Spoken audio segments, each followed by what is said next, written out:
Welcome, everyone. We have tornado madness, tornado insanity happened yesterday. It's going to happen. It's going to happen again today. Welcome to Outbreak. Let's get this show on the road. Welcome to Outbreak,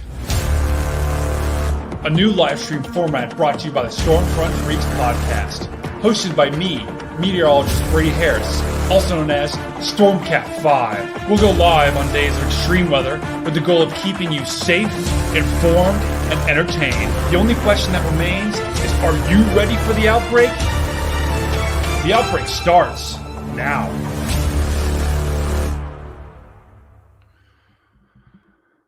Welcome, guys, to Outbreak. Sorry, we started a little bit late there, but we had to get the everything configured. I'm actually not in my normal setup. I am on vacation right now, but because of what happened yesterday and what could happen today, I said, you know what? Heck to it. I don't need to go to the beach. I don't need to go on a boat. I am here to keep you guys safe, informed, and entertained.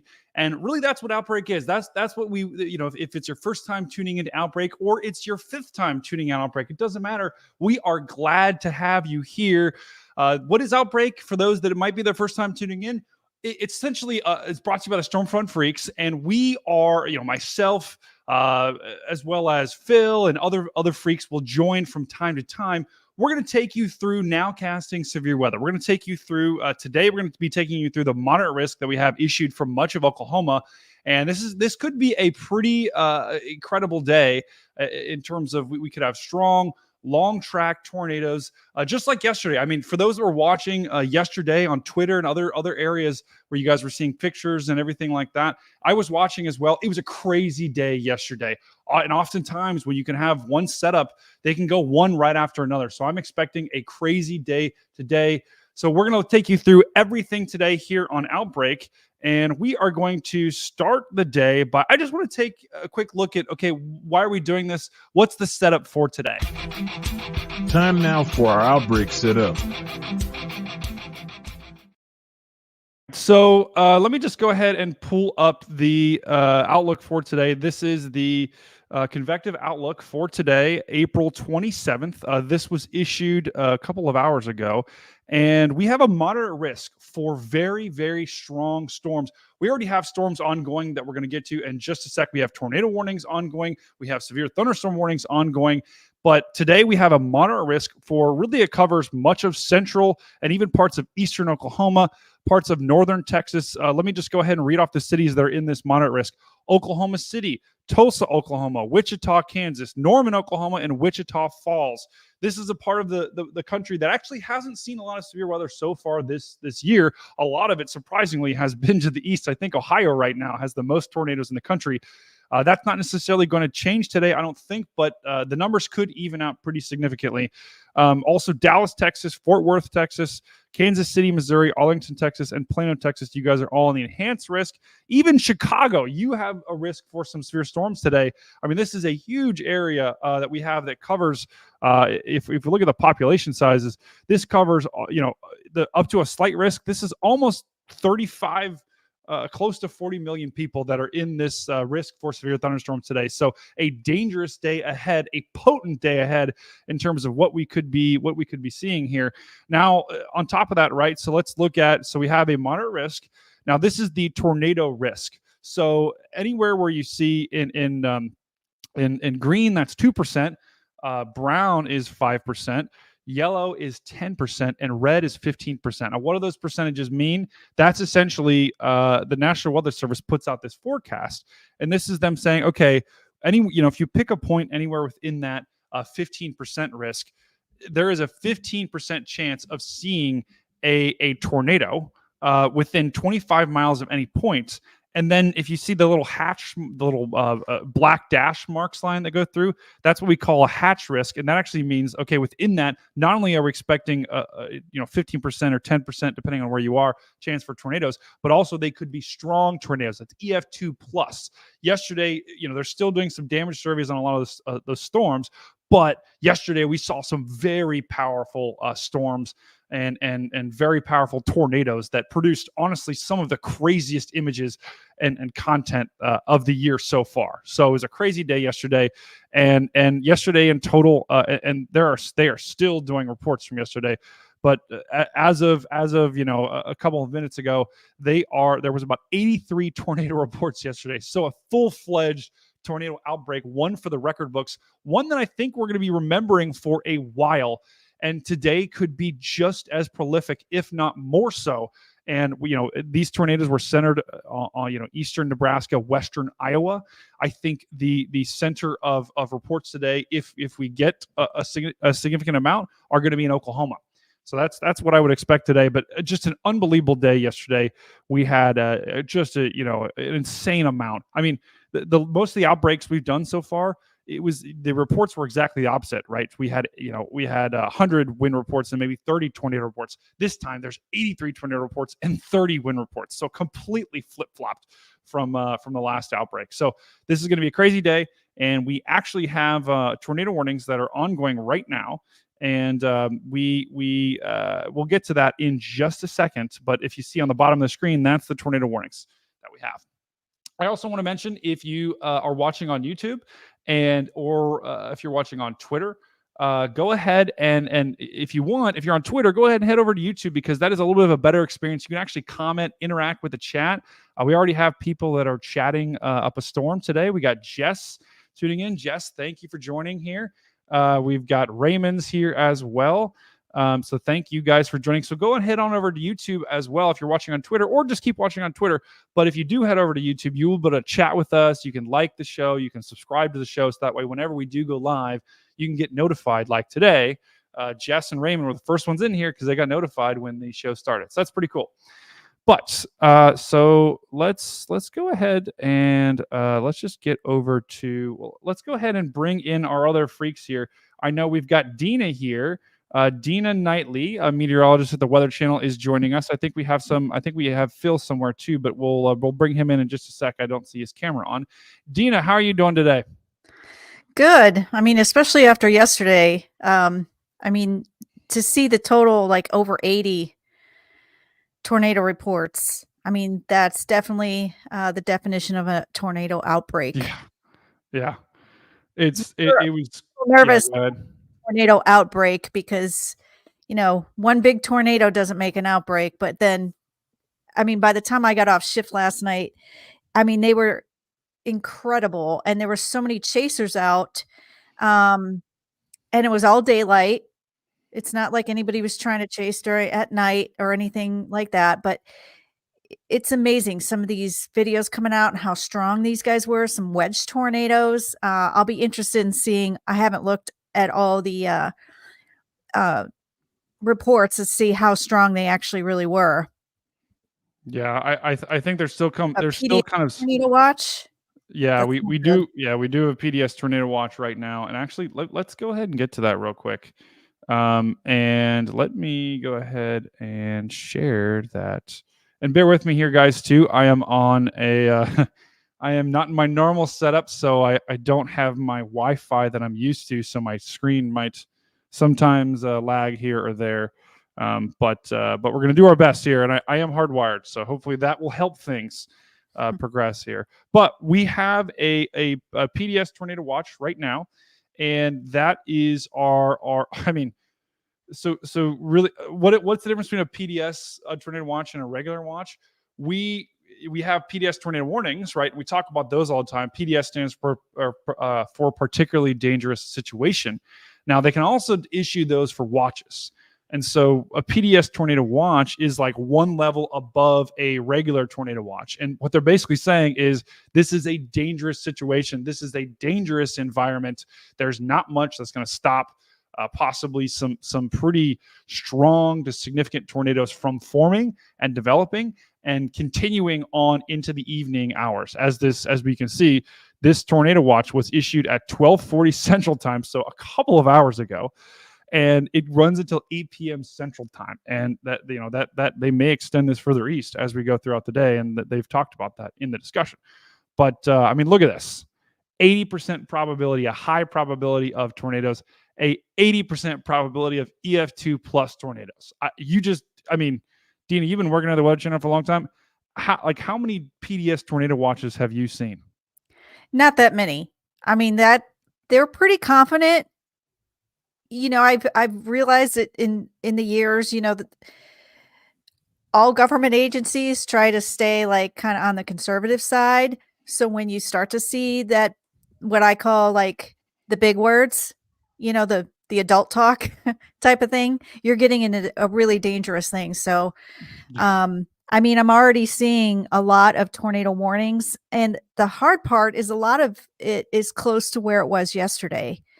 I mean, I had a coworker yesterday who lives in Lincoln, Nebraska, and luckily he had some Mets and he never lost power. So we're like, get in your basement now. Do you have your shoes on? Take your phone. Yeah. And he said he could hear the hail. Luckily, it went by him. He was kind of like, I think, just a little outside Lincoln, but it was getting scary. And then all of a sudden now, with so many chasers out, you're seeing all the video. Like, there was such devastation. Your heart can't break for people. I mean, they just, like, luckily they're alive, but they just lost their house. Like, everything's gone in just a few minutes. Yeah. And I don't know about you, Dina, but I was watching yesterday's events unfold, and I knew that there was the potential for storms to explode and to become severe quickly. I don't think I expected that. I really don't think I expected what we had yesterday. I didn't expect to sign on this morning and see 80 tornado reports. And No. one of them, like, I know, like, I'm gonna have to wait for the reports to come in, but I know I measured it yesterday. Like, some of those tornadoes, if they stayed on the ground and constantly, it could have been the same one. It went at least 70, 80 miles. Yeah. I So mean, it just was insane. like when they say long track tornadoes, strong tornadoes, these things, and like there was times too, and I was on NWS chat a lot. They're saying, okay, I remember the one that went over Omaha. It just slightly went down in how strong it was, and then it just kind of went back up again. And NWS chat, the guys there were like, "This is starting to spin. This is starting to get more rotation," and it did, and it just kept plowing. It just plowed through. So I think wherever you guys are right now, um, this is just northwest of Kansas City, northwest of St. Joseph, north of Topeka. That's where like the biggest stuff's firing now. There's like other severe thunderstorm warnings to the south, but like just focusing on the tornado ones right now, these are looking pretty strong. Yeah, 100%. We're and really, I mean, this is our first. So this is our PDS tornado watch. This is our only PDS tornado watch that we have issued for today. We have other tornado watches that have been issued though. So I just really want to just quickly hit on. I think this is this kind of the heart of the moderate risk, right? So Oklahoma City.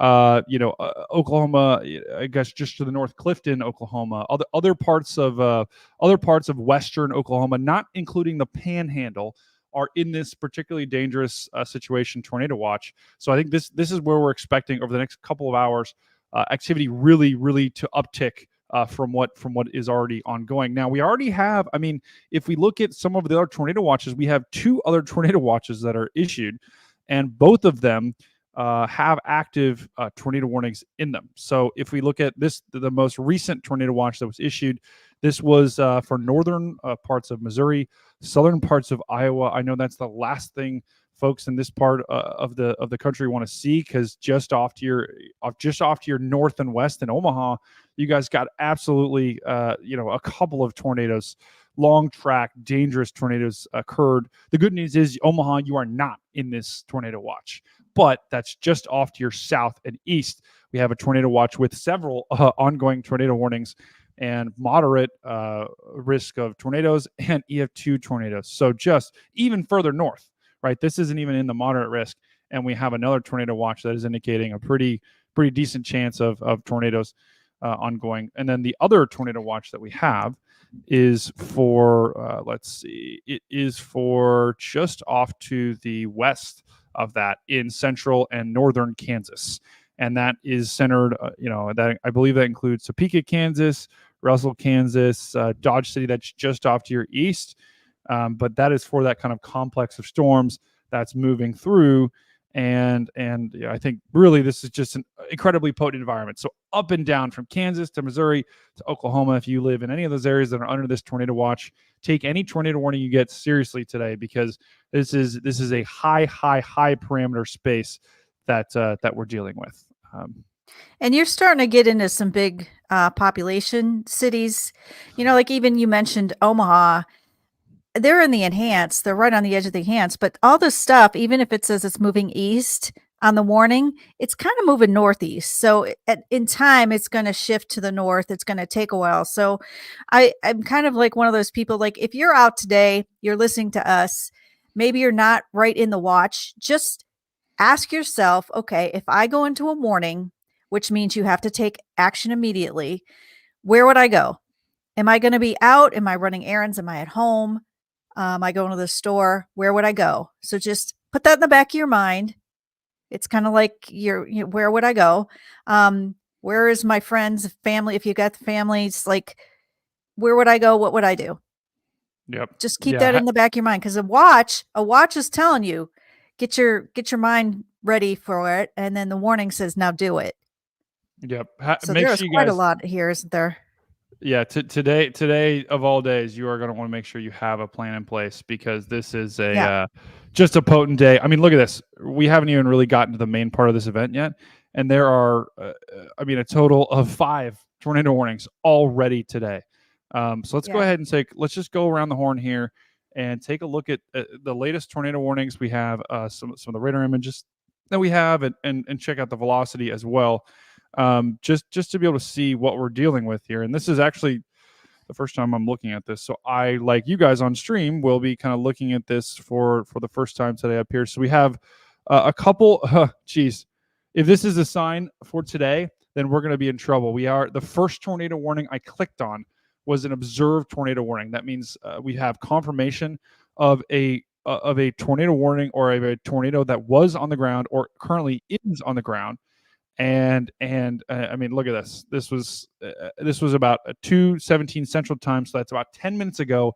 We had a confirmed tornado located over White Cloud, or 8 miles northwest of Highland, moving northeast at 30 miles an hour. So this was confirmed by law enforcement. So when we see this, that's generally a pretty good indication there is or was a tornado on the ground. So if you live in any of these areas, really, along Highway 29 or just to the north, there is a ongoing tornado that could be on the ground right now.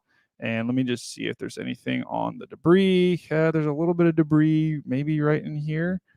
We're gonna have to keep an eye on that one. And then just it doesn't look horrific, but man, no, 100%. I agree with you, Dina. Because I'm trying to get my bearings. Where are you here? Yeah, let me switch my view here because it's showing the road network, and I don't want to. I mean, the roads are kind of nice to have on there, but like I'm just looking at the visible satellite too, and there's a clearing from like Amarillo through the Oklahoma Panhandle and into Kansas, and so here the reason I bring this up is if you're at home and you look outside and it's sunny and you're in a watch, you're like, what's the problem? That means like there's no cloud cover. That means the sun is heating that area and getting it ready for storms. And you need that heat for storms. So just because you might have sun coming out now, it doesn't mean it's going to stay that way. Yep. Wow, look at that. Look at this one right there. Yeah, you're on it right there. I'd like to see that. Yeah, so this storm is a little bit far away from the radar, so it's a little bit hard to. Oh, you're okay. I see where you are. There's St. Joseph to the southeast. Yeah, this is actually just showing everyone where I'm at right now. This is just in the northwest corner of Missouri. These storms are just crossing the Missouri border, and just south of Mound City. I believe that's in Missouri. Yeah, Mound City, Missouri. So that's where we have this tornado warning, and this is an observed tornado that possibly is on the ground. We have another tornado warning, and it looks like this one the cell's kind of moving out of this. So this is a radar indicated tornado warning. So they might be letting this expire once this storm moves out, because I don't see necessarily any extension of this moving off to the west. Still, take this storm seriously if you are in this tornado warning. Schubert and they might have just taken it. Yeah, look, they just shrunk this tornado warning to just include Barada. Yeah, as soon as it starts moving out of it, they're going to probably reissue it. But that one near Mound City, they both have decent. There's something there. Yeah, there is. And as a reminder, guys, here, so red winds going away from the radar. Green is winds going towards the radar. So here's your rotation right in here. We have a pretty strong signal of winds moving away from the radar here, and then a weaker signal of winds moving towards the radar. But still, I mean, that's enough. I've seen tornadoes spawn from less, so I wouldn't be surprised that. I mean, they have a tornado observed out of that, so you can kind of see it. It's not. We're not saying it yet. 5. All tornadoes are dangerous. And you're starting to get in. I mean, you're on a semi-decently populated area, and it does look good on radar. Be careful if you're in that. It doesn't have to be super strong to hurt you or wreck your house or give you damage. If you've got your car parked outside and you could park it under cover, do that now. I mean, if you can. I mean, we don't want you in a tornado warning outside, but if you're, say, northeast of that warning, go move your car. Yep. Let's go ahead and bring in Phil Johnson. Phil, how you doing today? Sorry, I didn't really preface you bringing you in there, but I wanted to bring Phil in. I know Phil's doing some stuff in the background right now. So, Phil, how are you doing today? What are your thoughts on today's outbreak? Oh shoot! You're muted, Phil. Real quick.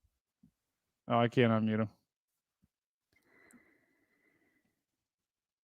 All right, we'll come back to But Phil. that in is just- no, looking I'm pretty back. I'm good. back. Oh, I'm there we back. go. There we go. Okay. Hey, Phil, how are we doing? I'm good. I'm still catching my breath from yesterday. Yeah, Trying to track everything what was going on. That was a crazy day yesterday. My question is, do we have our audio alerts active? Right.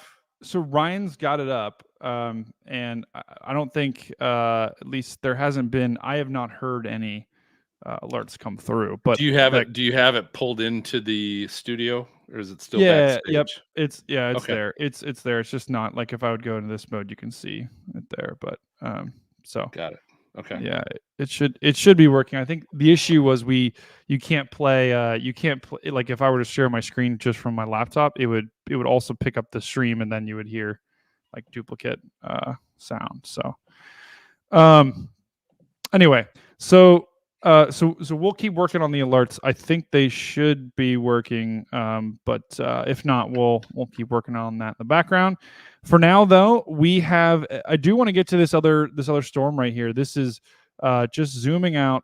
This is just to the northwest of Topeka, Kansas, and this storm has a pretty strong signal, possibly forming tornado here. We have a radar indicated tornado warning right now for this storm. And if you look, I mean, we've got pretty strong winds coming around this way, and then we've got some inflow pushing in this way. I don't necessarily think this is a tornado that's on the ground, but I'm thinking that we could be having one that's forming as we speak, because these strong winds are just going to keep pushing around this way, and then once you've got inflow this way, all it takes is just a little bit of wrapping up here, and then you've got your tornado, and that could be this frame right in here. This could be your tornado just north of Corning. So once again, radar indicated tornado warning. This was issued about 2:27 Central Time, so about 6 minutes ago, and this is once again a radar indicated tornado warning. So once again, when you hear radar indicated, that's the National Weather Service saying there could be a tornado, but there isn't necessarily a confirmed tornado just yet. Now there could be, and Raymond saying there actually is a confirmed tornado on radar scope. So maybe this warning hasn't updated yet, but I would not be surprised. Just in this last frame, right in here would be where I would think the tornado would be if there is one. So folks in Corning, Kansas, and Goff, Kansas need to be taking this storm seriously, because we have possibly a forming tornado as we speak with this cell. And really, this is just to zoom out. I mean, most of our tornado warnings are outside of our moderate risk right now, which we have one down here in Texas that's moving into the moderate risk, but I guess really the only, I think we only have we have a total of 3 tornado warnings now. The 2 of the tornado warnings that we have are actually up in northwest Missouri and northeastern Kansas. So those storms are going to continue sliding off to the north and east, and that's why really this whole area, Kansas City included, you guys are in, with the risk for some pretty strong storms as these continue to push off to the north and east, even into Iowa, right? I know folks in Omaha, Nebraska, and western Iowa got hit pretty hard yesterday. Southern Iowa, is your turn, because these storms are going to slide your way just south of Des Moines. As they do so, they could be tornado producers, although the highest parameters are off to the south. But on a day like today, from basically Chicago to Oklahoma City, there is a pretty strong area of parameters in place that we could see some pretty dangerous tornadoes occurring today. And that watch where you're talking right there, like southwest of Des Moines, that's going to go to 9 p.m. Central. Yeah. So it's far from over. It is. Yes, it is. We looked at these 2 tornado warnings up here. I think there could be possibly a tornado on the ground with one. This latest scan right in here, I think there could be. I would expect them to extend this tornado warning. That's a pretty strong signal for a possible forming tornado, if not one on the ground. This signal over here with this Corning storm could have possibly a tornado here near the Corning area, Corning, Kansas.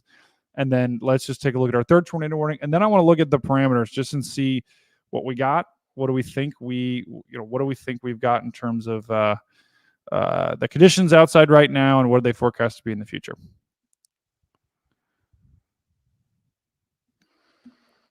Wow, look at that. Yeah, I know. We got a couple comments. Vinny Bonta. Thanks, Vinny. Appreciate it. Jinja Ninja 2 says, I love this stream. I like Jinja Ninja 2's name. I know. Well, okay, so Dina, not to take away from the seriousness of this, but yeah, Jinja Ninja, that's awesome. That Mound City, there's something going on there, right? I mean, just south of Mound City, that warning, it's on the ground. I have no doubt looking at the velocity. Yeah, I would agree with that, and we'll go right back to this. But Dina, you called this right here. This is the National Weather Service has issued a tornado warning for tornado for southeastern Ford County in northern Texas, northeastern Knox County in northern Texas, southwestern Wilbarga County in northern Texas, northwestern Baylor County in northern Texas. All right, well, we have a couple pretty nasty looking storms, and that tornado warning that we just saw is this storm right here. This is just to the west of Wichita Falls.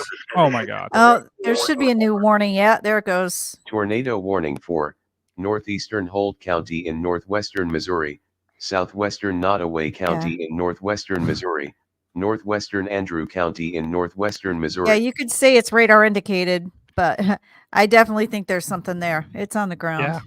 Yep. So that's that storm Dina called. Dina, you totally called it. This is that storm. So, well, look, we're going to have a pretty crazy day, and you're going to hear a lot of tornado warnings, I would expect, today. So we'll jump right back up to that new tornado warning in just a second. Let's first take a look at this storm down here that looks like, I mean, this is a classic supercell structure. It's a comma shape, right? It looks like a kind of an elongated comma there. You've got your hail core here. You've got your inflow here. You've got your downdraft and your rear flank downdraft kind of spinning around that way. So if there's oftentimes when you see this signature, oh my God, tornado warning for. I don't know if you can mute that or not. Northeastern K County in northern Oklahoma. But I like the way you're drawing on that to show that's nice. Yeah, and Dina, sometimes you get the stronger looking returns because you're getting the hail. Yeah, and Dina, honestly, I think that is intentional. I like that helps me when we hear that alert sound effect. I think that helps our audience kind of see just how crazy things are getting. And we're just starting the stream, and we've already had just like 3 tornado warnings come out of nowhere. So this is going to be a crazy day. But looking at this storm, just let's focus on this storm first. This is the storm about 20 miles to the west of Wichita Falls, Texas. And this is possibly a developing tornado here with this classic supercell structure. And we're going to see a lot of these today. This is going to be a day full of supercells. And if we look at the velocity here, let's just see.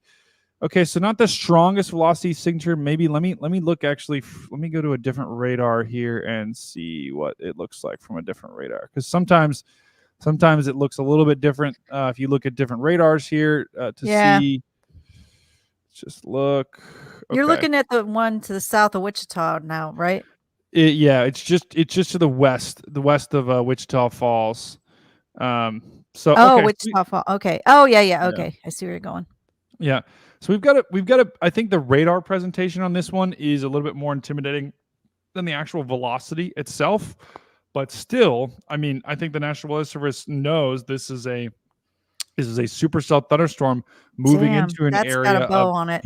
Yeah, it does. Moving into an area of pretty high helicity, and they can see, okay, this has got a notch. This has got an inflow notch of wind streaming into the storm, and then it's got winds kind of wrapping around this way. So oftentimes when you have both of those happening with a little bit of mixing at the surface, you're going to get a tornado possibly that forms right here on the south side of it. And I mean, look, you can see this cloud right here. This is actually really interesting. Oh, this is inflow. This is an inflow band that you sometimes see where they'll like trail into the storm. That's a big indicator of a strengthening mesocyclone and possibly a tornado. Now, right now, I don't necessarily think there is a tornado on the ground with this just yet. I think the inflow is really ramping up with this, and we've got some outflow. We've got a little bit of a downdraft pushing in here, but it hasn't tightened up yet. But just like we saw yesterday, that could change very quickly, especially in this environment that we have. Yeah. And that's why I think the National Weather Service is probably going to be safe rather than sorry today. And that's a good thing, because I think a lot of these could produce tornado warning or tornadoes today for the area. So that storm is a dangerous storm, and one that we're going to have to keep watching. Go up north one. Yeah. Let's see. And really quickly too, Just south of Wichita. I would not be surprised if we had a tornado warning issued from this storm. Yeah, we've got two storms right in a row in northern Texas, and they're just starting to move into the moderate risk area. And these two storms could be our main events over the next couple of hours. I would not be surprised. This storm in Knox City, I think this probably will have a tornado warning on it shortly. So we'll come back to that. Dina, which storm are you looking at? I'm looking at the one, go further north, between Wichita and Tulsa. Wait, I think you passed it. Yeah, that one right there. I think there's a tornado on the ground right there. You could see it on oh yeah. Yeah, look at that. Newkirk, right, you're in trouble. If you're in Newkirk, take cover exactly right now. Don't even mess around. Yep. So this tornado warning was actually just issued while we were talking, and this is for it's a radar indicated tornado warning. It was issued at 2:38 Central, so about 5 minutes ago. That's and this is once again a radar indicated tornado warning. So that's the National Weather Service saying there could be a tornado with this thing. And I agree with Dina. I think that if there isn't one on the ground, it could be forming as we speak. We've got really strong inflow winds. Yeah, I'm watching NWS chat too out of Wichita. They're saying a small area of rotation. That looks pretty good. But they are seeing that. So. Yep. And this is embedded in a line right now. This is so if you're in Newkirk, you're not really going to see this coming. This is embedded in a kind of a big complex of storms with a pretty big hail core back here in the back, and all of this is your thunderstorm warned. Winds of 70 miles an hour. So regardless if there's a tornado or not on the ground, there is this storm is going to pack a punch. A ton of lightning, possibly a tornado about to move into the Newkirk area. Let's just look at the velocity again. Yeah, I mean, you have like a minute or two. Get moving. Yep, you've got and this latest scan, you've got these winds rushing in here, you've got these winds rushing here, and if we zoom in, I mean, here's your couplet right in here, with possibly a secondary area of rotation right down here. So I think this is really trying to form a tornado, and today I think it could, and I think there could be a tornado on the ground. Raymond says tennis ball size hail with the Wichita Falls area cell. And I think tennis ball. And I think the Wichita Falls, I think that's further to the north. Or no. Wichita Falls is south. Yeah, there you go. Yeah. So I think he was talking about. I have to keep changing radars. Yeah, it's going to be a crazy day.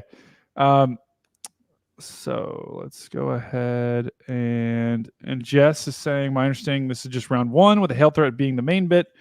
What really concerns me is the clear air to the west for round two. Yeah, I think to Jess's point, this right here is round two.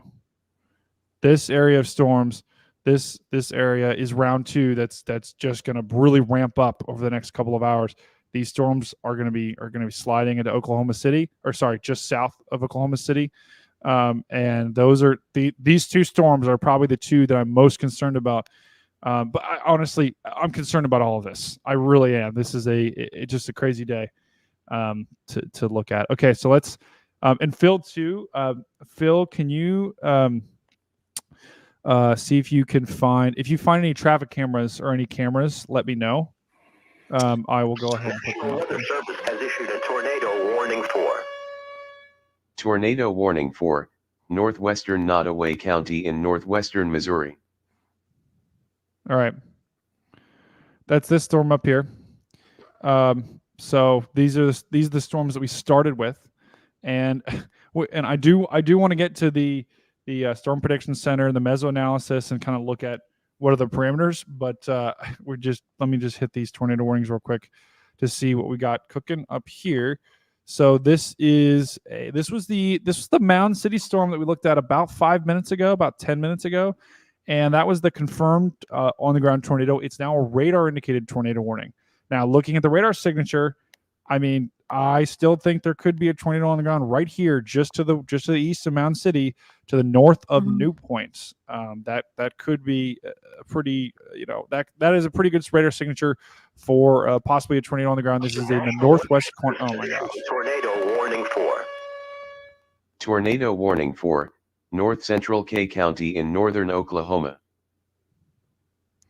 So that's that new tornado one that is in northern Oklahoma today. Bear with us, guys, today. This is going to be a long day, a lot of tornado warnings. I can't even imagine with the National Weather Service, the people that are having to issue these warnings, because this is, I mean, you're hearing every time we get a warning, that's a whole procedure that the National Weather Service has to go through to issue these. And they're having to issue them for like 10 to 15 storms that are constantly changing. A lot of respect for what they do. So if this seems crazy, I couldn't even imagine with the National Weather Service what they're dealing with today. But that new tornado warning is actually yeah. Go ahead, Dina. I've got my radar up. There's something on the ground there. Yeah. In northern Oklahoma. I'm trying to get the Newkirk. There it is. We just said Newkirk's going to get it. I think it's going through, because I'm looking at I'm flipping flopping between the radar sites, but that does not look good. It does not. Yeah, look at the latest scan. Like super res velocity. This is the latest. There you go. This is the latest velocity scan. A big uptick in winds. That could be some noise. I think that also could be the tornado starting to wrap up. That could be the tornado really starting to wrap up. And Raymond saying that tornado warning in Oklahoma is confirmed. So I think that let's see. This thing is moving quick too. It's moving kind of east northeast at 50 miles an hour. Yep. Not really any debris, it looks like, but this is a dangerous situation here. Just to the north of Newkirk, we most likely have a tornado on the ground. That is a really strong radar signature right there. There's your tornado if you're going to get it. So just to the north of Newkirk, Oklahoma. This is in northern Oklahoma. We have a possible tornado that is on the ground, and it's moving to the kind of the north and east. And they just had to issue this new tornado warning because it looks like the storm and this possible tornado is showing a little bit of deviant motion. It was kind of heading this way. It's now kind of starting to head to the north. So a lot of times stronger tornadoes can have motion like that. And look at that. The latest scan, probably a tornado right there, just to the north of Newkirk, moving towards Silverdale, Kansas. I don't know why I couldn't say that. But you're right, because that's why they issued that tornado warning, the new one right there. So, yeah. So this is a dangerous line that we're going to have to watch. Probably a tornado in this area moving to the north. I would expect them probably to extend this tornado warning into Kansas, Arkansas City, and Silverdale. Wow, I can't say it. Silverdale. You guys are in the path of this dangerous storm. And it is moving quick. I'm looking at radar scope right now. It's giving me 50, 51 miles an hour, 45 miles an hour. It's moving quickly.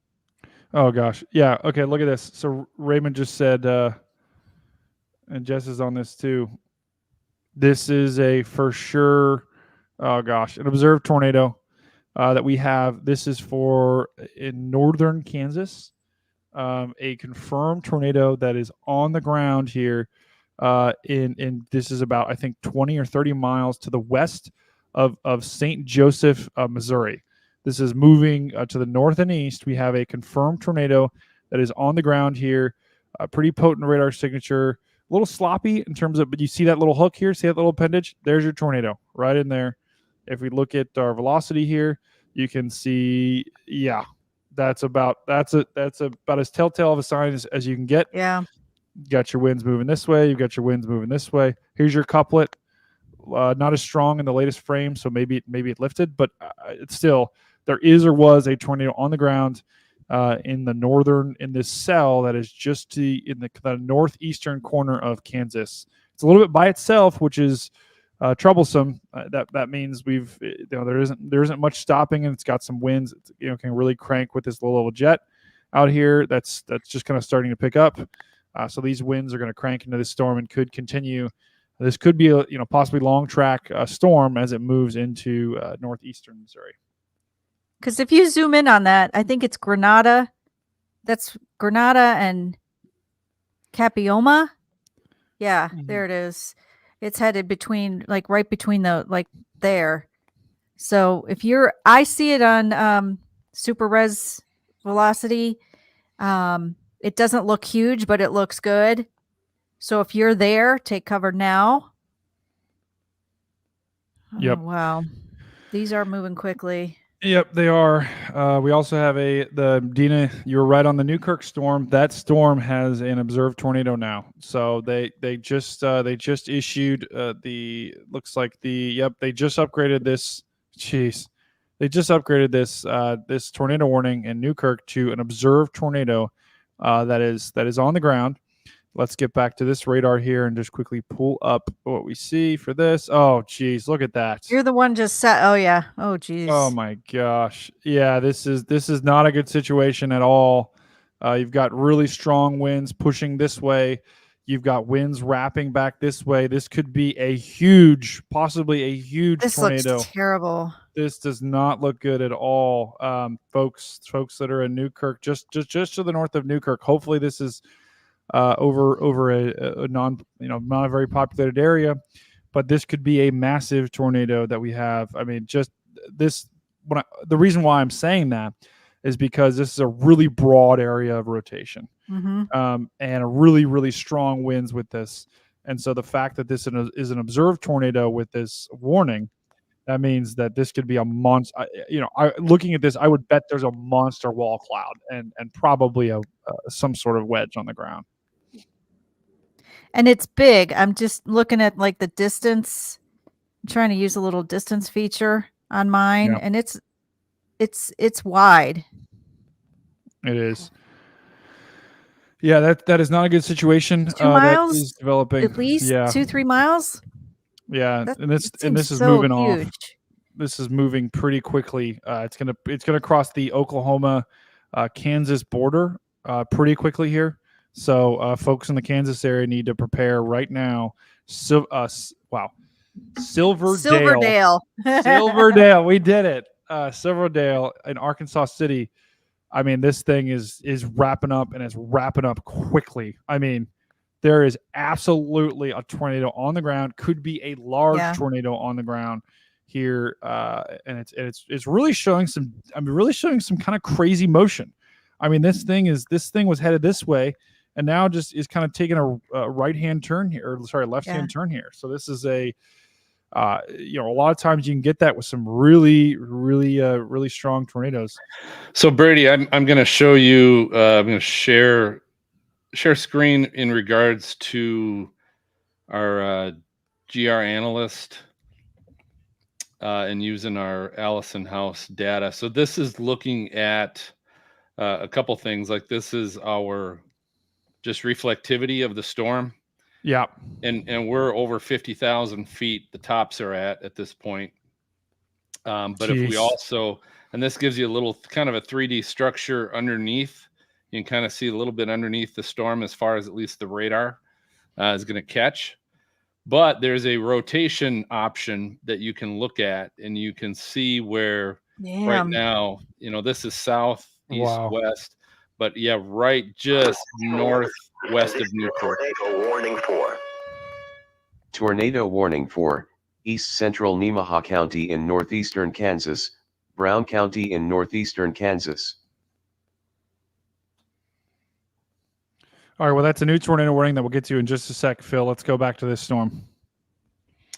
Yeah, so this is a little bit more 3D of that rotation view.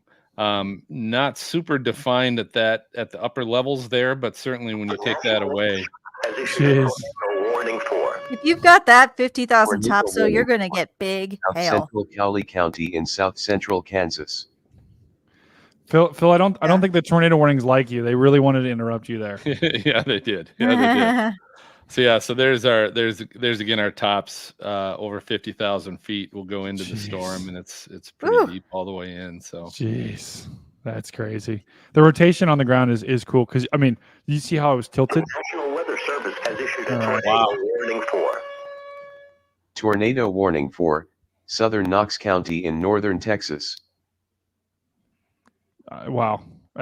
We are going to have a crazy day, crazy time keeping up with this. That latest tornado warning was that was for the storm, and let's go ahead and get back to it. That was for the storms we were watching down in Texas. So that was the tornado warning that we said probably they were going to issue one shortly. I think we gave about a 10-minute lead time here for this possible tornado warning, and look at that, they just issued it. This is 2.75 inch hail, as well as a possible developing tornado. These are both of these storms are tornado warned in northern Texas, just to the west of Wichita Falls, Texas, and these are some of the nastiest storms, at least looking, that we have right now on radar. These are two isolated supercells in a strengthening environment. These, as well as the storms of the north. The storms of the north are producing active tornadoes, and we have observed tornado warnings on the 4 tornadoes that are on the ground.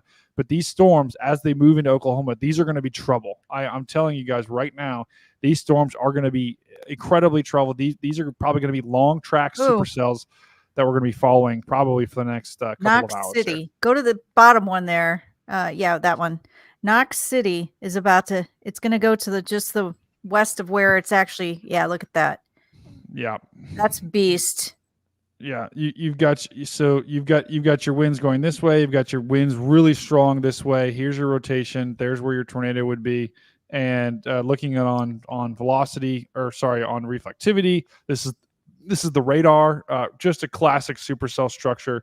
Got really strong inflow pushing in here. You've got your outflow here, and this is probably I don't necessarily think there's a tornado on the ground yet, but there probably it looks is one like it. I mean, it looks if you flip to it, I think there is tornado warning moving northeast at 20. Yeah, you had to look at that. If you didn't flip to it, you couldn't tell.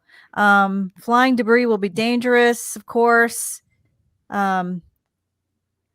Locations impacted include Monday, Knox City, and Ryland. Yep. Here's Monday. Here's Monday, and then I think Ryland is further north. You got Knox City. Knox City right now is the direct path of this, and I mean you've got really, really strong inflow. That's what this blue here is. Got really strong inflow getting sucked into this thing. You've got really strong strengthening winds pushing out on the backside of this. So I agree with you, Dina. This is either a tornado that is on the ground or is close to being on the ground, and really when you see this uptick in this inflow here, that's not a good sign. That means the pressure's starting to drop, winds are starting to get sucked into the center, and probably a developing tornado with this storm. Yeah, it's not looking good. It's looking scary. No, we're gonna have to. The good news is this storm to the north is still a radar indicated tornado warning with giant hail, but and still looks nasty. Still is a supercell. Still has that classic look to it, but the rotation looks like it's a little bit weaker. But every time, all it takes is a little bit of. See this little notch right here. This little. This is the reason why you got your winds just trying to cut in here, right? So you've already got your winds kind of wrapping on here, and if the inflow starts to cut in like this, that's where you get your spinning, right? Because then the winds start to go like this, and that's where you get your tornado right in the center there. So that's not a good sign. Because I know you like talking about the hail, like just where Knox City is. I'm looking at the VILs, the vertically integrated liquid. That's always something I look at for hail. See where the purple is. I'm just looking at the other one. There's probably 2.75 to 3 inch hail out of that. Yeah, look at that. Yeah, look at that. Yeah. So that product, what we're looking at now, that's the vertically integrated liquid. That just gives us an idea. Basically, the yellow or the green, the blues, the yellows are lower values. the grays. The gray is a really big That's value, huge but hail. that basically tells us whether or not there's hail. So right in here, that's where your hail is, and that is really indicative of a really powerful updraft. That's lofting these possibly tennis ball or maybe more sized hail, and that's just an indication of a really strong storm, a baseball sized hail. Sorry, not tennis ball, baseball sized hail. So regardless of if there is not a tornado on the ground, this storm is going to produce some really big hail. Wow, look at that thing hooked right there just to the north. Oh my God. Issued a tornado Poor warning Texas. for Tornado warning for Central Nemaha County in northeastern Kansas, southeastern Marshall County in northeastern Kansas. All right, so what we're gonna do is we're just gonna quickly Josh Smith says hi. Josh, thanks for joining us. Josh. Glad you could arrive at the stream. Hopefully you're having a good time. Let's see. I think we have some other folks that commented as well. Raymond says, Phil, PDS tornado warning. Yep, there's a PDS tornado warning. Where? Let me see. I would that's probably this storm. Let's just get to that really quickly. And then I just want to do a quick overview because we got a lot of things going on right now. And I want to make sure that I stay on top of everything today. And we are just getting, oh, gee, look at that. Oh my gosh. This could be twin tornadoes. This is Silverdale, which we've been talking about for the last 10 minutes here. This could be twin tornadoes. I would not be surprised if there are possibly twin tornadoes, one here and one here. And I think this is what Raymond was talking about. This is a oh gosh. Dina, you called this about 10, 15 minutes ago. Dina was talking about this storm and saying, and then we looked at the radar and then we saw it was starting to wrap up, and now it is a PDS tornado warning. So this is a large and extremely dangerous tornado that's moving to the northeast at about 40 miles an hour. So it's near Chillicothe, 7 miles southeast of Arkansas City. Silverdale, you're right in the path of this thing. This thing is on top of you right now. Cameron, Kansas, also this storm's moving right towards you. And there's a second circulation down here that looks almost as bad. So Maple City, you're also in this tornado warning, even though this circulation right here is going to probably miss you to the west. You've got another one forming that's going to be pushing your way. I mean, this is probably, I would almost guarantee this is twin tornadoes on the ground. I mean, we've got, the good news is I'm not seeing an incredibly strong correlation coefficient, which tells us if there's debris or not. But my goodness, this is not what you want to see. And these are rain rafts. Oh. You are not going to see these coming. There is, unlike the storms that we saw in Texas, there is no hook here that you can see on radar, which means these tornadoes, which are here and here, are embedded in the rain. So you're not going to see them coming. They're going to be right on top of you. It's going to go from raining really heavily to, a tornado on top of you. And you're going to have, so if you're in these warning areas, take these seriously and get to shelter right now. Even if you're just like, it's raining outside. Like, I can't see anything coming. Like, you won't with these storms. You will not see these coming.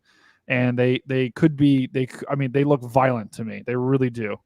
They look just not good. Right there and right there, you've got two separate rotations, possibly twin tornadoes, moving into Silverdale and Maple City. Wow. It's only 4. It's only 4 right now, guys. We haven't even gotten to the peak hours here. I mean, we're starting to get into it, but this is crazy. Okay, so we'll come right back to that. 4 tornado warnings up in northeastern Kansas, northwestern Missouri. Yeah, that one near Maryville is looking pretty rough. There's some chasers, little icon there. Yeah, that was that storm that we looked at as it crossed the border. That was the Mound City storm that we looked at. So all of these are all radar indicated. And this one expires in 9 minutes. This storm is just to the west of Mound City. Let's just look at the. I think that one there, if you zoom in, I think it's going to Arco. It must be a little small town. I haven't seen it before. Arco, it seems like there might be something small on the ground. Am I in the right spot? Maitland. Yeah, Maitland. There's Maitland. So there's the Arco. Well, it's out of that little warning, but man, it's headed close to it. Yeah. Well, no, I mean, these storms are moving northeast, Tina. So Arco, you're right. Barnard, you're right. They aren't technically in the warning now, but they're going to be. Yeah, and it's a the rotation's right in here. Here's where you would have your tornado. This is where your notch is, right in there. So it doesn't look as impressive. Now, granted, if maybe you look at a different radar, you might be able to see. Yeah, I'm looking at I am looking at which radar are you on? I'm on Omaha. Okay, yeah. So this is a little bit more ominous right in here. Here's your rotation. Yeah. It doesn't look like a huge one, but it does look like rotation. Yeah, definitely worth a warning. Definitely worth taking shelter. This expires in 8 minutes, so they may extend this. This one to the north doesn't look as pronounced. Moving into Hopkins, Missouri. Excuse me. This one might they might let this one expire, so we'll have to keep an eye on them. But that doesn't necessarily look the worst out of all the ones that we have. But let's go ahead and let's go to this Topeka radar. And let's see. Let's look at the other ones, and then we'll go back to our storms to the south. Okay, so we've got two other tornado warnings this is in northeastern Kansas. Both of these are radar indicated tornado warnings. One is for. Let me just see if I can get these counties real quick, and I'll update the tornado warnings because we have a lot of tornado warnings right now that are happening all at once. So, just a crazy day so far. But this is a radar indicated tornado warning. Possibly it's looking over Vermillion, Kansas, moving east at about 50 miles an hour. So this storm has a little bit more of a directly east component. So Seneca, Centrala, Wetmore, Corning, Goff, Vermillion, and Lillis, Kansas. You guys are going to want to take shelter. Possibly a tornado. And if looking at the velocity, right, this looks pretty. This is a broad area of rotation. So I don't necessarily think there's anything. I mean, there might be a little bit. Maybe there's something, a little spin up there, but this is pretty linear. Yeah, I think you're right. Brady. I mean, there's some rotation, but I'm gonna. Can I show you guys? Go back up to Silverdale and just kind of show you.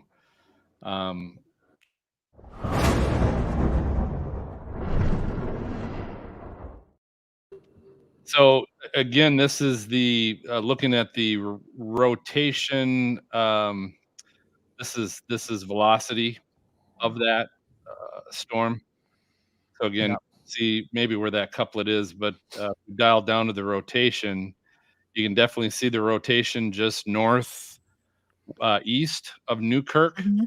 But kind of look at this. You can kind of see the green. Do you see the green in here? Yeah, look at that. Trailing line up from 30,000 feet all the way down kind of to the ground. You can see that the rotation up within there. It's kind of a neat view of that. That's crazy. I mean, you know what that is, right, Phil? That's has issued a tornado warning for. Tornado warning for southwestern Kay County in northern Oklahoma, northwestern Noble County in northern Oklahoma, southeastern Grant County in northern Oklahoma, Garfield County in northern Oklahoma. Wow. Yeah. So Phil, that is pretty indicative of that whole that's an updraft, and that whole updraft is just spinning, right? That whole updraft is literally rotating, and that's what people. I feel like that's a underknown thing about tornadoes is it's not just the winds rotating at the surface, but a lot of times the entire updraft as it's going up into the cloud is literally a giant spinning mass of air. And you see how it's tilted? Yeah, it's tilted. That tilt's going to help from choking itself off. It's going to it's going to be running like an engine. Yeah, look at that. You get in there deeper and higher. Wow. That's really moving up in there. Wow. That's so cool. Yeah, that's a strong rotation. So Phil, that's that Silverdale storm. Oh my God, Silverdale. I can't wait for the folks in Silverdale. I can't wait to move out because I can't say it. I cannot say it, and I'm sorry if you live in that town. I cannot say it. I don't know what is wrong with me, but that storm is. Weather Service has issued a tornado warning for. Tornado warning for southwestern Worth County in northwestern Missouri, northwestern Gentry County in northwestern Missouri, southeastern Nottoway County in northwestern Missouri. It almost looks, again, before you jump to that, Brady, almost looks like right now there might be two different rotations now going on in that same storm that's just northeast of Newkirk. Yeah, there 100% is. There's actually a rotation that's almost developing on the backside of it, which is insane. But the rotation is really kind of broadened now, which is good. But so there, I think, Phil, what we're looking at now could have been when we had those twin tornadoes on the ground, possibly. It's probably one of those if a chaser gets it when you have the tornado and then you have the smaller one that it's trying to come down, or it does come down and then circles around like a satellite tornado. Yeah. That was a cool view there, Phil. Wow. Getting Knox City, down in Knox City, jump down to that in Texas, getting a big hook on that one now. I'll try and get a 3D view of that too. Okay. Yeah. And really quickly before I show that, I just wanted to show this this storm up here. It's broadened up. The rotation is broadened up. I think, still take this warning seriously, and there still could be a tornado on the ground, but I'm not seeing as of strong of there could be some debris. There could have been something that was picked up here, but the good news is this velocity is broadened up from where it was. You still maybe could have something in here, maybe something in here. You still have really strong winds trying to wrap around. Yeah, and here's kind of like your new area of concern. I think this area of rotation is weakened pretty significantly, but you've got winds rushing in here, winds rushing around here. So I think there's probably possibly a new tornado developing down here, just to the south of Maple City. So we'll have to keep an eye on that. But let's go down to your point. And okay, yeah, this is ridiculous. This is a giant tornado warning that was issued. So we'll have to look at that and see what that is for. But that is that's one of the biggest tornado warnings I think I've seen in the U.S. And Phil, go ahead. All right. So this is back down there now in Texas. The Texas storm. We'll look at kind of this is a 3D view of the storm reflectivity right now. So you can see underneath where the hook is. And then if we kind of look underneath the storm, you can kind of see where there's the notch, the inflow notch coming in right through here. And obviously this level's so a little bit under 10,000 feet is where the radar image stops. But again, we're at 50,000, pushing 60,000 on that storm. That is huge. And and you can definitely just see the inflow notch, and you can kind of see, I'll zoom in a little bit here. You can see where that inflow is. So this right here is where that rotation and hook is right there. Yeah, and they're getting hit. Knox City's. I think there was a tornado over them right now. Just they just upgraded it to a PDS. That storm that we're looking at right now that Phil's got up, that is a PDS tornado warning. A large and extremely dangerous tornado is on the ground, confirmed.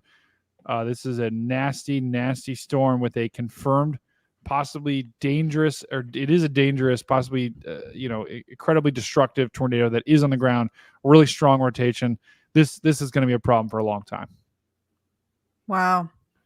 Knox City. Yeah, poor Knox City. Knox City. This storm is just moving over you guys right now. Monday, Texas. This storm is pushing towards you guys. and this is a one of the highest tornado warnings you can get. This is a one step above a regular tornado warning. This is the National Weather Service saying we have a large, extremely dangerous tornado that is on the ground and is moving your way. If you're listening, make sure you're taking cover now. Yep. Take cover now. And Phil, I just want to I'm going to quickly pull up the radar real quick, and then we'll go right back to this. So this is what we're looking on the velocity. This is why we're so concerned. Here's your couplet right in here, just a little bit to the east of Knox City. There's your tornado, and possibly, maybe even a secondary circulation developing up here. This is a dangerous situation. This is not good.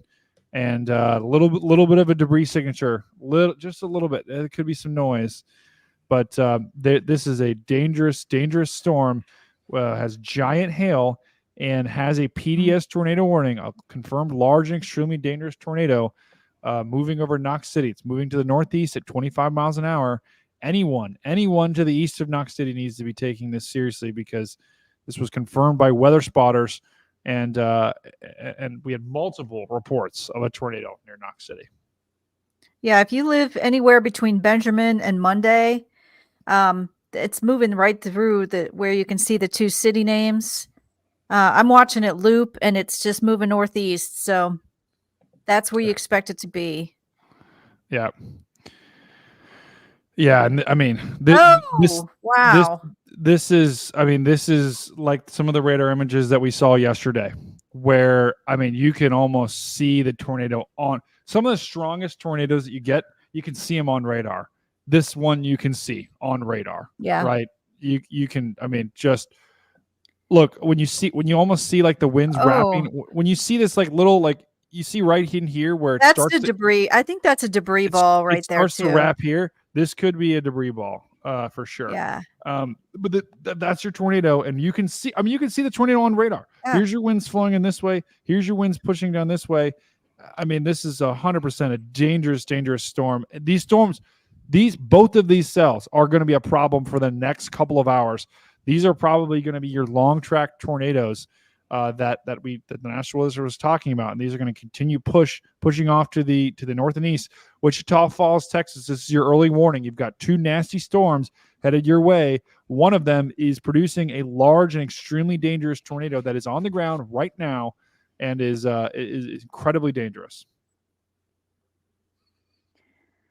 Wow. And I'm even looking at the visible satellite. Those things have huge tops to it.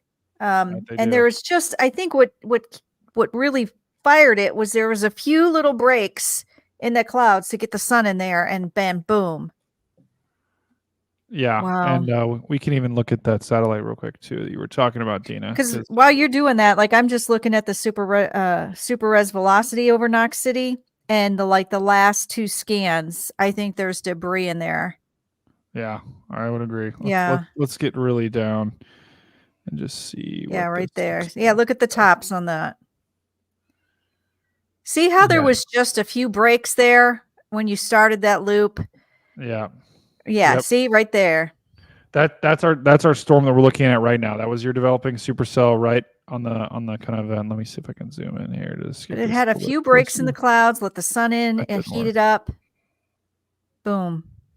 Yeah, and this thing just exploded. And to Phil's point, this is at over 50,000 feet, maybe higher. That is a massive thunderstorm that you can see for probably tens, if not 50 plus miles. It's just, that is a beast of a storm that could be or is producing a tornado on the ground right now.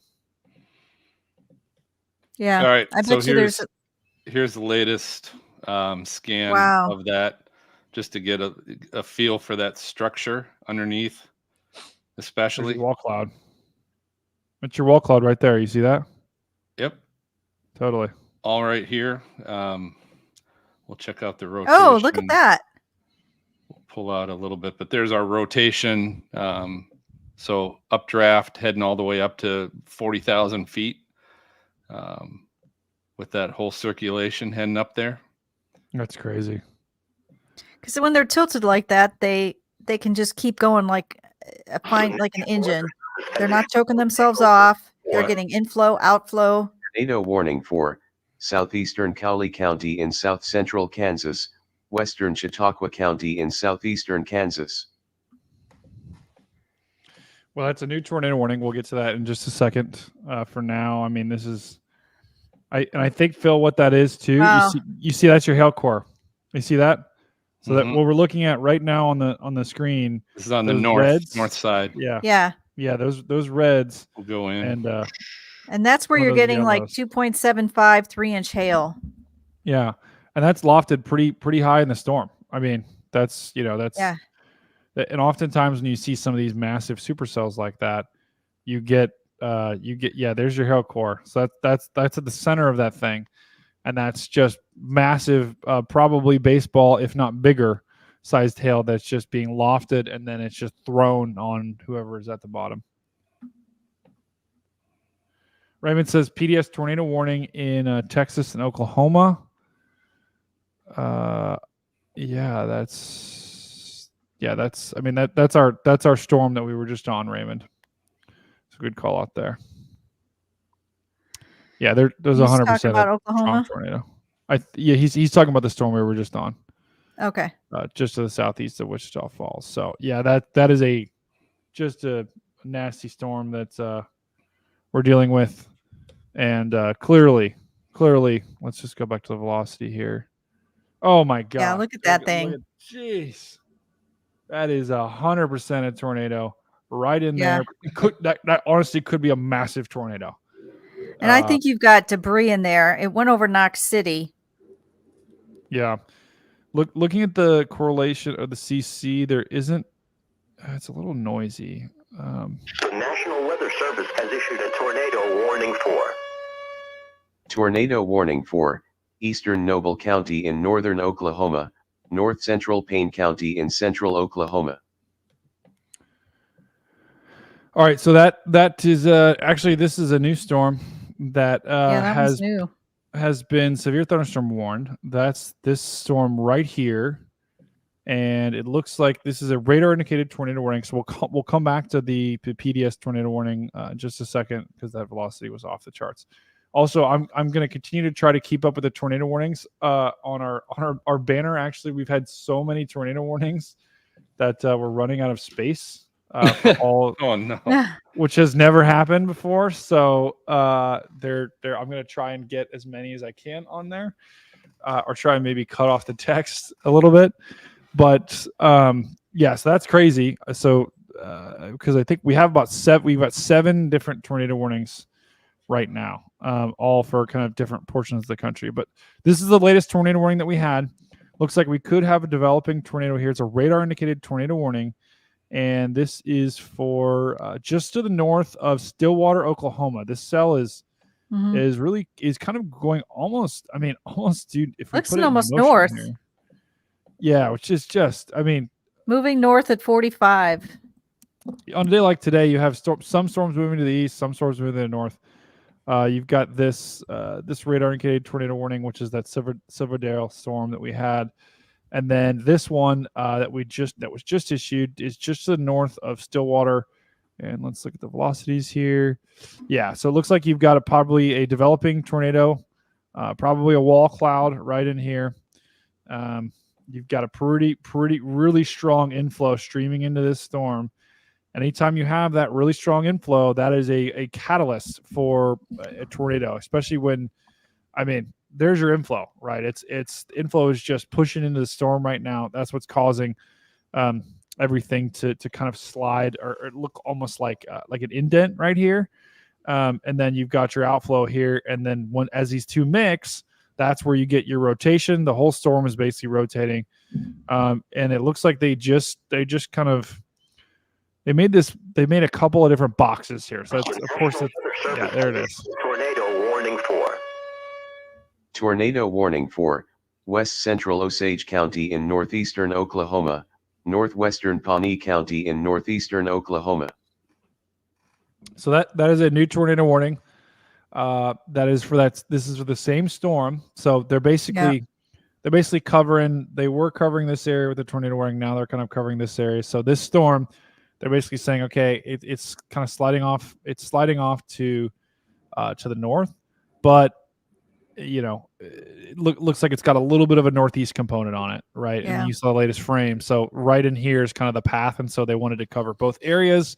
And that's why they issued that new tornado warning.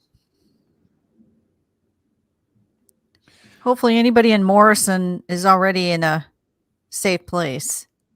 Yeah. Yeah. This is a pretty classic supercell. I mean, it looks a little weird. It's moving a little weird, but, I mean, you've got even though it's kind of inverted, it's definitely a comma. There's your classic comma shape with the inflow pushing in here. So not a good storm. And it looks like, well, this could be delayed, but a lot of cloud to ground lightning. Excuse me.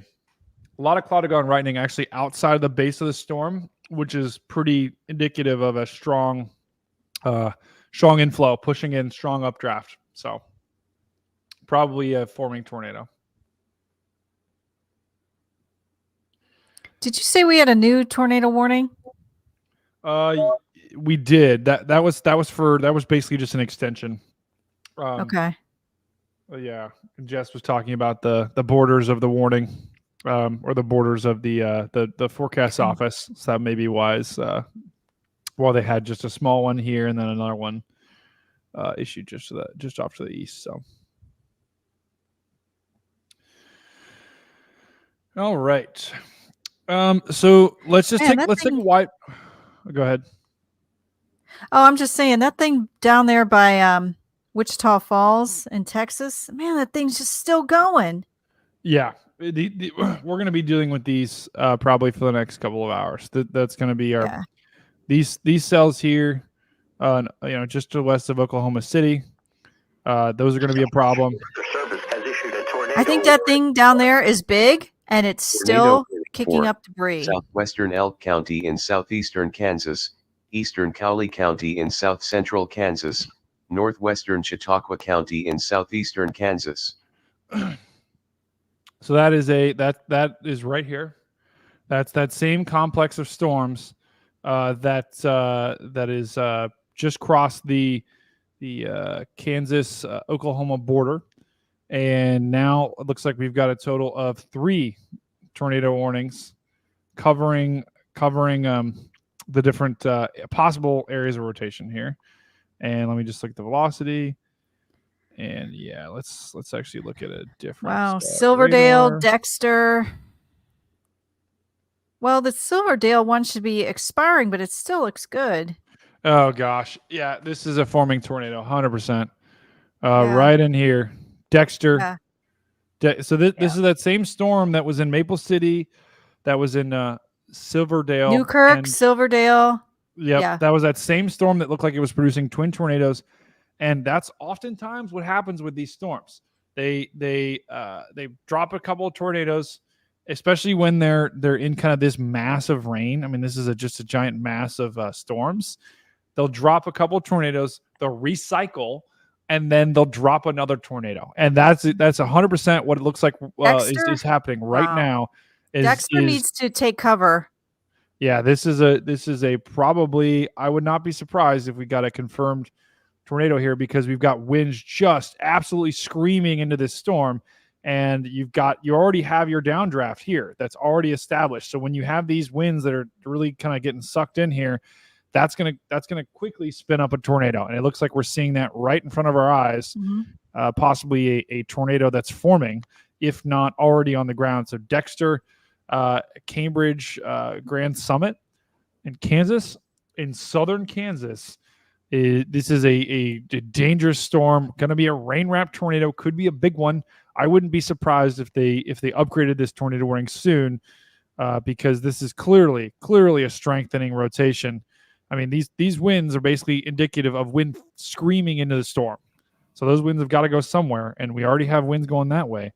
So they're going to start to rotate and bend around as they kind of get pulled by those already established downdraft winds. We got Brady Ryan's in the house.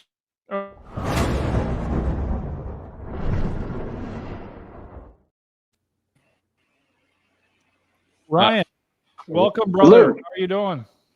Not bad. Had to go pick up a car. Sorry, guys. Yeah, no problem. Life like yesterday. Oh gosh. Like yesterday, life, weather doesn't stop for life. So No, I it sure wasn't does able to not. hop on yesterday. So, but we're happy to have you here, Ryan. So this is Ryan Hickman from Allison House, and he's a lot of the images that Phil is showing, and that Ryan will show too, are from really cool radar product, and I'm going to be using that shortly too. I'm actually on my laptop right now, but as soon as I kind of like get trained on that and continue to learn how to use that, we'll be showing those products too. But a lot of the products that Ryan and Phil will show are from using Allison House's data and using GR Earth and GR Analyst. So it's a really cool set of products. The National Weather Service uses it, and so it's really cool to use that kind of to see what the National Weather Service is seeing too, in some of the same products that they use. So Ryan, thanks for joining. Any thoughts on today so far? Yeah, that Dexter storm is just definitely pulling a lot further north than I thought it would.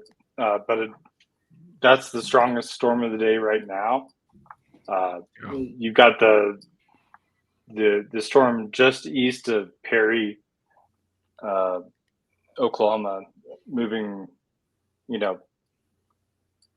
Stillwater, Oklahoma, actually, is Oklahoma State. So that's where I went to school. So yeah, it's always like a pain point for me to see that.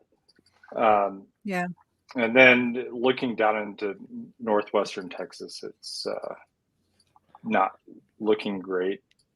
Knox City is that's pretty violent when it comes to the rotation on that one. Yeah. So I would focus on Knox City because those 2.75 inch LSRs are just I just Brady, I currently threw up a video in just north of St. Joseph, Missouri. So there's some tornado warning storms north of that. You can catch a little bit of the cloud layer up above, but so far a lot of these storms have been probably fortunately in some more rural areas. Yeah. Thank goodness. Thank goodness. And I think the reason, and that's maybe the reason why we haven't seen debris signatures like we saw yesterday, because there are some impressive velocity and winds right now. With a lot of these storms, we're not seeing debris balls on correlation coefficient, and that that doesn't necessarily mean there isn't a strong tornado on the ground.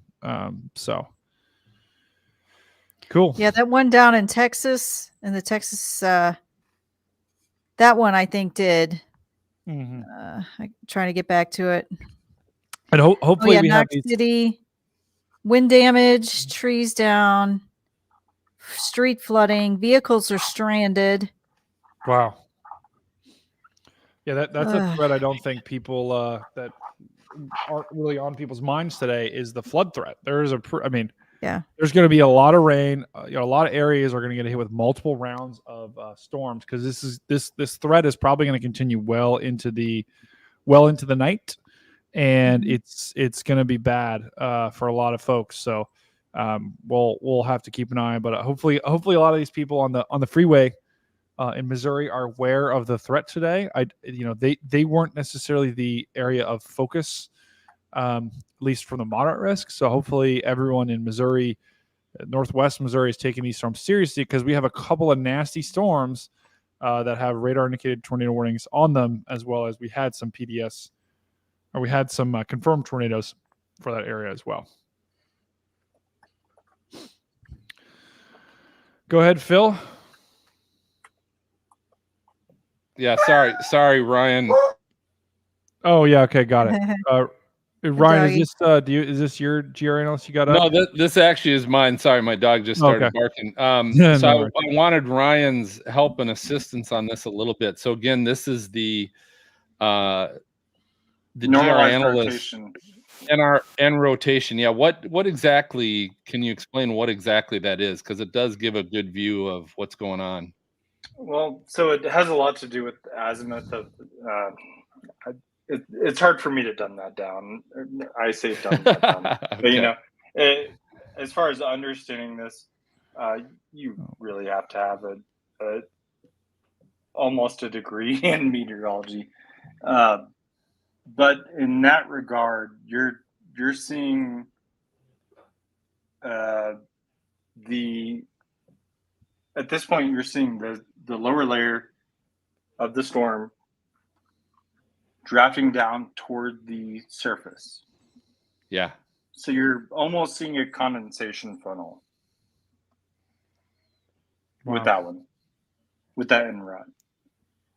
Just because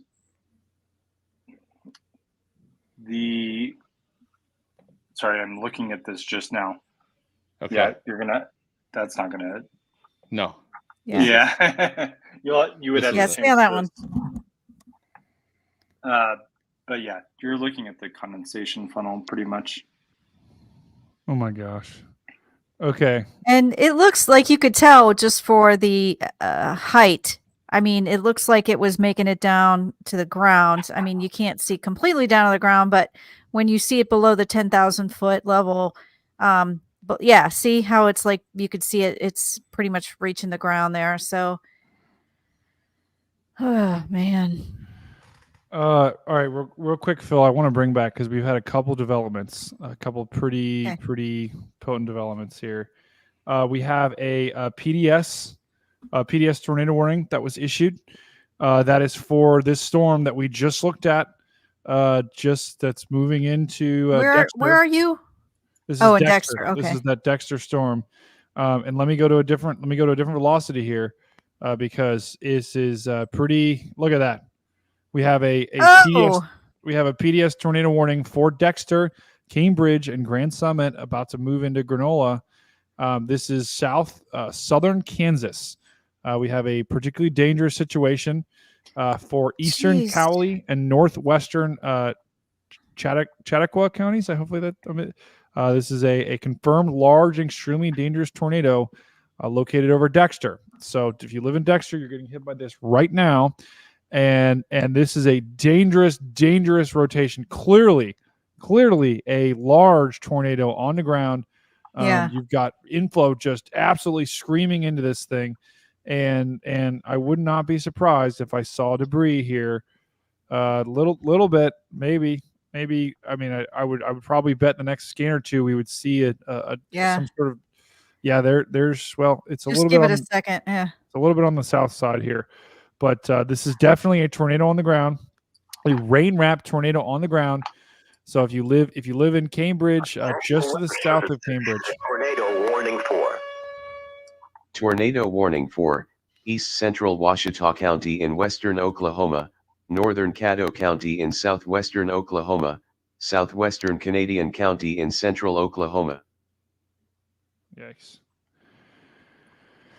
Well, that is a new tornado warning that we'll get to in just a second. That one has a lot of the storm chasers on it. I think Vince Walty and Aaron J-Jack, who we both have had on the show, both of those guys are on that storm. So we'll go down and show that in just a second. But we do. I mean, this is a dangerous storm up here in Cambridge, and it is a nasty storm that Clearly, Dexter is getting hit.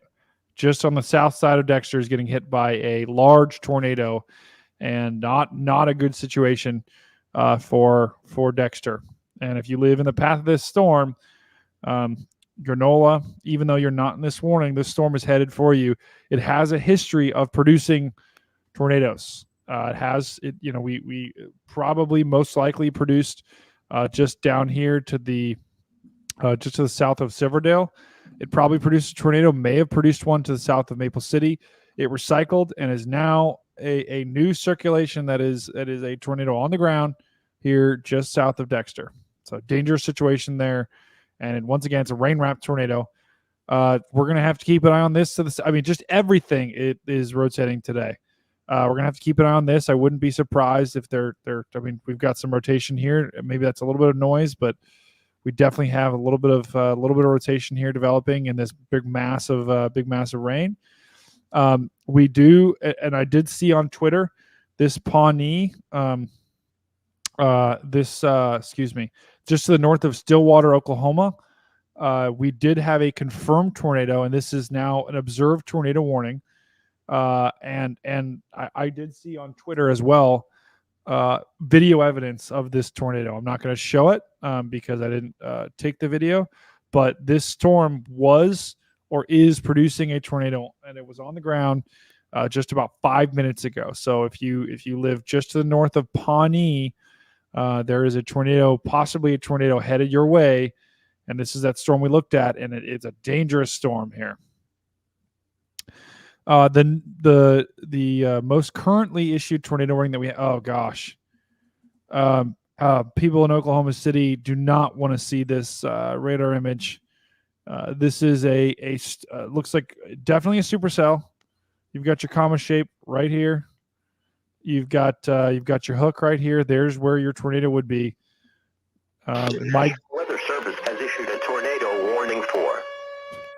Tornado warning for southeastern Knox County in northern Texas, southwestern Baylor County in northern Texas. I think, Ryan, we actually may be getting a little bit of feedback from your. I think you've got the same alerts on that Dan has on, which it's good that it's working. But maybe we shut those off just for now, if possible. But let's. I don't even know where that tornado warning was. Okay, yeah, that's this down here. That's our supercell down here. This is our long track supercell that we're really going to have to watch. Wichita Falls, you need to be getting right now. You've got a really dangerous storm coming your way. This looks like a developing tornado, possibly moving into Eakley, Oklahoma. Radar indicated. This is a radar indicated tornado warning. This isn't incredibly strong in terms of the rotation, but there could be. Let's just see if there's any debris. Yeah, not really. But I mean, clearly a hook. This is clearly a supercell, and I mean, absolutely, there could be a developing tornado. I would not be surprised. We've got a lot of storm chasers in here, right? That's Vince and that's Aaron. I actually don't know who that is, but the fact that these guys are on this storm, also they know what they're doing as well. So this is a storm that we're going to have to watch, and could have a tornado on the ground. Not as strong of signatures as I'm seeing in some of the other storms. Raymond, Texas Cell is PDS tornado warned. The National Weather Service has issued a tornado warning for. Tornado warning for west central Wichita County in northern Texas, southeastern Wilbarga County in northern Texas. Yikes. All right. So, and let me catch up with our tornado warnings. That new tornado warning that we just saw, that's for this cell right here. These are both of our. Are you talking about Eakley? No. Is that it when you zoomed in? So let me zoom out a little bit to show the group. This is in North Texas. So we've got. Oh, okay. These are those two supercells that we looked at a little bit earlier, and we said these are going to be a problem. And sure enough, we now have two possible tornadoes on the ground. Both of these tornado warnings are radar indicated. And the southern one is that same supercell we looked at earlier that had that PDS tornado warning. This warning is no longer a PDS tornado warning. It's still it is. Wow. Okay. So that was a wrong indication or the wrong warning I'm looking at, but this is still a particularly dangerous situation. So the highest level of tornado warning, I guess a tornado emergency would be probably higher than that, but this is still a incredibly damaging, a large and extremely dangerous tornado. Basically located near Rhineland. It's moving northeast at 25 miles an hour. Let's look at the velocity, see what we got here. That thing's been going forever. I mean, see where we were? We were Knox City, then it came up near Monday, and now it's here, and now it's a PDS warning. It's going to keep going. I mean, there's nothing stopping both of these supercells. These are in high cape, high shear, nothing impeding them from the south. These are both going to keep going for a long time. So here's I'm showing Brady this, showing you the current mixed layer cape of those storms, and you can see, down in Seymour, Vernon, they're just going in the same direction. Where right now, 3,000 to 3,500 cape as you head up. If you click right on that, Phil, will it go down the one near Seymour? If you click on the cape or click on the map, will it give you the cape? I'm just curious. Because I see the color table though. It's the color. Okay. Yeah, look at the color table off to the left. I was just wondering if it gave me a cape. 3,000 to 4,000. Yeah, that's pretty good. In this area, they're all heading, up towards the direction of Oklahoma City, but all 3,000 to 4,000 cape right up in that area. And the sin is almost nothing. There's no cap. Yeah. There's nothing holding it back at this point.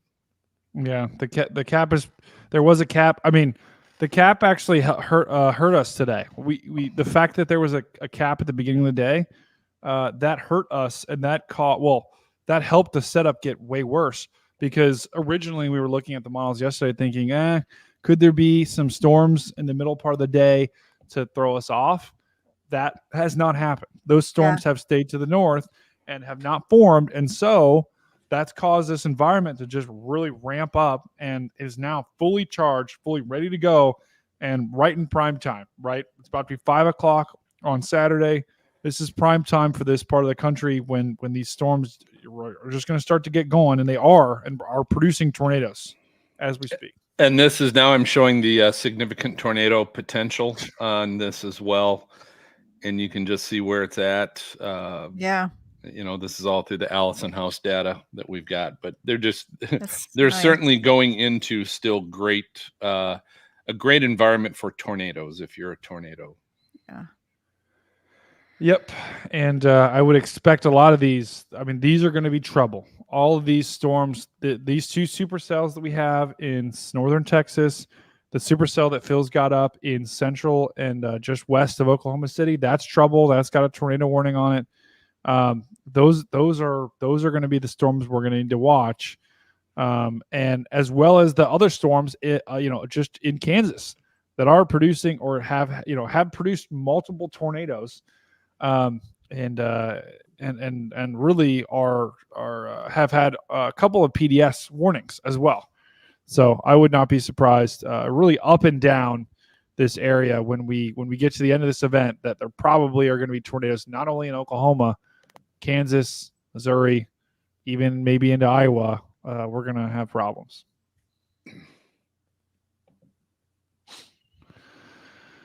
Yeah, and it always interesting, and Phil, and I want to keep checking back on these views because especially looking at the tornado, the tornado parameter is really useful to see, because those two southern supercells in Texas, they're moving right into that area of high potential. Yeah, and they're moving right to the moderate risk, which is right where, that's where the National Weather Service is basically saying the strongest parameters that we have today are going to be in that red moderate risk we're showing. So these storms are just moving into that area now.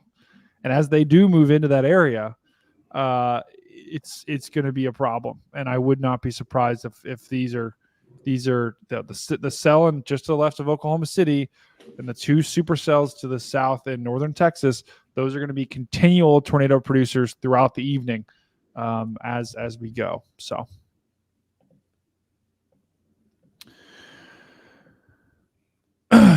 All right. So Phil, go ahead and keep an eye back on that. I'm going to quickly go back and just do a quick overview here. And I'm just going to show what do we got right now. Currently, we have 8 tornado warnings. Let me just zoom out. Total of 8 tornado warnings. We have, and then also we have 10 severe thunderstorm warnings. We have a severe thunderstorm warning in Iowa. That's the only warning we have in Iowa. We have 1 tornado warning in northwestern Missouri, and that is a radar indicated tornado warning. We have 2 tornado warnings in southern Kansas, and that is that storm we've been following, and that's that Cedar Valley, Arkansas City, Silverdale storm that's now pushing, or just pushed through Dexter, pushing into Cloverdale. We have those are 2 different tornado warnings. Both are radar indicated at this point. We had another tornado warning, and this one is a radar indicated tornado warning. It was a recently, this was the cell just north of Stillwater, Oklahoma, that produced a tornado there. That tornado maybe has lifted. I'd have to check on the velocity to look at it, but it's not looking as impressive. And then we have another tornado warning. So a total of 3 tornado warnings in Oklahoma right now, and 2 are for the same storm just to the northwest of Stillwater, and 1 is for this supercell, this nasty looking supercell just to the west of Oklahoma City, moving to the northeast. And then we have 2 total tornado warnings in northern Texas, just to the west of Wichita Falls, and we have 2 nasty supercells there that are going to be a problem for the next couple of hours, at least. And this one looks like it probably is wrapping up again to maybe produce another tornado here, or is producing a tornado.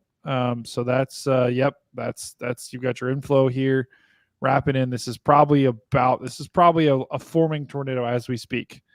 In the latest frame there, you start to see the enhancement of the green, and the red looks a little bit more pronounced. That's 100% a forming tornado, about to be moving into Seymour. So that's what we got in terms of active tornado warnings right now. We've got a busy day, really busy day so far. I mean, we started a stream at 3, and we've been going nonstop for the last 2 hours with a ton of these warnings. I do want to give a quick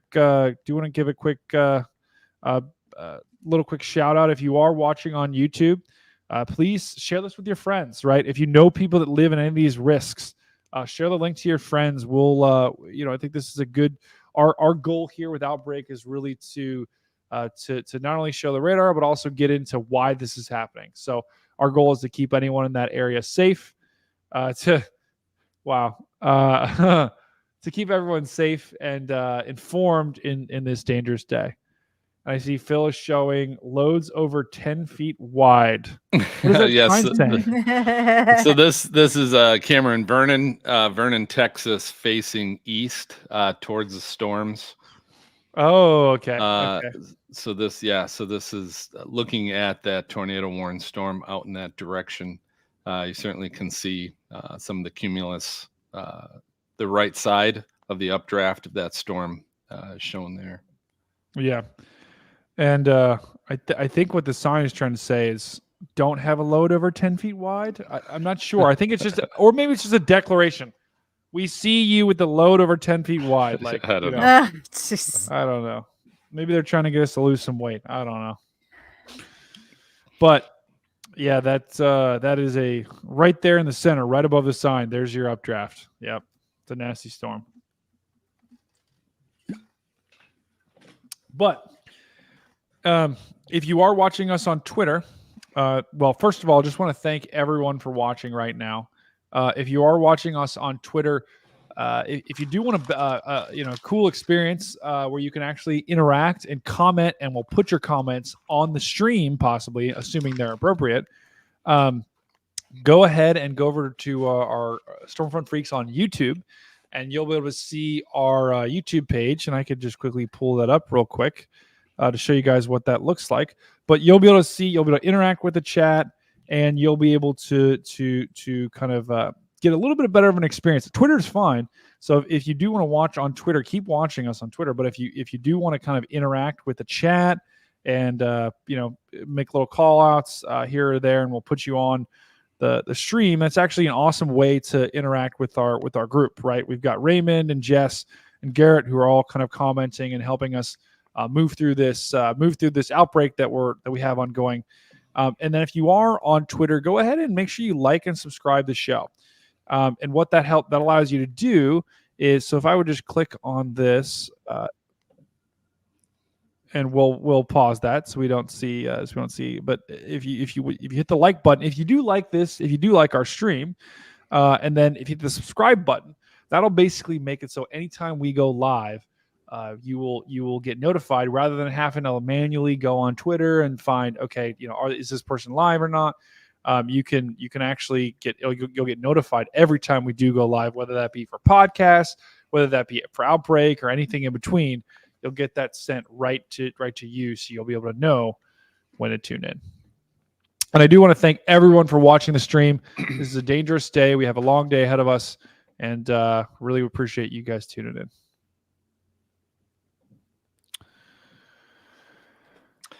Brady, I'm going to pull up so I can show you kind of another 3D image of the storm in Seymour, or I think it's maybe northeast of Seymour. Well, it's not yet to Seymour. It's approaching Seymour, Texas. But this is kind of a 3D view of the velocity radar. And you can see that change in direction. See how it drops down to the bottom? Oh, yeah. That's your, yeah. Wow.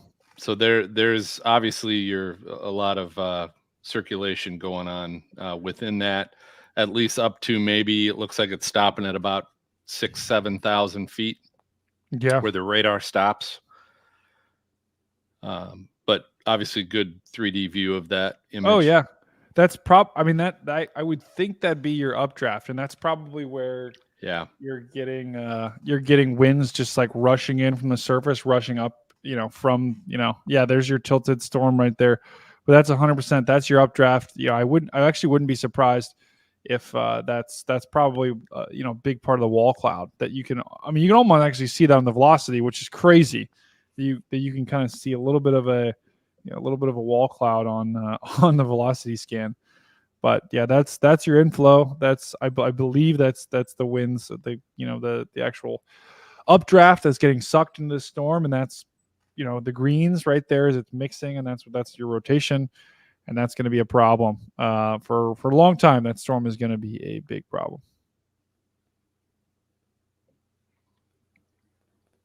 Look at, and is that Phil? Is that storm 60,000 feet?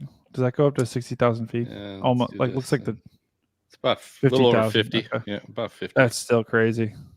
That's absolutely crazy. Go around. Yeah, I'm looking at the normalized rotation on the west side of Seymour. About to cross that highway over Red Springs.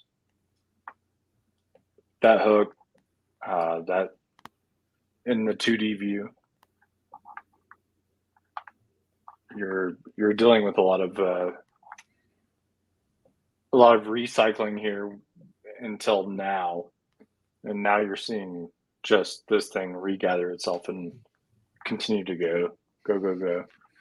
Yeah, it is. Yeah, it's. I mean, this is going to be a long track supercell, and I mean, it actually looks like.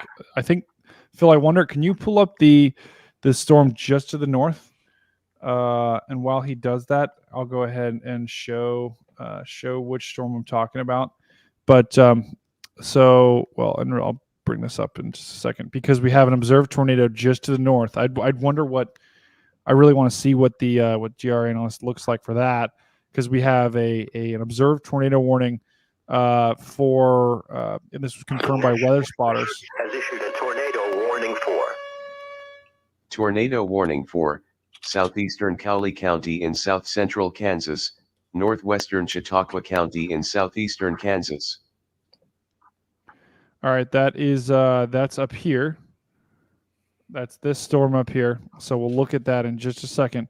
But we do have a confirmed tornado on the ground.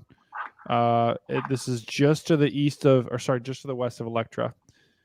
Just to the west of Electra, Kansas. And Sorry. oh, you're good. No worries. No worries.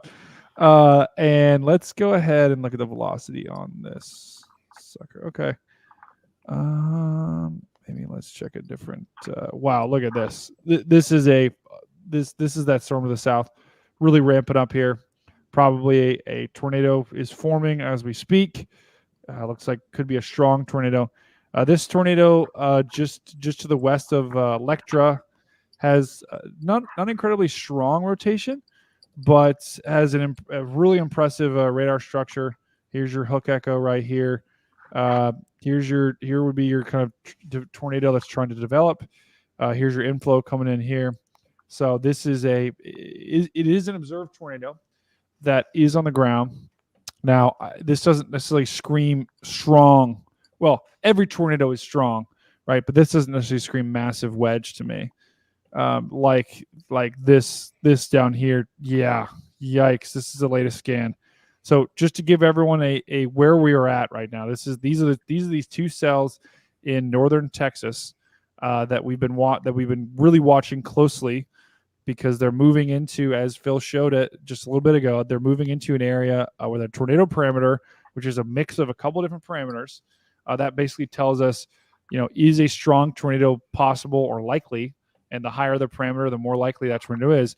Both of these storms are moving right into an area of high that, where that parameter is high, which means there's a ton of energy and there's a ton of turning with the winds that are going to help fuel these things. And it looks like this thing's about to go berserk. This storm, I would not be surprised if they upgraded this tornado warning, because this looks like a developing strong tornado just to the west of Seymour, Texas, with a really, really strong rotation, just starting to really ramp up here. And if you look here, this little curl right here, that is that tornado wrapping up. And I would, in the next frame, I would probably expect it to even wrap up a little bit more and have this kind of pull over here, because we've got really strong winds getting sucked in here. You've got really strong winds coming out of the back of this thing, the downdraft of this thing right here. And as these two winds mix, that's what's going to get your tornado, and that's what's happening right now as we speak. We have probably what it could be a strong tornado forming just to the west of Seymour, Texas. And we do have a Raymond, good call on the two meso discussions. We have one for these two storms that I want to quickly show.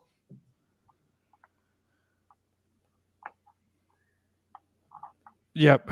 So this is a meso discussion that's just specifically for two storms. You don't see that very often where you have a mesoscale discussion that they issue just for a storm or two. You get that when you have two really bad storms or one really bad storm, right? I've seen them do that before. And so the National Weather Service is highlighting these two storms, basically saying, hey, we've got some long-lived supercells here. We've got possibly intense tornadoes forming and very large hail. So Wichita Falls, Lawton, Oklahoma, and Duncan, Oklahoma, you guys need to be aware of that right now, that you've got these two really strong storms that are coming right at you guys. So that's going to be, I don't see anything that would stop these storms from continuing to push off to the east. You also have the storm in Hinton, Oklahoma, that moving towards El Reno, which, as you all know, looks to have weakened, maybe cycling, but something to focus on.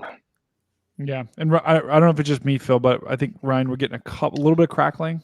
Yeah, crackling on your mic. Yeah, no worries. But Brady, I'm throwing up this again, the significant tornado parameter on those two storms, which is a tornado warning for. Tornado warning for northeastern K County in northern Oklahoma. So anyway, just throwing up on those two storms to finish up what you were talking about there, Brady. Again, continue to just go into a stronger environment for them to grow.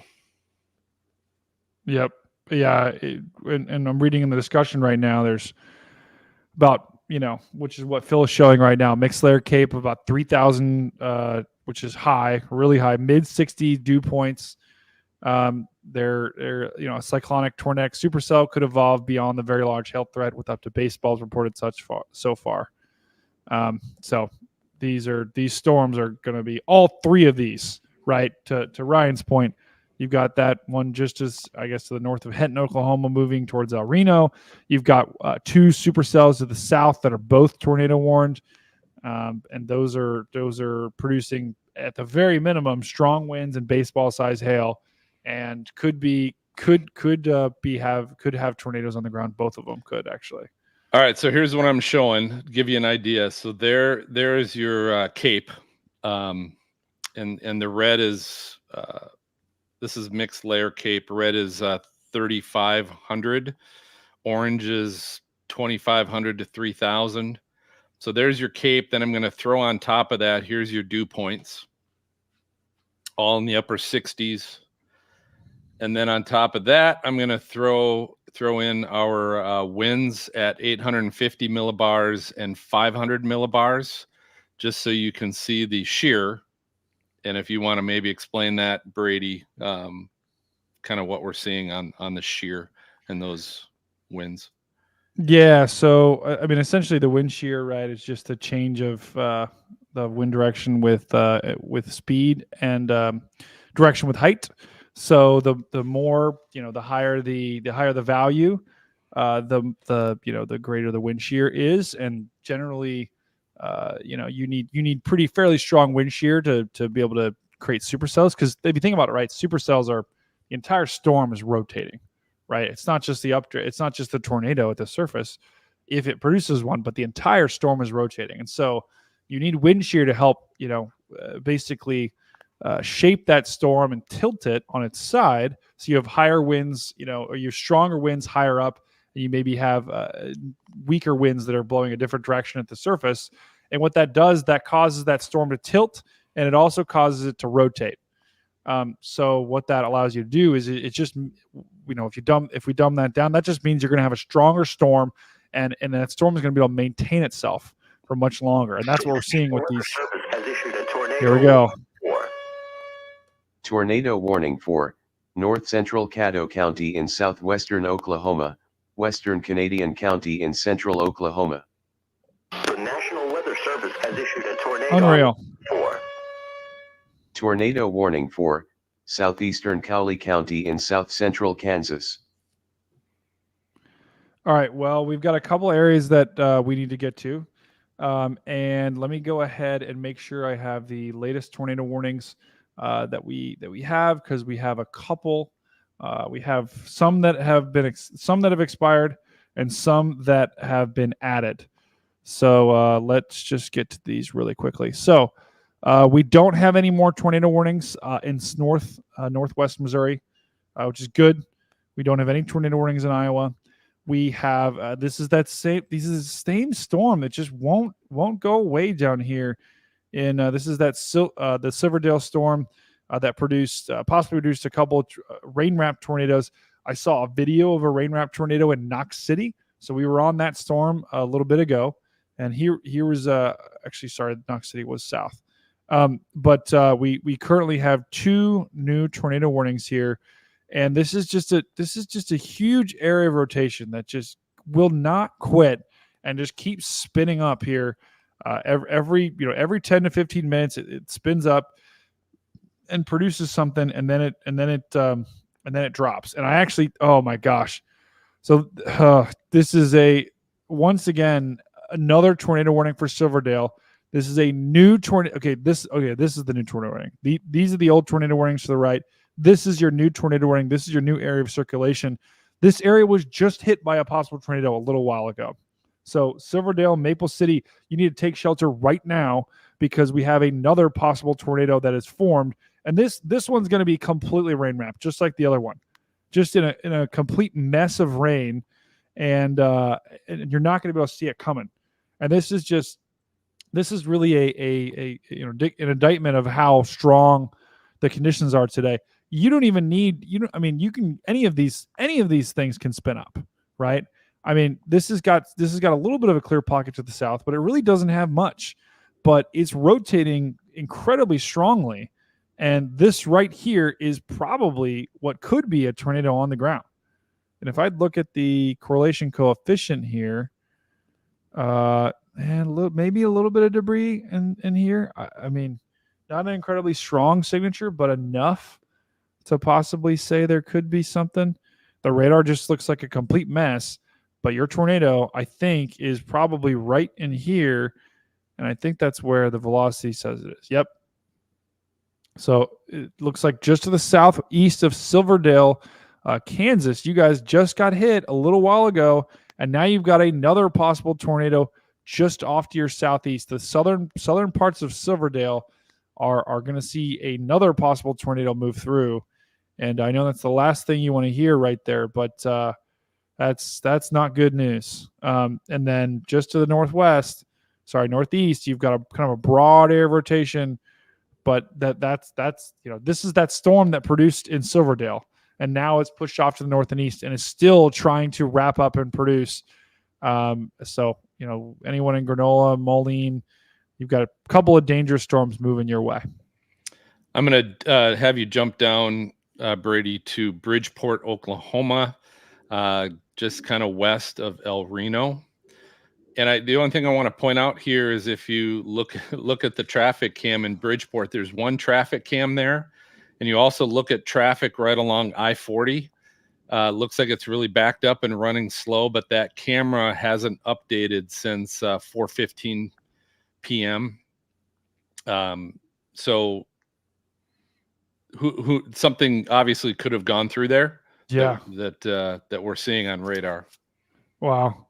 Yeah, and is that Hinton cell? The National Weather Service has issued a tornado warning for. Yeah, Hinton. Tornado warning for northeastern Gentry County in northwestern Missouri, west central Harrison County in north central Missouri. All right, we'll get to that in just a second. I think one or two of my friends are watching the stream. Guys, if you're watching, can you bring me some peanut butter pretzels? I forgot to get some food. So I'm not going to eat on stream, at least a delivered meal this time, but maybe if you guys could bring me some pretzels, that'd be appreciated. Okay, so Phil is looking at this Hinton storm, and interestingly enough, this tornado warning is a radar indicated tornado warning, and it does include the city of El Reno. So El Reno, you have a dangerous storm moving your way. Thank you very much. That was quick. I want to give a shout out to Patrick Dewey, everyone. He just very kindly brought me some food. Thanks, Patrick. Thank you, Patrick. We love that. Bring him some water too. He sounds like he's getting a little dry. Yeah, or a drink. Yeah, you know what, Patrick? Bring me a drink. This is gonna be a long night. All right. So Phil, that was that bridge. Okay, I know exactly what happened, Phil. I think it's hail. Bridgeport just got some pretty big hail, so that would not surprise me if it was hail that did it, because the actual circulation is just to the south of Bridgeport, but they're getting absolutely really heavy rain and some hail hitting Bridgeport right now. So that probably is that. Either hail or maybe the signal. Those people better not be parking under the overpass. Tornado warning for southeastern Wilbarga County in northern Texas, northern Baylor County in northern Texas. The National Weather Service has issued a tornado Unbelievable. warning for. Tornado warning for Elk County in southeastern Kansas. Maybe we should just not do the stream and just let the warnings go, because it seems like it's going to be that kind of night where it's just going to be one after another. Okay, so a couple of new tornado warnings I want to get to. First, are you able to keep up on the ticker at the bottom or not? I'm trying. If not, should we take it off? Well, it's so I'm able to get, like, every minute I'm getting the new tornado warnings. So I Oh, just okay. have to. All right. I just have to go and like copy and paste them into the ticker. So Got it. Okay, cool. yeah, everyone on the stream will eventually figure out a way to integrate that and get it done automatically, like some of the other guys do. But this is early days in the Outbreak stream. Ryan, So Ryan will figure it out for us, I'm sure. Yeah, exactly. Ryan will figure it out. This is early days in the Outbreak stream where we're just kind of, you guys are all getting on the ground floor. So it's actually kind of exciting because we'll try some things will work, some things won't work. And our goal is to make this a big deal, but you guys are getting on the ground floor and helping us make this the best thing it can be. So please definitely continue to send us feedback as we go throughout the show of things you like, things you don't like, and leave some comments in the chat, right? If you're watching on YouTube, go ahead and give us a comment and we'll put you on the stream. Jess just said another Caesar salad for Brady. No, we got peanut butter pretzels today. Peanut butter pretzels, which are really, really not good for me, but that's okay. All right, so let's look at this Henton storm. This is that storm that Phil just looked at. Here's Bridgeport. Here's the camera Phil tried to pull up. Looks like definitely some heavy rain and some hail moved over or moving through there now. So that's probably why the camera is not working. And this storm, this actually has a lot of chasers on it. Vince is on this storm. Aaron J. Jack's on this storm. And I think some other Brandon Kopech's on this storm. And I think this is actually Chris Hall. Oops, we won't put that on. I think that's someone else. But so there's a lot of chasers on this storm. This is kind of the only game in town right now in western Oklahoma. We've got some stuff off to the north, but this is a isolated lone supercell. We never like to see those, right? Because there's going to be nothing really stopping it. But it is still a radar indicated tornado warning, a definite supercell with a pronounced hook right here. So here's your hook. So here's where your tornado would be if you'd have one. But the structure on this thing is not looking good. It actually just looks like I think Vince is like bailing north, right? Does it almost seem like Vince is trying to bail north to get away from something, maybe? Unless that's delayed. Yeah, Vince is pushing north here, which is interesting. So that means maybe he's trying to get away from something. Or maybe he's actually, that's weird. Okay, so the rotation is down here, or the rotation is up north.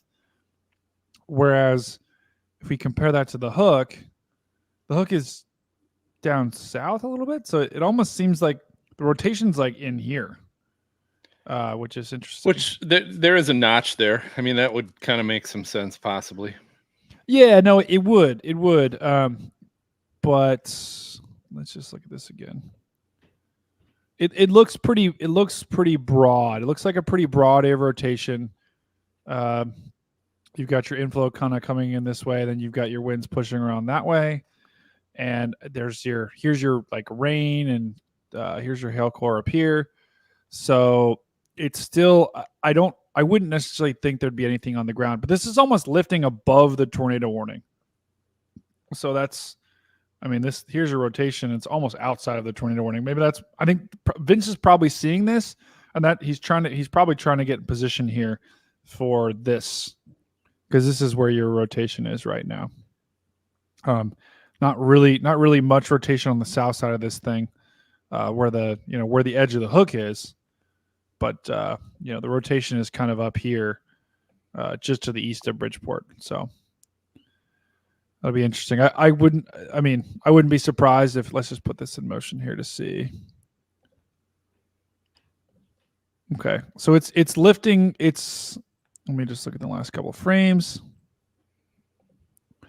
Yeah, so it's lifting. It's almost lifting due north. So they'll probably have to, if they're going to continue this, and this was just issued.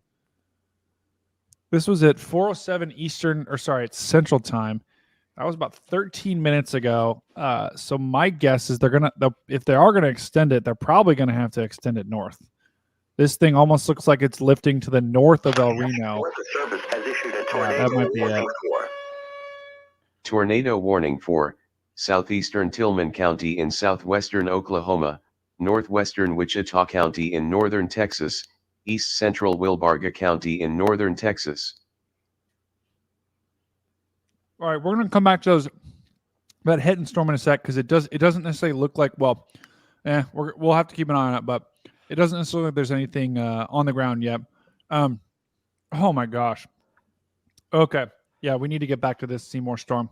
Yeah, I'm going to show you too while you talk about that, Brady. Let me just quick show you. This is the Seymour storm cross section of velocity. Look at that.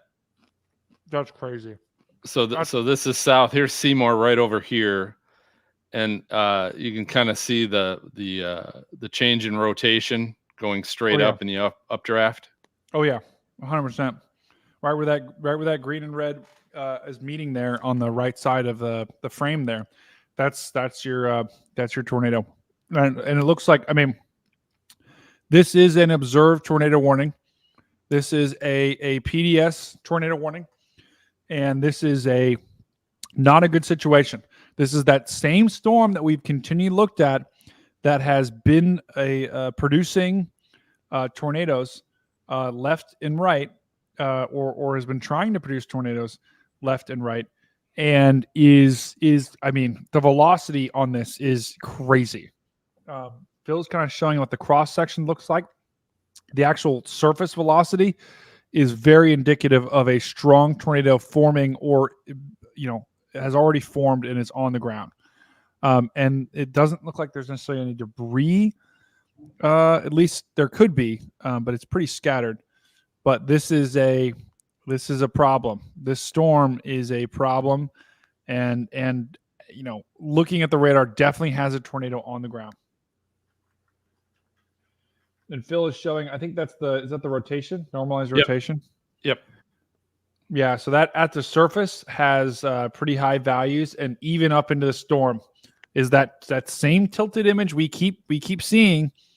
That storm is clearly rotating all the way up to the top of it. I mean, which is crazy. And I am not surprised at all that this thing has a PDS tornado warning.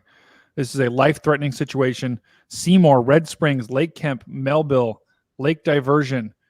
This is a particularly dangerous situation. You need to get to shelter right now because there is a strong tornado that is on the ground and doing damage.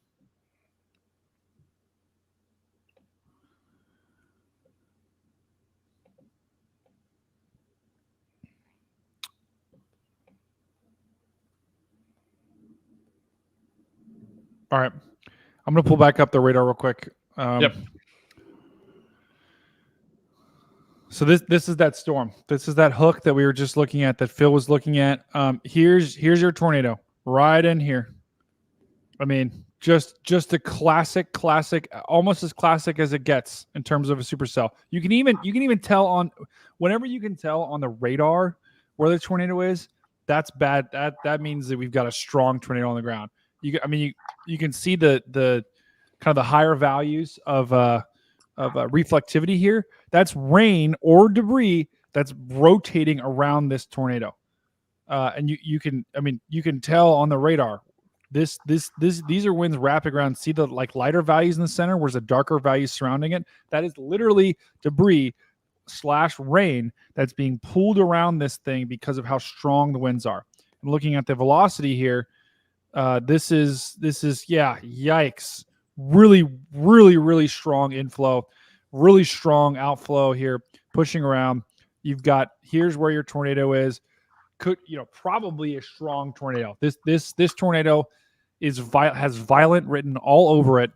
Not only do you have National Weather Service has issued a tornado warning for Tornado warning for northwestern Canadian County in central Oklahoma. All right, that's that hit and storm that we just looked at. We'll go back up to that in just a second. But this is an observed, particularly dangerous situation tornado. It looks like it's. I think the only positive thing is it looks like this is pretty not very populated. So that's at least maybe the saving factor here. But this storm is pushing right at Wichita Falls. This is a long track supercell There's nothing that's going to stop this. So if you live in Wichita Falls, or if you're watching this stream and you know someone lives in Wichita Falls, this is your early warning. This is a incredibly strong storm that has been continually for the past 2 hours now producing tornadoes, recycling, and then producing more tornadoes. And it's moving into the area of strong conditions, or strongest conditions. So which means, this thing could drop a tornado and it might stay on the ground for a long time, right? So Wichita Falls, Texas, you guys need to be starting to make your preparations now, because you've got a really, really nasty storm moving your way. And let me see if I can time this out here to see when it will be in Wichita Falls. So it's about 45 miles away from Wichita Falls. I think this storm is moving about, let's just say 40, I think. So Wichita Falls, this will be at your doorstep in about an hour. Dundee, Texas, about 32 minutes. And let me just make sure that this is moving at 40. So 35. Okay. So it'll probably be Wichita Falls. You got at least an hour before this thing is on your doorstep. But still, now is the time to prepare and start to have a plan in place.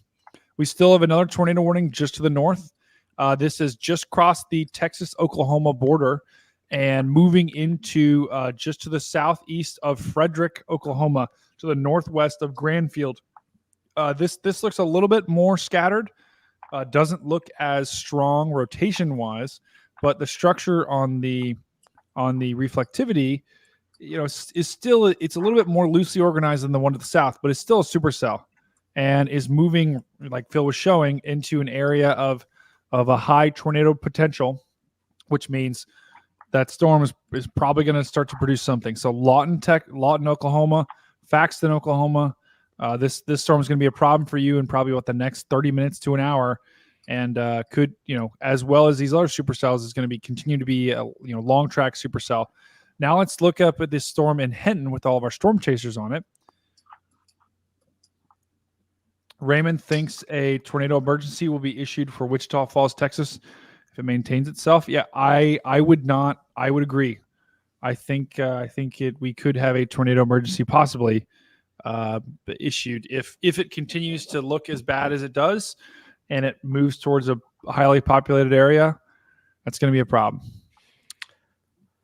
I'm going to show you Brady 3D of that Hinton storm that you're going to right now.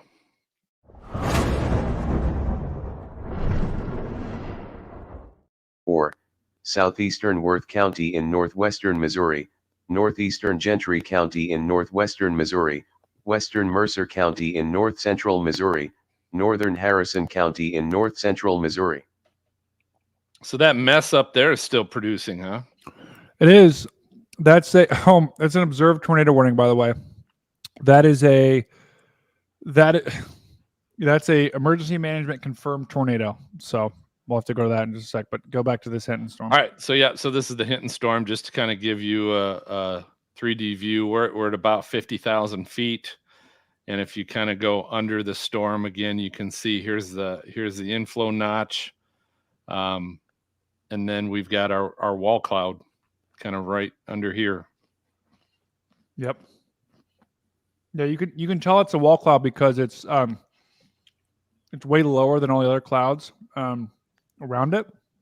And so when you think, like when you see a wall cloud, you can tell it apart from the other storm or the other clouds because it's significantly lower and almost looks like the end of a rectangle, right? Like almost touching the ground. And those are what tornadoes form from. So anytime you see wall cloud, that means, okay, we've got a possible tornado forming. And wow. The radar presentation for this Hinton is concerning, to say the least. But in this storm right now, the Hinton storm is almost 50,000 feet. So that is unbelievably high. That is, I mean, to give everyone perspective, when you fly planes, usually at 30,000 feet. So this is 20,000 feet above your typical cruising altitude when you're in a plane, which that is a pretty insane thought. It's a great way to put it, pretty. Yeah. I mean, it's just unheard of storm, not unheard of, but whenever you get storm heights like this, that means this environment is primed and it's incredibly potent, and there's nothing that's going to stop these storms from continuing on into the evening. All right, Phil, keep an eye on that, because here's what I'm seeing on radar that looks kind of concerning. Anytime you see a donut hole right here, that's not good. That usually tells me that, yikes. What storm is that, Brady? That's the Henton storm. Okay. Or I guess it's just north. Yep. It's just it's well away from Henton now. So we should stop saying Henton. But this is just to the west of Calumet, Oklahoma. Most likely, and all the storm chasers right here are all rushing to get to it because they're seeing what we're seeing. This is most likely a forming tornado or a tornado that could be on the ground. I would not be surprised if we saw if this is dropping a tornado. I would not be surprised if it's about to drop a tornado. I would not be surprised, because we've got really strong winds rotating around this way. This is your rotation right in here. A ton of lightning around that, in and around it. So really strong updraft. I'm sure these storm chasers are flying to the north to try to get to this, because this storm is moving. Let's look. It's moving. It's going to be moving north. Yeah, it's moving northeast. Exactly. It's moving northeast about 30 miles an hour. So it's not moving incredibly fast, which should allow these chasers to catch up. But still, it's sliding, it's sliding directly to the north. So that was exactly what we said would happen, where they kind of they nudged the warning a little bit further to the north, because I think they thought it almost was going to take a right turn towards El Reno, but it did not. That storm is now lifting to the northeast this way. So El Reno, you are no longer in this tornado warning, which is good news for you guys. You guys aren't out of the woods yet, but I know folks in El Reno are every time there's a day like today, there's they're always are aware and alert, and especially after the huge tornado, one of the largest tornadoes, if not the largest tornado ever measured on Earth, happened in El Reno. But this storm is just, and let me really quickly get the new warnings in there. But this storm is really starting to wrap up here. So can you, Ryan, maybe you can help explain this too. This diagram here at the storm, it's kind of now what Gary Calumet, as Brady was talking about. What's this MDA strength? Yeah, so that's basically just it depends on how your settings are set in that application, but just the way the winds are going, basically just trying to determine what is most likely for a tornado. It does a pretty good job of it, as you can see on the velocity.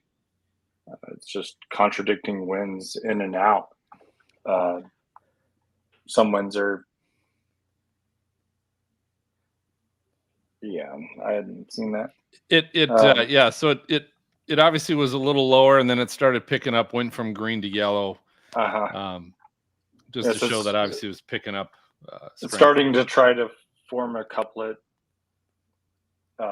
just northwest of Calumet. It's going to pull north. Yeah, this is a nasty storm. I mean, look at the beginning of that frame. The winds were almost they weren't vertical, but they were tilted, right? If you look at the velocity, and then just in the last couple of frames, you can see them start to really wrap up from the south and then from the north.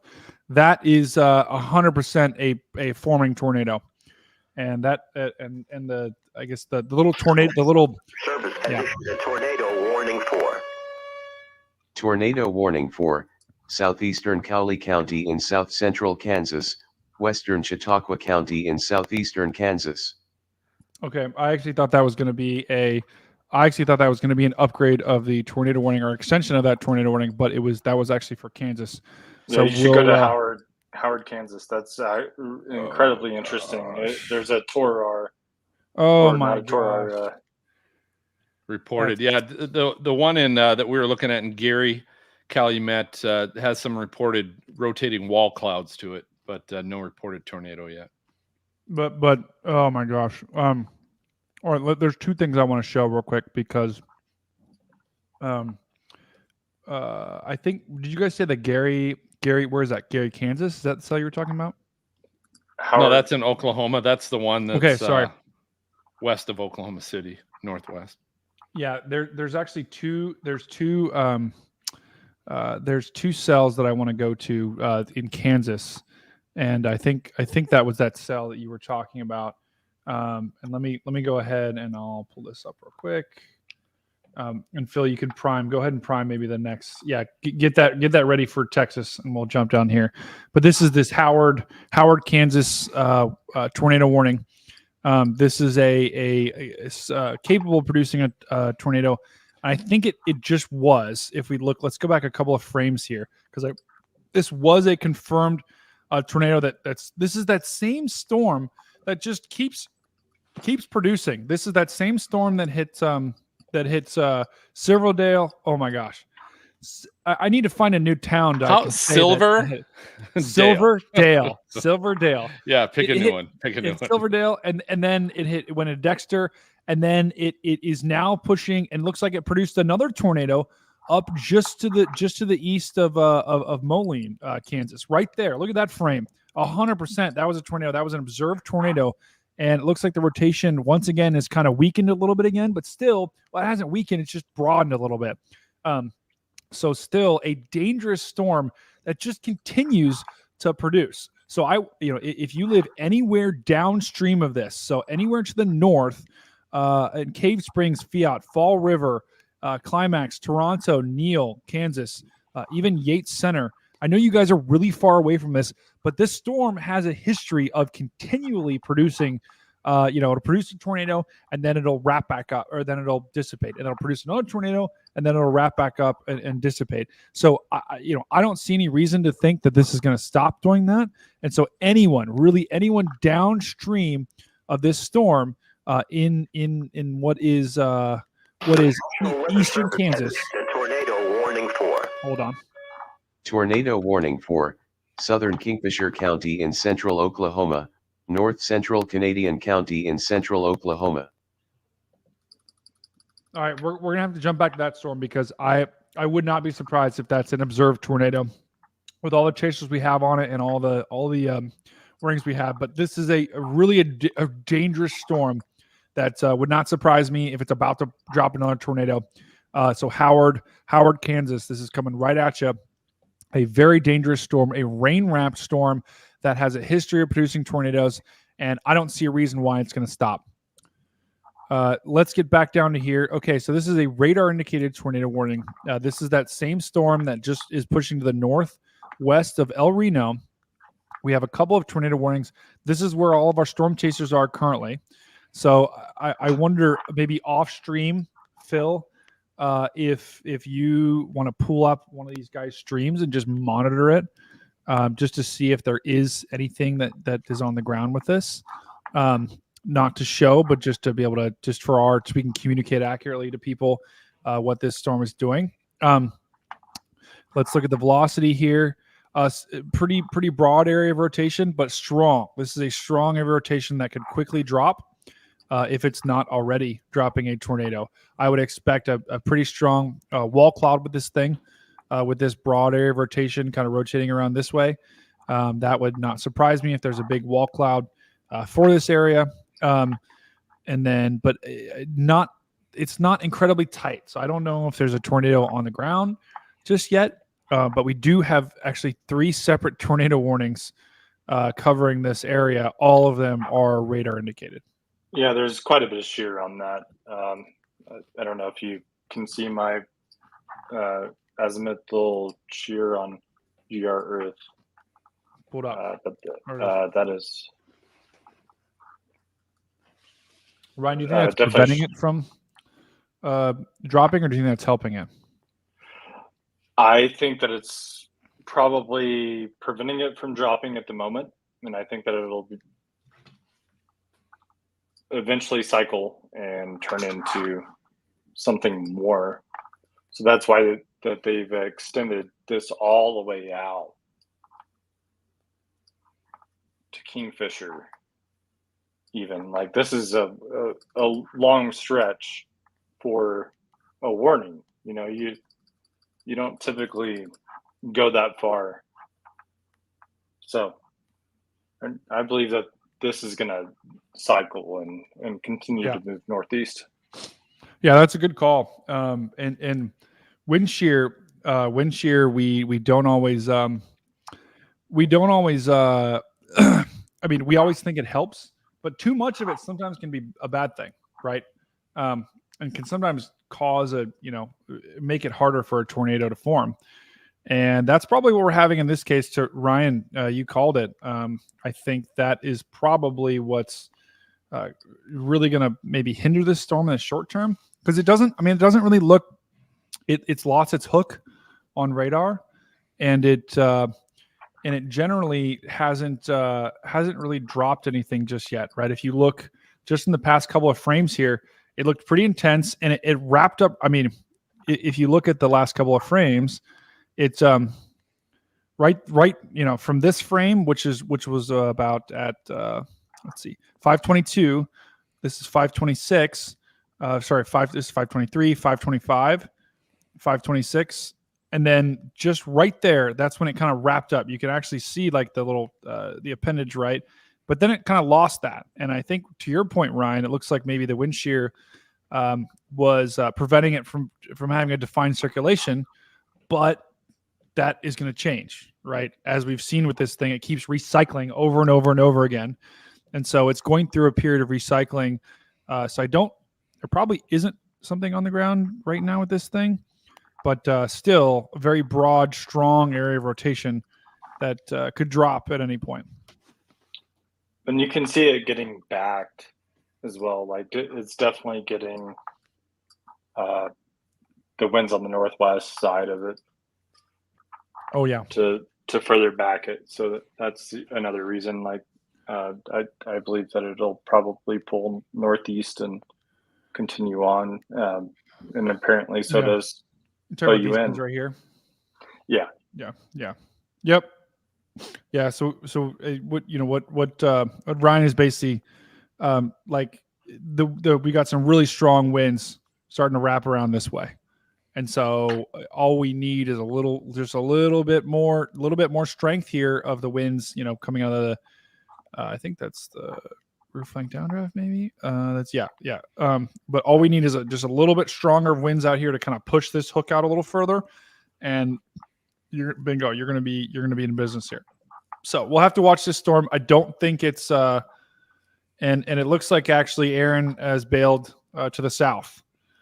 So he must see something he doesn't like with this storm, or I mean these two storms down here are mean. So, that's a long way to go to the south storm. Yeah, it is. I'll share that. I'm noticing Jordan Hall, who's actually with Reed Timmer. They are on that storm that just crossed into Oklahoma, north of Wichita Falls. That actually looks like it's kind of dying, but there was a brief funnel that was being displayed, but it's no longer the case. So they were on Hollister, the Hollister. Those two tornado warnings near Wichita Falls there in the north one. Oh, okay. Yeah, they were here. Those are starting to train on the Texas storms. Yeah. This storm is so this is tornado warning expires in 60 minutes. It looks like they're going to let this thing expire because the actual storm itself is almost completely out of the tornado warning. And I mean, this storm has always kind of struggled. It was always kind of the north. It was it was almost like the big sibling or the little sibling that just got all the crappy hand-me-downs. And the southern cell was the big brother that got all the the nice car and everything. So this storm always has kind of had this ragged appearance and hasn't really shown. It's still a strong storm. So if you live in any of these areas, you need to take the storm seriously because it is moving into a potent environment. but it hasn't ever been able to kind of fully wrap up or have kind of the impressive velocity signatures that we're seeing from these other storms, right? And Ryan, to your point, the supercell to the south that's moving towards Wichita Falls has combined with some of these other storms, so that could actually cause.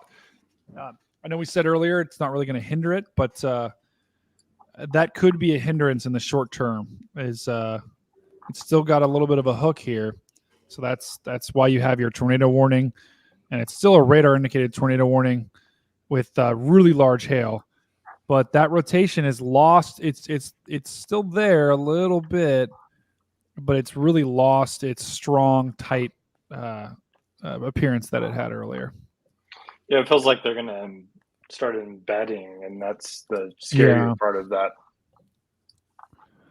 Yeah, I would agree. Wichita Falls, I still would be ready. I still would be ready for a possible. Yeah, you can see one of the things you guys have been talking about is that southern storm really is just, you can see how it's ingesting that northern storm now. Mm-hmm. Stretching that out. And the northern storm is going into a little lower Cape environment. Yeah. And if we pull up the significant tornado potential, it's working its way out of a less favorable environment, and that southern storm is heading into a more favorable environment, which is partly why it's maybe pulling that in. But yeah. Mostly because I don't think the air is polluted based on like the previous storms that have gone through there. Yeah, they've taken up all the moisture and then they've moved on, and the southern storms are in fresher air. Mm-hmm. Yeah, it would be nice to look at I guess infrared to see what we're seeing there, but at the same time, you know, that looking at infrared, that's why they're going to stay on the southern side. Yeah, it's like I said, it's like the little brother who just gets the hand-me-downs, and he's getting his brother's 20-year-old used T-shirt. He's trying to wear it, and he's like, well, this isn't cool, and that's exactly what this northern storm is. It's still a dangerous storm, but it's really struggling to produce here. And the southern storm we're going to have to watch it because it's starting to produce a pretty well-defined notch. It's definitely recycling right now. Still a tornado warning, still a dangerous storm, but with really large hail, baseball-size hail. But not as impressive as it looked earlier, and is kind of combined with a couple other storms. So Wichita Falls still be aware. This could continue to be will continue to be a problem. It just will it kind of recycle. Got a couple comments here. Ginger Ninja is talking about wall clouds. Yep, we're talking about wall clouds. Sean O'Reilly says, "Help! I need storm advice." Sean, you're gonna have to be more specific. Ginger Ninja was talking about where's everyone tuning in from. Ginger Ninja says he's in Iowa. Sean O'Reilly says he's in Florida. So we've got people kind of tuning in from across the country here, which is always cool to see. And looks like also Ginger Ninja is a young child, or not a young child, a sibling, or a younger sibling. Younger sibling. Yeah, like me. We always get the hand-me-downs, don't we? So, Raymond, why are we spamming corn? Apparently, some people are spamming corn in the chat. So, not sure why they're doing that. I think that's the I'm latest trying to shut that down. Yeah, you know what? We might have to. I don't know. If he keeps doing it, we might have to have a problem. But it looks like he stopped. corn spammer. Yeah, he's the corn spammer. We might have to lock him down. Which Sean O'Reilly, I'm not sure why you're spamming corn if you're in Florida, but Raymond's in upstate New York. I see Rick just joined us as well. Great to have you, Rick. Should probably look at that Kingfisher storm a little bit more. Yeah, let's do it. And that's the Oklahoma, right? Yeah, I see it. Okay. Yeah. Okay. So the Kingfisher storm has a still radar indicated tornado warning for it. And okay. I'm seeing what you're seeing, Ryan. Let me quickly put that on the big screen. So it looks like this is our Kingfisher storm that we have a lot of our storm chasers on. This was our Hinton cell that has now moved to the north and east and is just to the northwest of Oklahoma City. This thing's going to continue moving off to the north and west, north and east. So Kingfisher, you're in the direct path of this, and right here is a little bit of a couplet. Go ahead, Ryan. There's an enormous amount of storm chasers on there. That is chaser convergence to the max. That is.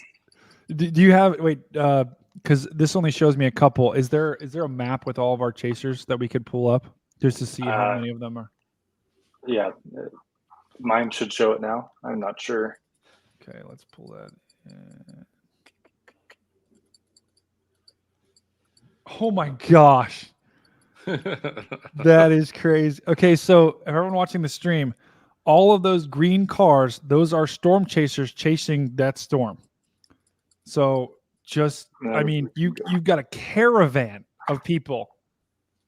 Absolutely, and those are only the storm chasers, right? So there's probably other people that are on the road that we have, but I mean, these are probably back. I think those are like probably country roads, right? So for the most part, yeah. You've probably got farmers that are like looking outside and there's a parade of 50 cars going by and they're like, this is never, what is going on? And then but that is crazy. So that is that's the big game in town in terms of storm chaser convergence. We have just everyone in their brother trying to follow that storm. My guess is because it's in such close proximity to Oklahoma City. So if you are watching this stream and you are storm chasing, please be safe. Please do not get into. I mean, sometimes the most dangerous part of storm chasing is actually the traffic and the traffic accidents. But so please drive responsibly and don't rear end the person in front of you, and please don't stop underneath of an overpass to save your car from hail. It's not worth it. Yeah, you even see the people coming down from the previous Perry Stillwater storm, just trying to come down I-35. That's great. That's crazy. And go towards That's great. Oh my god! And it actually looks like some of the more well-known storm chasers are actually starting to bail. So maybe they're sick of the traffic. But I mean, this is a dangerous storm because just in the last couple of frames, this rotation has upticked a little bit. So noticing a little bit of a couplet right in here. This would not surprise me if it dropped something. Just with I know the radar presentation isn't sorry, it's loading. Well, actually, yeah, you've got your hook here. I bet you probably got a broad wall cloud right here that's formed. And this is starting to try to wrap up into something. Yeah, I would not be surprised if this dropped a tornado soon. And then Raymond also brought up there's a PDS tornado warning in Oklahoma for Howard. Let's see. Where would that be? Are we sure this isn't for Wichita? I thought Howard. The National Weather Service has issued a tornado warning for tornado warning for southeastern Elk County in southeastern Kansas. All right. So this, I think that's for one of these cells here. So we do have a PDS tornado warning right now. Actually, no, this is not a PDS tornado. This is just a confirmed tornado warning. So this is once again, this is that same storm that keeps producing tornadoes up here, and is just completely rain wrapped. And so let's go back a couple of frames actually, because right now this rotation seems a little broad. Yeah, right there is when it probably was producing. Actually, no, sorry, right there. And we did actually just look at this a little bit ago. It still looks like a pretty broad area of rotation.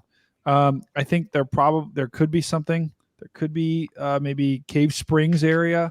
Maybe there's a tornado in there, but it isn't looking as strong as it did earlier. This is just a lot of noise, I think. Let's just see if we can go back. Yeah, that's just a lot of noise. So we have yet to have a well-defined debris ball like we saw yesterday, which is great news because yesterday we saw a ton of damage, a ton of homes get destroyed, and a ton of people be uprooted by these storms. The last time I checked, we didn't have any fatalities, which is a miracle. But today we haven't seen that. We have seen very strong looking radar presentations. We have seen, I know there's been tornadoes that have touched down, just looking some of the videos that I've seen on Twitter. It hasn't been as pronounced yet as yesterday in terms of just the prolific. I mean, I don't know if you guys were watching yesterday. Within a span of, an hour, it was like tornado after tornado after tornado, and they were all, violent, strong, big. Today we've seen more scattered tornadoes, but things have, and I think today we were actually expecting to be the bigger day. They haven't. We have had tornadoes, absolutely, but there hasn't been that as widespread yet. But now that could change, and we've got a long ways to go today with this event. This is gonna head well into the evening, well into the overnight hours. And I'm gonna have to toss this to Phil for a little bit because I'm on vacation right now and I have a thing, like a excursion that I booked that I can't get out of. But we're gonna have Ryan will pull us fantastic for a little while. Fantastic. But we just did. I think we're about to hear the sound effect in just a sec because we just did have an extension of this tornado warning down just to the west of. Service has issued a tornado warning for. Tornado warning for southwestern Wichita County in northern Texas, southeastern Wilbarga County in northern Texas, northeastern Baylor County in northern Texas. Yeah, so that's this storm. That's that Wichita Falls storm that we've been following. And I'm struggling to find a good radar to give us an image here. We're starting to get an idea. National Weather Service has issued a tornado warning for. Tornado warning for northwestern Wilson County in southeastern Kansas, southwestern Woodson County in southeastern Kansas, southeastern Greenwood County in southeastern Kansas. Okay, we'll get to those in Kansas in just a second here. This is that Wichita Falls tornado that is still radar indicated tornado warning. I mean, just massive hail, and is still. I mean, still's got a pretty impressive radar presentation with a classic comma shape. It's still I mean, and I know it's in a line right now, but it's still an embedded supercell, and it's still pulling in inflow well ahead of this. Right. So this is still a dangerous storm that if it keeps on its current track, I actually think might skirt Wichita Falls to the north. Yeah. So this was when we had that confirmed tornado, that dangerous tornado. And then watching the past couple of frames, it starts to kind of merge right here. It merges with that cell to the south. And that's when the rotation kind of falls apart, but it's trying to recycle. And it does look like, just based upon the motion of this thing, unless it takes a hard right turn, Wichita Falls looks like you may get slightly missed by this thing. I mean, there's still going to be dangerous storms to the south that could wrap up at any second. But this long track supercell that we've been following looks like it's actually going to miss Wichita Falls to the north. And the other update is this just cell to the east west of Lawton. This was a cell that Reed Timmer was following. And this is looking, less impressive by the second. I think Ryan had a really good point about, it's kind of moving out of the area of, the highest parameters for tornado potential. And it's never really had its act together. I mean, it's always just been kind of, petering along here, and it's starting to lose its shape a little bit. And maybe that's a factor of the wind shear, or it just hasn't had that kind of, it's been the younger brother that just keeps getting the hand-me-down air from below. All of the good energy and air is really kind of flowing into this storm. Excuse me, just to the west of Wichita Falls. Sorry, I need to get a drink.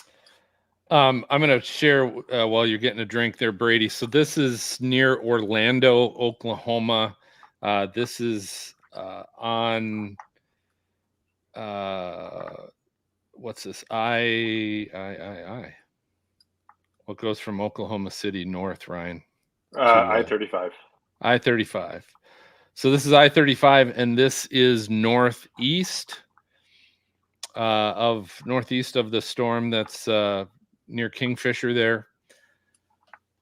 And you basically can see a little bit there of the storm coming in as it looks south. So this is looking south, but that storm's almost approaching directly this area in Orlando, Oklahoma.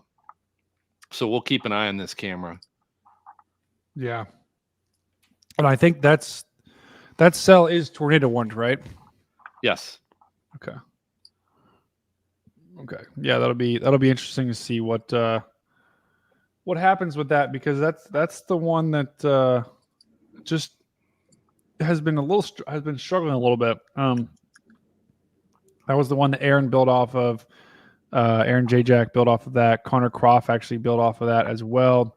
Vince and I think the other storm chasers are also still on that, but we will have to keep an eye on that, because it's like, we still have light out in Oklahoma. We still got a long night, long kind of couple of hours here, that these things could still ramp back up. And we still kind of have that mess there up in Kansas that currently has 3 tornado warnings on it, but all are confirmed reports. Oh, wow. The crazy thing is, well, first of all, I did just want to quickly touch on this is a tornado warning in northern Missouri. We've had a couple of warnings up here, but nothing necessarily. Well, I think I haven't seen any confirmed tornado reports up here just yet. We can take a look at that in just a second. But I wanted to make sure that this is a radar indicated tornado warning. We've got some strong winds with these cells, and maybe a little bit of an embedded rotation in here, but nothing incredibly intense up here. So still, if you are in, let's see, what counties in northern Missouri, if you are in, Eagleville, Canesville, and Bythondale in northern Missouri, take this tornado warning seriously, because you could have a tornado there. Doesn't look incredibly impressive just yet. Now we're going to switch gears and go back down. And of all the storms that we've had, this may be the most prolific tornado producer yet, which is crazy to think about, because look at the radar presentation. That looks terrible. It does not. It just looks like a blob of rain with some winds in it. But we have 3 observed tornado warnings right now for this blob, and this is that same storm that we keep coming back to, that just does not want to die. And look at that. Fall River, you've got a potentially a tornado. Well, according to this warning, this tornado is on the ground. This was confirmed by weather spotters that we do have a damaging most likely rain-wrapped tornado that is about to move into Fall River, Coyville, Toronto. This is in Kansas. This is in southeastern Kansas, about 40 miles east of Wichita, Kansas. We have a long. I don't even know if I can call it a long track supercell. I have to at this point, but it's a long track storm that has continually produced tornadoes just to the south, and just does not want to quit. So once again, Yates Center. Even as far north as Burlington and Garnett, Kansas, you have a long track storm that is that has produced a tornado, and then gone back up and produced another tornado, and I don't see any signs that this thing's gonna quit doing that. Right? It's already kind of defying my expectations already. So I don't see a reason why it would not continue to produce. So, possibly a dangerous situation unfolding in Fall River, Kansas. And not really much debris. Doesn't look like. Pretty noisy. That's probably because the rain and the hail make it kind of hard to see.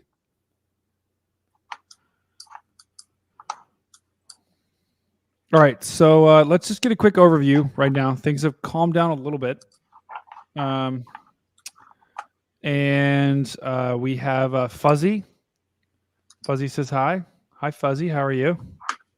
Fuzzy, I think you might be you're always constantly liking and retweeting our stuff. Thank you for being such a great, for always being there and supporting the show. Jess says, NWS Norman says tornado potential will increase later on. And I think that was in response to Raymond basically saying, do you think this is possible failure mode? Ray, I don't think so. I don't think we can, we still have ongoing storms. We have ongoing tornado warnings. We still have ongoing confirmed and radar indicated tornado warnings. We've already had tornadoes today. We have video proof of that, but we still have a long night ahead of us for tracking these storms. And like these, looking at these storm chasers, they still are pursuing these storms. So I think it's clear that there still is a pretty potent environment. There still are some pretty strong storms ongoing. And these storms, we've got a couple clusters here. We've got one in northern Oklahoma. That's going to slide off to the north and east. That's been continually producing a tornado, or sorry, not continually, but off and on producing tornadoes up there. We have this storm or two that's a kind of a long-lived supercell. It's trying to get its act together. Still has a tornado warning with it, but it's really really struggling here. It doesn't look that the structure is really kind of ragged. We also have a third complex of storms, and that's down about to move into Wichita Falls. Has issued a tornado warning for. Tornado warning for north central Grundy County in north central Missouri, northwestern Sullivan County in north central Missouri, southeastern Mercer County in north central Missouri, southwestern Putnam County in north central Missouri. Wow, Missouri doesn't want to quit quite yet, huh? Missouri's popping off. Yeah, no, Missouri's not going to quit anytime soon. Well, Iowa as well. These things are going to move straight into Iowa. That's good call. Yeah. Right. Yeah, and these are all going to be. I mean, the slight risk extended all the way into Chicago. So I think there's like a warm front draped across here. That is, I believe, I'd have to check the analysis, but I think that so these storms are just going to keep riding along that front and push. And there's already some severe thunderstorm warnings north around Cedar Rapids. But these storms are just going to keep going, and this is just a blob of storms up here. That we've got some embedded rotation in. This is there's got to be a different radar that shows this better. I don't know how you can warn that. Let me see if I can get this. Nope. This is a little bit of a radar hole here. It looks like. I'm always curious. Just use Des Moines. Kidding. Okay. Yeah, I'm always curious how. I can see that as possibly being a warning, but I always am curious how the National Weather Service, when they're really far away from a radar site, because it's really hard to tell. That's really hard. It's really hard to tell looking at that. You've got a little bit of your red here, and you've got a pretty strong values going towards the radar. But is that really a couplet? It's hard to say. Probably enough to be able to do it. I don't know. What do you guys think? Surface obs and and then in addition the airport TWRs are likely a big play here, but there's also private radars that they have access to that we don't. Exactly. Yeah, so that's another really good point. Looking at this, sometimes people look at these warnings and be like, well, that isn't like look at this. Like, and granted, this was expires in 5 minutes, so they'll probably let that expire. But looking at this, it's like, I could see it, I could not, but the National Weather Service had, well, first of all, they're incredibly smart, and they also probably have access to other radars that give a different look into the storm. And I'm sure they probably can extrapolate, okay, we're really far away from the radar here. So, this is high level rotation, we might be able to extrapolate that down. The National Weather Service has issued a tornado warning for Tornado warning for southwestern Elk County in southeastern Kansas. It's our storm. That's our trouble storm that just literally keeps on chugging here. We have another confirmed tornado warning. This is for that same storm that we continually looked at here, and just, I mean, it doesn't make any sense how. Well, I guess it does make sense, but this is that Fall River storm that they've just extended the tornado warning for all the way. I think actually no, wait, no, sorry. I think that's a new tornado warning just in Granola and Moline, and I think that's for this little kind of area right in here. It looks like, and if we look at that on reflectivity, this is just in the middle of a blob, and I think we've got a little bit of a Boeing segment right here with winds kind of pushing this out. So I would bet the rotation or the little spin up is probably right. Yeah, right in there. Okay, so that doesn't necessarily look incredibly strong, but anytime you have a Boeing segment like that of winds, you can get kind of winds starting to wrap around this way, and you can get little rotations that might develop within this. And so it looks like there could be a tornado with that. There's probably enough to say that there could be something on the ground there doing some damage. That latest scan is not. If there was something, it looks like it'll probably be pretty brief. Probably a brief little spin up there that warranted that warning. But the bigger threat really is up with this, and then even you've got a kind of a broad area of winds going in the opposite direction here. So anytime you have that, you might have a little spin up that occurs. One of those two is gonna cut the other off. Yeah, 100%. It has to, but I don't know that Fall River storm that is currently observed with that observed tornado just continues to defy my expectations. So, Phil, what are we looking at here?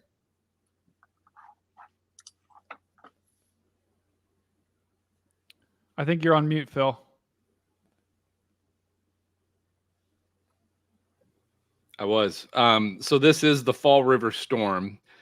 And if you look at reflectivity, it's just, it's a lot of rain. So this is likely rain wrapped. So the best way to look at it again is with the rotation image. So you can see like straight on. The National Weather Service has issued a tornado warning for Tornado warning for north central Osage County in northeastern Oklahoma. So anyway, finish up with this near Fall River. You can kind of see where there is some rotation, but that's kind of smack dab in the middle of all the rain and reflectivity going on. Yeah, that is. Yeah, it's hard. I mean, it's cool to see, right? Because you can kind of. I like this product because it'll kind of cut through the noise of the rain to be able to see where the rotation is. Because when you look at it on a radar, it's just a blob. It's a blob of rain that it has been rotating for the past, however long. And you can actually, you actually see it on radar when you can actually see it rotate on radar. But this thing with the surface rotation and the upper level rotation does not want to quit. I mean, I'd be interested to see what the environment out in front of this, and maybe Phil, I'll pull up radar real quick. Maybe you could look at the environment out in front of this thing, and just see what because there's something about this this like kind of almost like micro environment that if we look at this specific storm, I mean, it's like look right in here, you can see the rain bands feeding up to the north. and then they just start to they kind of start to spin around that axis and they almost get sucked in here, and then so there's your rotation that just is continually like just wrapping, these wrapping things in, right? And like we have, probably a pretty strong level of jet, and it just makes a hard right turn and goes right into that storm, and just keeps that circulation alive and keeps producing tornadoes that are really hard to detect because they're going to be rain wrapped, because this thing's going to keep pulling in moisture from the south, and it's going to keep wrapping into the storm. And so any tornadoes that do form are going to be rain wrapped probably for the foreseeable future, which makes this such a dangerous storm because you're not going to see this coming. And they just did downgrade this to a radar indicated tornado warning. So, but still, just we keep getting the updraft and moisture that's just being pulled into this storm, and as long as that continues, that's going to keep producing. And look to the south, right? You have another secondary air rotation that's really ramping up right in here. This would not surprise me if this dropped a tornado, or is dropping a tornado. And I know this is a radar indicated tornado warning, but this is a pretty indicative. We've got winds rotating around this way. If these winds can just wrap a little bit around like that in the next frame, I bet they probably will. It would not surprise me if we had a tornado that is forming there as well.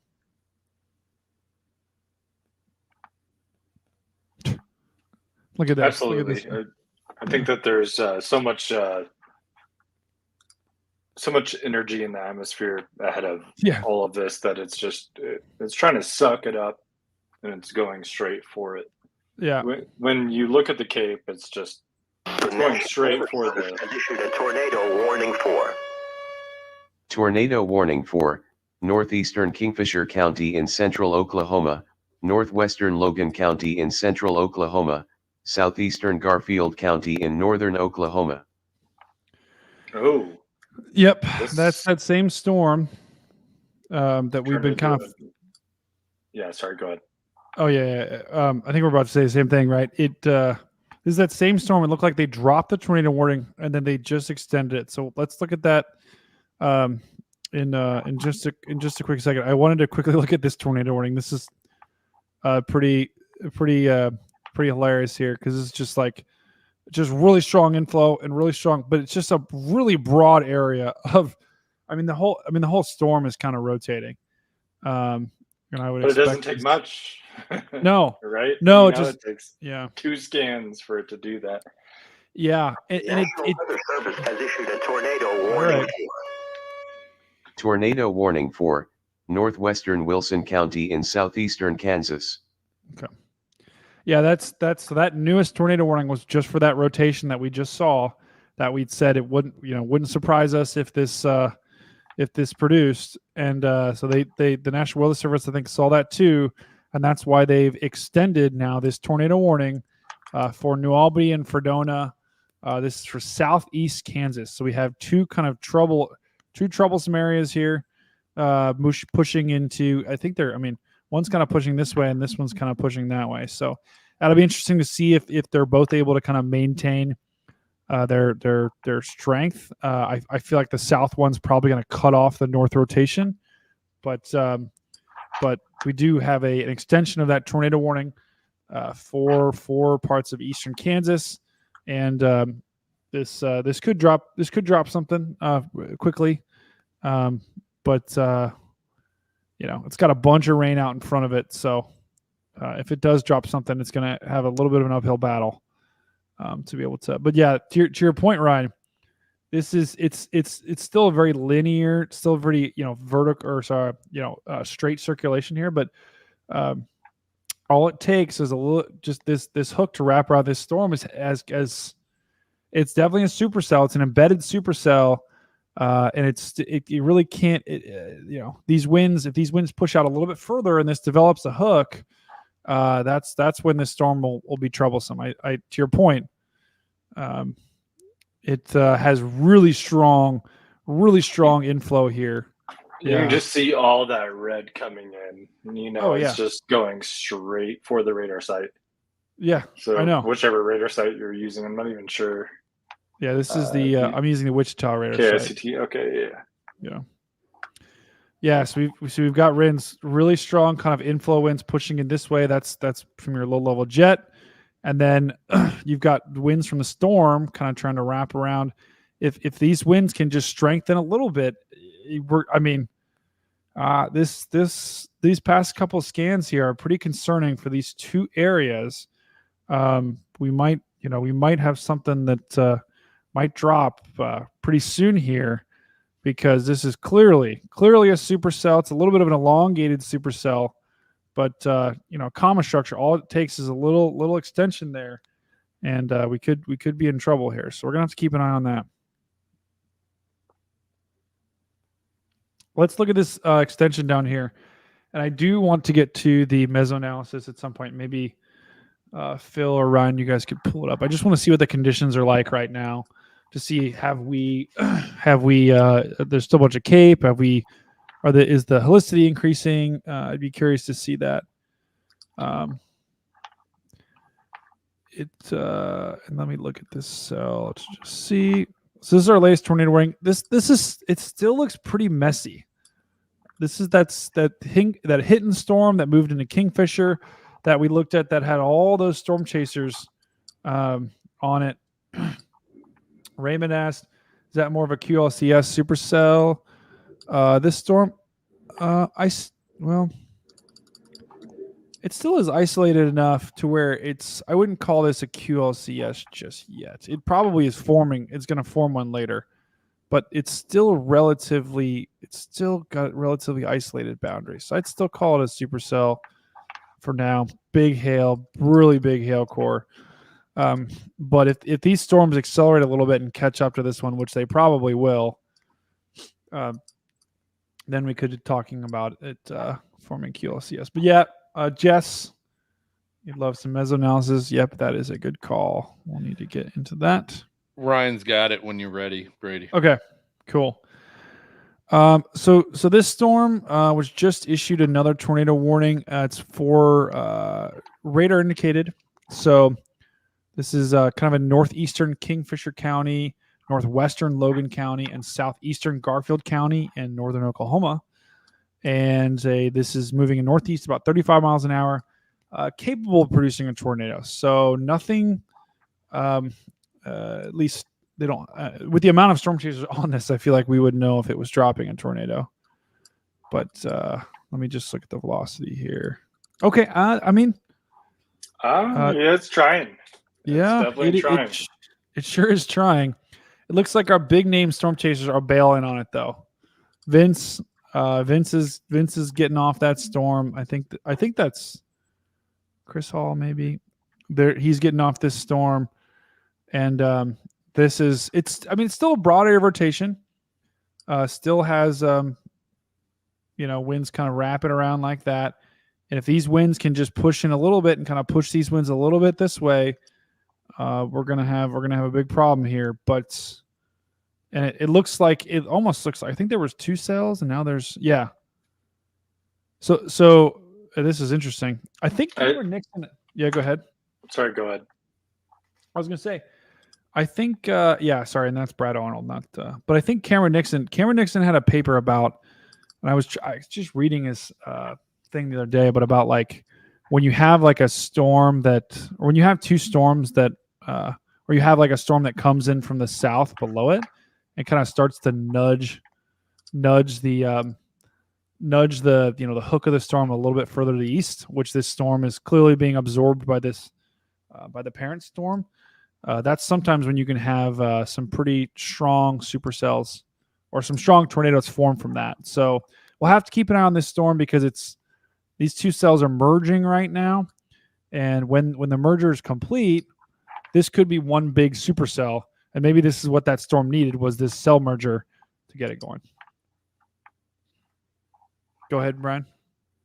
Yeah, it just feels like they're probably relocating, in my opinion. Yeah. Mm-hmm. Not necessarily abandoning the storm, but the road network is kind of tough out there.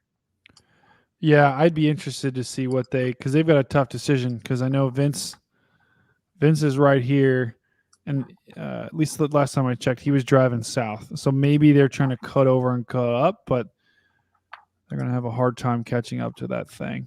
I know it looks like Brad here is definitely trying to get around it. He's trying to get, my guess is Brad's trying to get up here somewhere. But, still tornado warned. There isn't necessarily, it doesn't look like there's anything on the ground, but radar can always be deceiving. But still a pretty broad, strong area of rotation. At least the inflow, the outflow is still kind of trying to get itself together here, which it might. But we'll keep it on this storm for sure.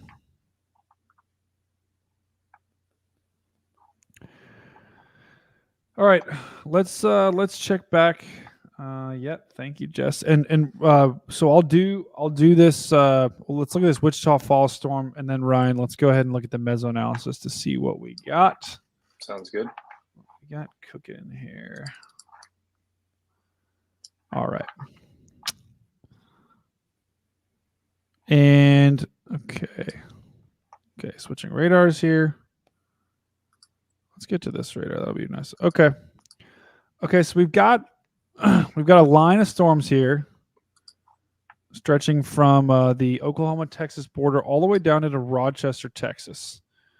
Looks like every cell in this line is severe thunderstorm warned, except for this cell here, which is tornado warned. And they did just extend this. They extended the warning, but they did it in a severe thunderstorm warning, which makes me think they might be allowing this to expire once it moves through. Now, I think both areas, probably the biggest area of concern actually now is down here.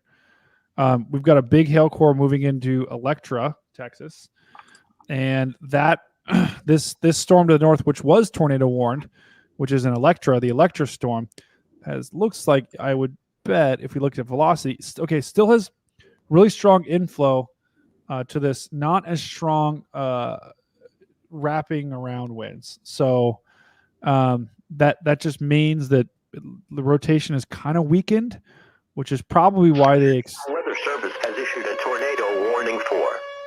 Please don't be this. Tornado warning for northwestern Sullivan County in north central Missouri, east central Mercer County in north central Missouri, southwestern Putnam County in north central Missouri.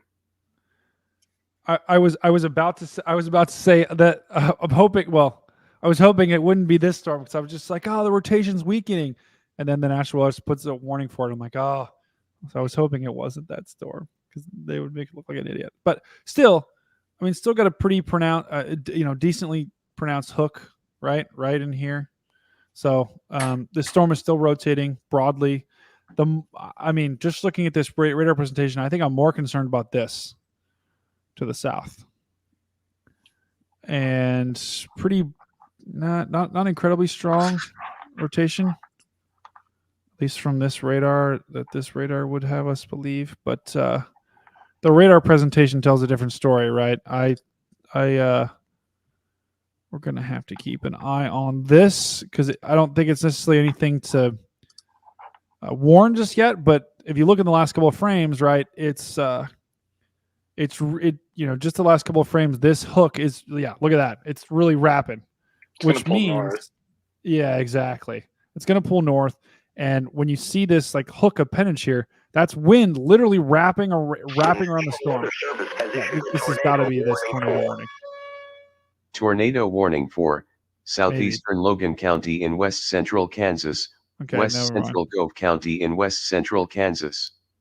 The National Weather Service has issued a tornado warning for. All right. Tornado warning for southeastern Cowley County in south central Kansas, western Chautauqua County in southeastern Kansas. All right. Well, Ryan, we're going to do the meso analysis in just a second. Let's just, let me just make sure these aren't incredibly impressive. Those are definitely just so much moisture in that. Jeez. You're not going to be able to see it if it is there. No, you definitely aren't. So it looks like I think the tornado warning that was just issued, I believe, well, one was issued in Missouri, so that's this cell up here. Right. And then this South other Central Kansas.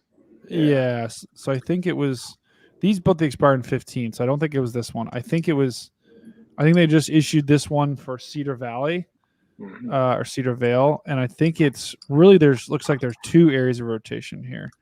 And that's a CWA switch, by the way, too. Oh, okay. Got it. Okay. So really it's an extension then probably of this existing tornado warning. But there's kind of two areas of rotation here. And this is that remember that linear storm that we were just looking at that we said was the embedded supercell? That's this storm that they just issued that new tornado warning for. So this thing is really trying. There's kind of two areas of rotation that we're concerned about. And so this thing is really trying to wrap up here. If it can get its act together, you could right here is kind of one area where you might have a tornado. And then this is your secondary area where you might have a tornado. These are two radar indicated tornado warnings. So that just means that the National Weather Service doesn't have proof that this is on the ground, but there's enough to say. And looking at this, I agree with them. There's enough to say that there could be a tornado here, and there could be one trying to form here. So we have two kind of areas of concern with this, and that's why we have two warnings. Is because there's multiple areas of rotation here within this. I wouldn't be surprised if there's a pretty big wall cloud with this storm now. But this is probably the most threatening at this point. So if you live in Hewins, Layton, Osbro, Kansas, you're going to want to take this storm very seriously because this is possibly a forming tornado that is moving into your area now. Yeah, that looks like it's trying to wrap up and pull north. It does. Yeah, I would completely agree with you. I wouldn't be surprised if Chautauqua is going to see something unless this thing falls apart. Yeah, which I mean, to be honest, where I've seen some of the most impressive, else than that cell down in Texas. The most impressive rotation has been this messy complex in northern Oklahoma and southern Kansas. That's been kind of our most prolific rotation producers and possibly tornado producers so far. Has been, and I actually bet if I pull up the storm prediction reports, I bet let's just look and see what we got.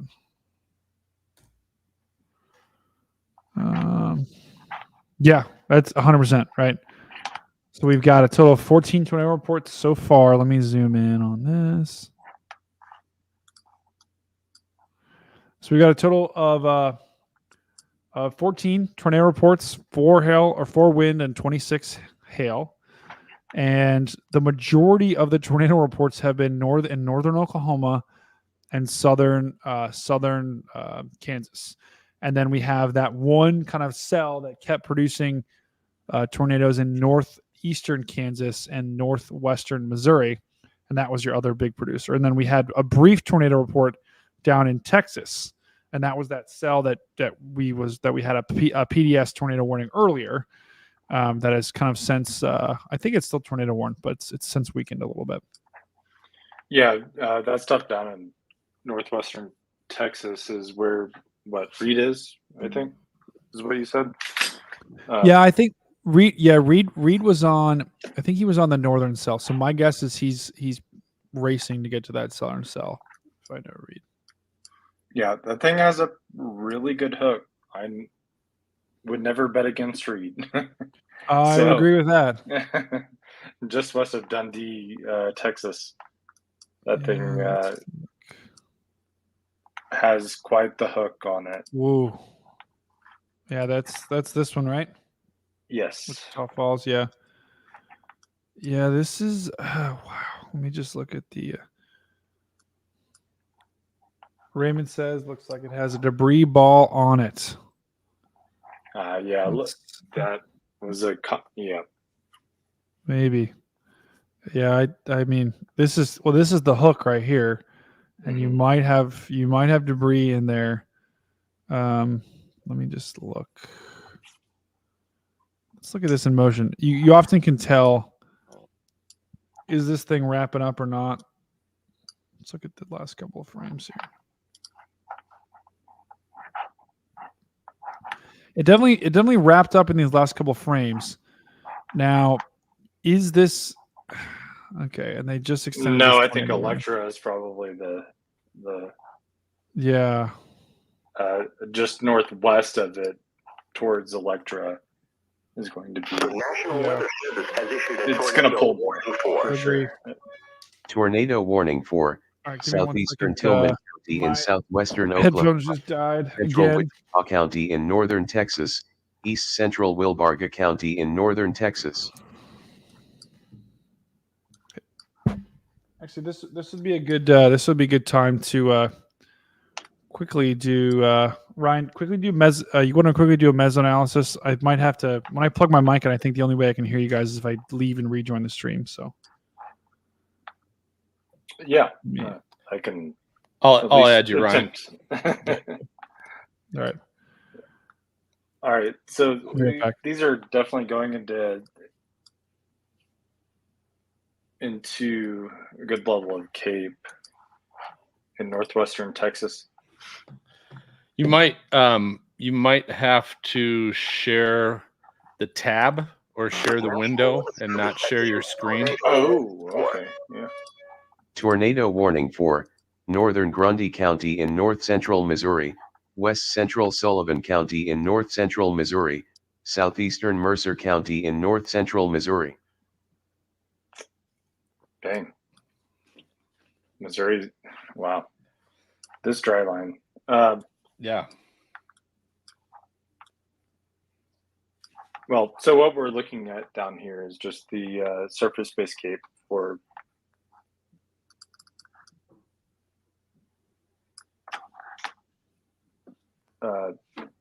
the latest surface-based cape perimeters that we were able to get through just the data, because it's not always, it tends to be about, I'd say probably about 30 minutes behind just when the analysis is done. Can you also explain, Ryan, why you're doing that? I guess why you would choose to show surface-based cape and not maybe mixed layer? Well, for the most part, it depends on whether or not the cape above it is. Sorry, I got to move this sharing thing. Whether or not the cape above it is more unstable. So if we go to the more unstable cape,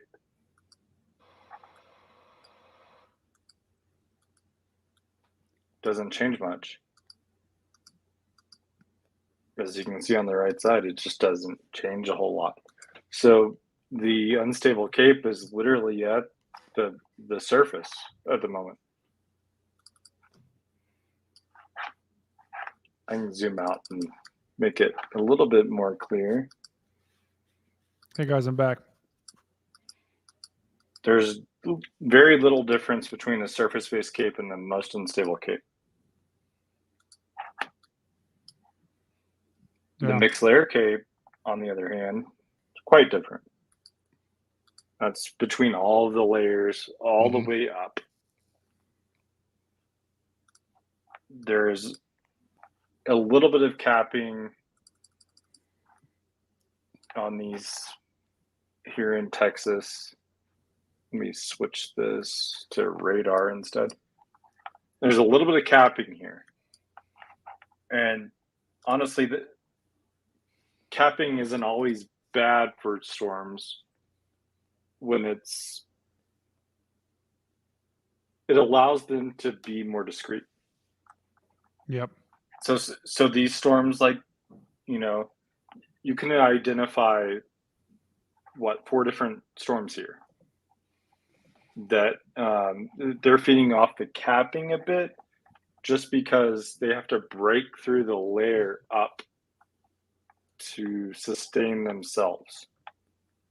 So the most northeastern cell is going into the second cell, and the second cell looks pretty good. I mean, if we put some rod on it. So all this is feeding down into the second cell at the moment.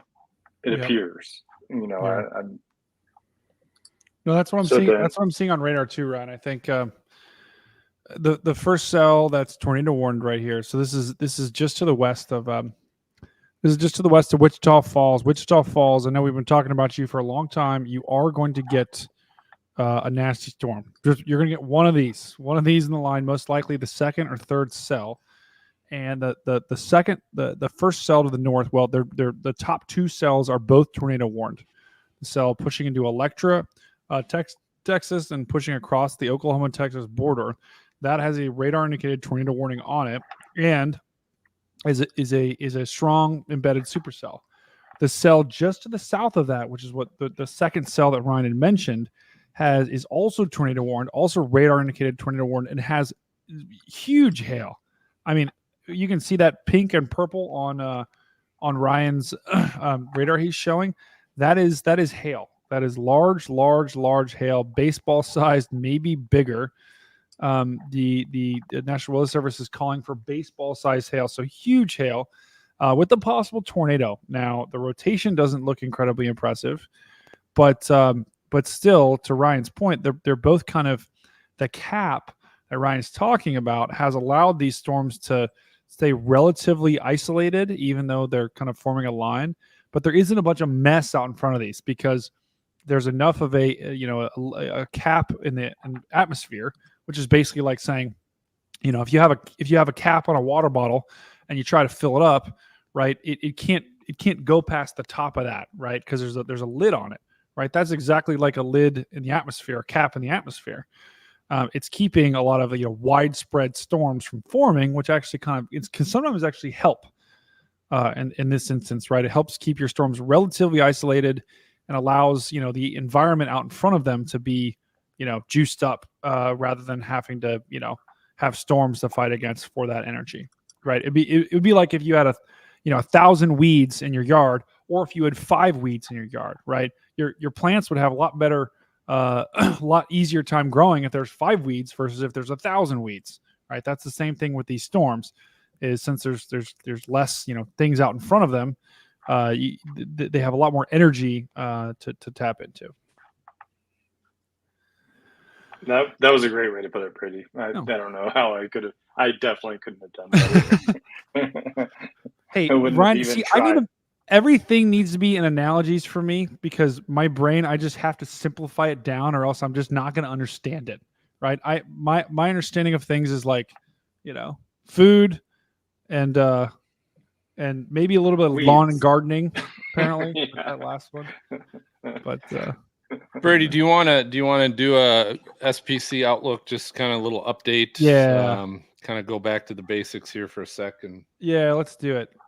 Let me pull up my screen and quickly just show. I'll do a quick outlook, and then I will show the active watches and warnings, and then we can go back and see if we've got anything else there.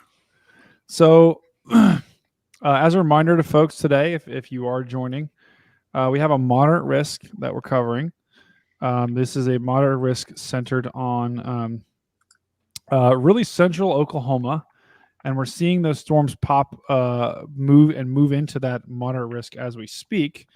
But also, we have an enhanced risk up into northern portions of Kansas, northern and western portions of Missouri, and southern portions of Iowa. And even up into, we have a slight risk even up into areas of Chicago and central and northern Michigan. I think we still could get some storms that kind of ride along that warm front, I think, and could be some nasty storms. Has issued a tornado warning. Tornado warning. Tornado warning for East Central Wichita County in West Central Kansas. Another one in Kansas. We'll get to that in just a second. Kansas might be the big winner today. Oh, I guess not the big winner, but the unfortunate winner, because they're getting a lot of tornado action up there. But so that's the moderate risk that was issued. I think this was actually issued at 20Z. So that was about I think 20Z that was about 4 p.m. I think. Yeah, 4 p.m. So they maintain the moderate risk, and they still have a 15. So I don't think anything actually changed in this outlook. It looks like from the previous outlook that we looked at, still a moderate risk, still an enhanced risk into Texas. Let me see if there's any different wording here. North Texas and Oklahoma, where strong tornadoes, very large hail of 2 to 3 inches in diameter. We're already seeing that now. Well, mostly the hail and the damaging winds are all possible. So it looks like they're basically saying no real major updates. Still could get some long regional outbreak of strong, potentially long track tornadoes. And this has actually been interesting. I think we've seen this, right? The storm organization has been slow, and that's true. We haven't necessarily seen incredible, like yesterday. Things just kind of shot off like that, right? In the afternoon and evening, things took off really quickly. Now, things aren't really taking off as quickly as they did yesterday, but that doesn't mean that the threat is over, and is clearly by the National Weather Service is saying. Our low level jet, as we go into the evening hours, is going to ramp up. It's going to ramp up and continually, really start screaming out of the south, which that's going to cause any convection, any storms that overspread the area tonight, overspread that moderate risk. There's going to be plenty of helicity and shear to be able to get these things going. So. And the main trough is still forecast to overspread the southern plains from 21 to 06Z. So I think what I'm reading from the National Weather Service is we're just getting started, right? The event is just kind of getting started. I know Phil and Ryan are like, great, we're gonna get stuck doing this. And honestly, Phil and Ryan, you guys continue however long you would like. If there's nothing happening, don't feel like you have to keep going. But it looks like that the National Weather Service is still saying, hey, we've got strengthening low level jet, we've got the actual the trough, which is what is the initiator and is a big factor at a lot of these storms, is just starting to move into the area now. And the wind shear is going to continue to be high, and we're still going to have plenty of energy. We might be in the third or fourth inning right now, I think, right? Maybe the fifth. So that's really interesting for the National Weather Service. Even though it hasn't taken off like yesterday, they still are saying, hey, this could be a pretty noisy night in that moderate risk. Yeah, I would agree. I'm obviously on the tail end. It's what we call the tail end Charlie. Yeah, when we're chasing. It can be the place to go for tornadoes, or it can be the place where you sit and wait. Yep. And in this case, it has obviously seemed like a sit and wait situation. But these things are going to pull north as it gets more dark. You're going to lose the heating, but you're still going to gain wind. Yep. You're going to gain the dry line retreating, which is pretty typical at night. Yep. Moving west, and then when that happens, you have all this moisture that just it's got to go somewhere. And for the most part, it tends to go downward. Yep. So there's still the potential for flooding as this goes on. So. Yep. Yeah, I would agree. And I mean, this is a pretty widespread threat. This was the latest mesoscale discussion. Looks like we've got a kind of a front draped over portions of.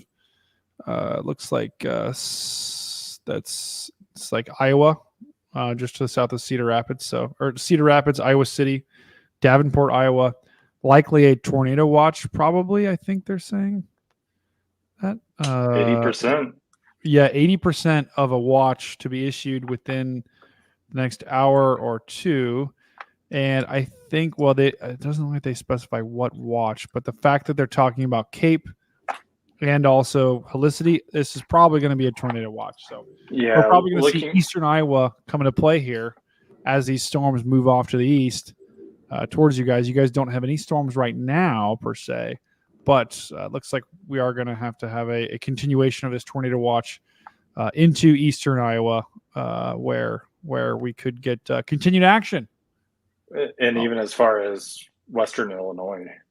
Yes. It appears. Yeah, 100%. Yeah, Burlington, Galesburg, you're almost in this. Portions of western Illinois, you're going to have to be on alert. And you guys had a slight risk today, so... and I've personally been in a slight risk that in Ohio a couple weeks ago. That was one of our first streams ever that went off, and we literally had multiple confirmed tornadoes. So definitely take that seriously.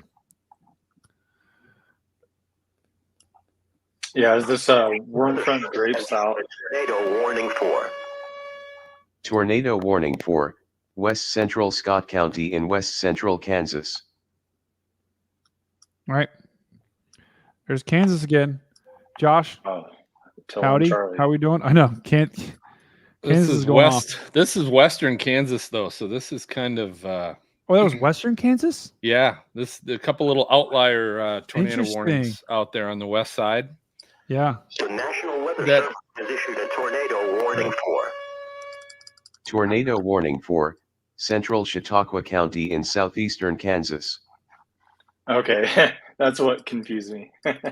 So yeah, Dodge City issued one out on I-75 or I-70, sorry, south of I-70 in western Kansas, and then the southeastern Kansas appears to be Torpy, which would be probable.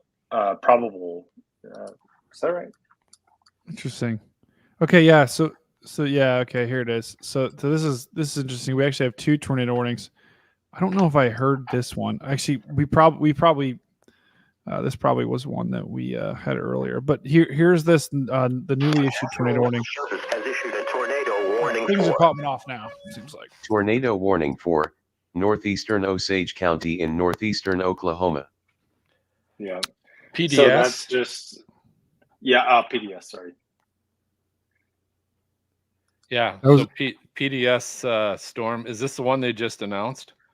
That was the first one, and then the second one was the western Kansas one. Got it. Okay. And then the Osage County in northern Oklahoma is just KTLX doing their due diligence and keeping that northern part of Oklahoma, where since Kansas, Wichita handles everything along that border.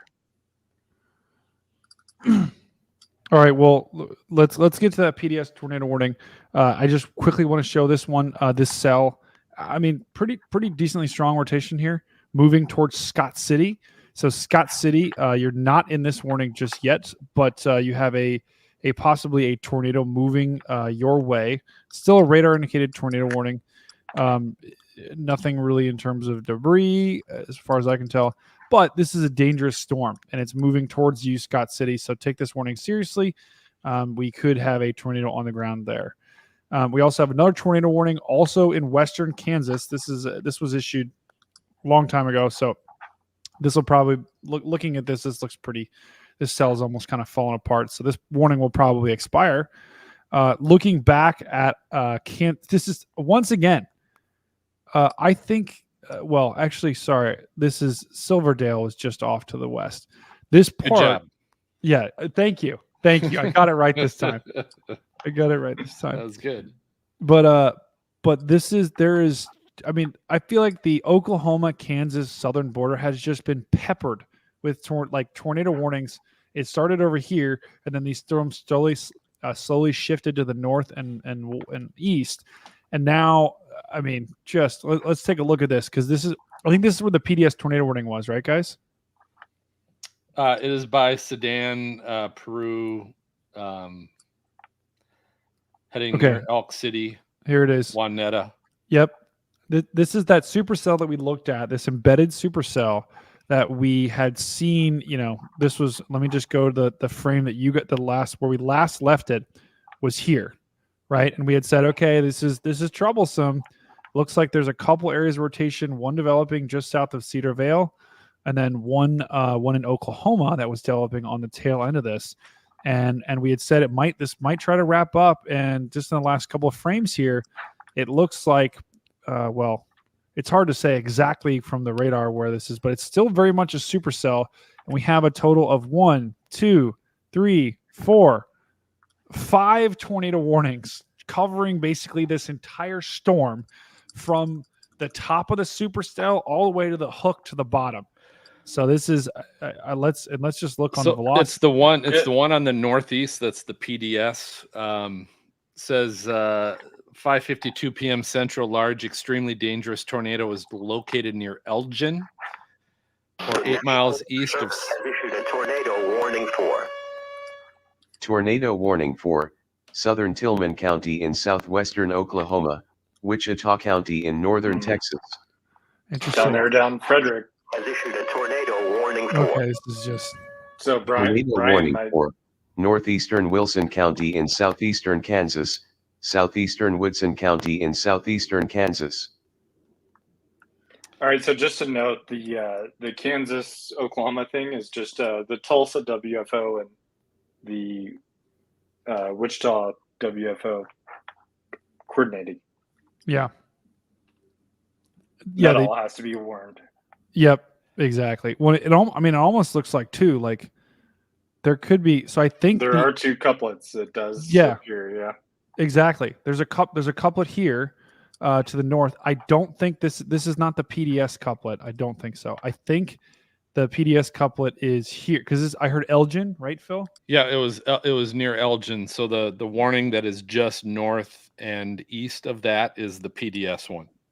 Got it. Okay, so here's our PDS warning right in here. I'm just going to draw an outline around it. Right. So here's our PDS warning, and this is the couplet I believe that the PDS warning is for. I think this is sliding off to the north and east towards Sedan, and this is Sedan, Kansas. This is just to the north of Elgin, Kansas.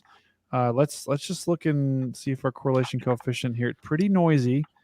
Maybe something there, but this is clearly an embedded supercell here with a little bit of a wrap on the bottom.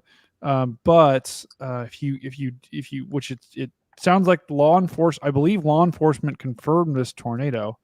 Let's see who confirmed it. Cannot find out who it is, but this is a PDS tornado warning, and this is for Elgin. Elgin and areas north and east.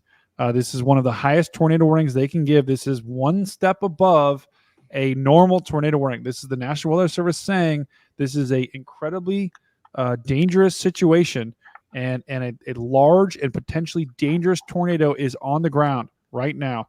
I wonder if we can. I don't know if this is a populated area, Phil. I wonder if we can see if we can find any cams here.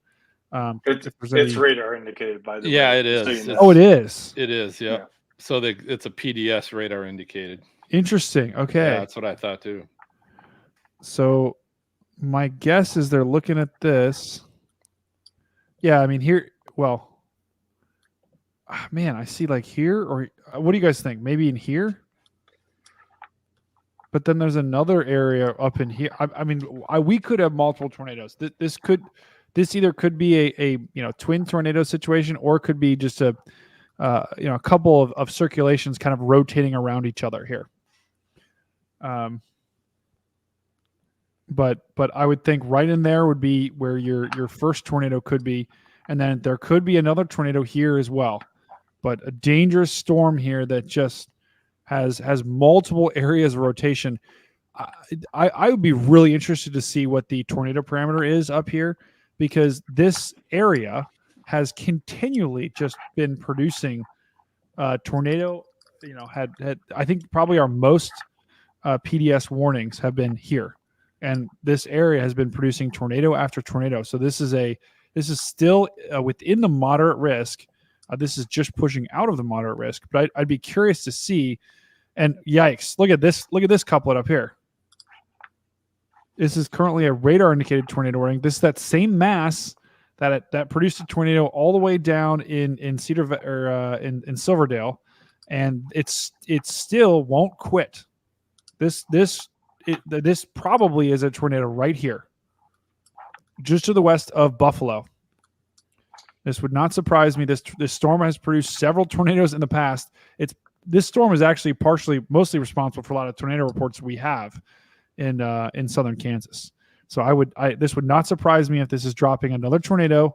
It's recycled and could be producing another one up here, as well as the storm to the south, moving into Sedan, Kansas. Yeah, so the northern storm by Buffalo was law enforcement reported. Interesting. About 15 minutes ago. So it's just it's pulling north, and these southern storms they're in a very favorable area. These winds are very beneficial to this. It's hard to tell which one's going to overtake the other one. To be honest, it hasn't mattered.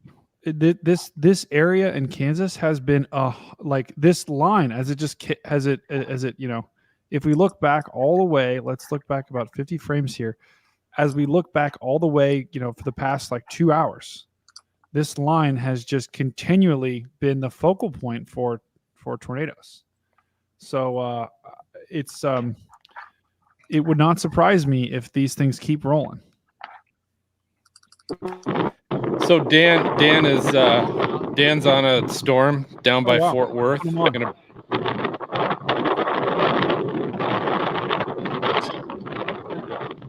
Which do we know which storm he's on? He is down by Fort Worth.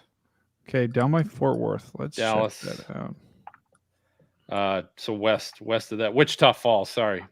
Yeah, Sorry. I was gonna say Wichita Falls, not Fort Worth. Yeah, Phil, can you hear me? Yeah, we got you. Okay, yeah, we're over. Where are we? What's Iowa Park?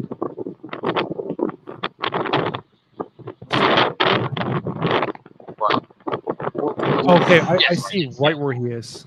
I see right where he is. So he is, and that's the wrong view. That's the wrong view. So Dan right now, if and I'll put Dan back on the big screen in just a second. Dan right now is here. Dan is just to the west of Iowa Park.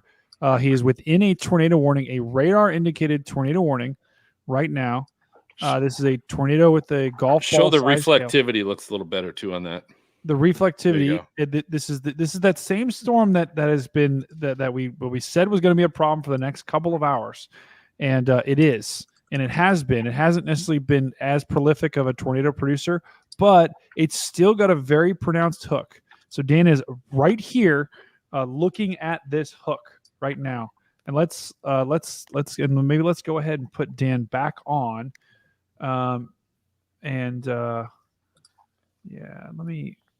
I can just have my screen share too. There we go. Phil, go back to that other view. Or no, this is great. So this is rotate. Are we looking at rotation right now? Yes, correct. Okay.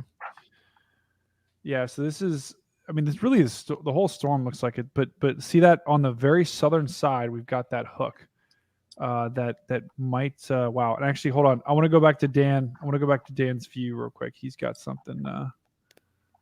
Wow, why don't let me drag him in? I'm trying to too. Oh, there we go. There we go. There you go.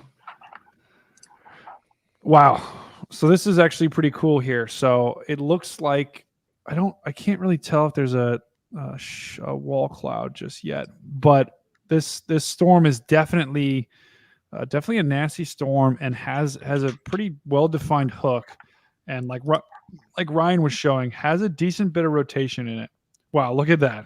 Just mothership. Wow, that is crazy. Oh my gosh! So just a complete mothership here. And it looks, and I think he can see blue skies. And what Dan is showing right now, I think that what he's pointing to, I think that's inflow feeding into that.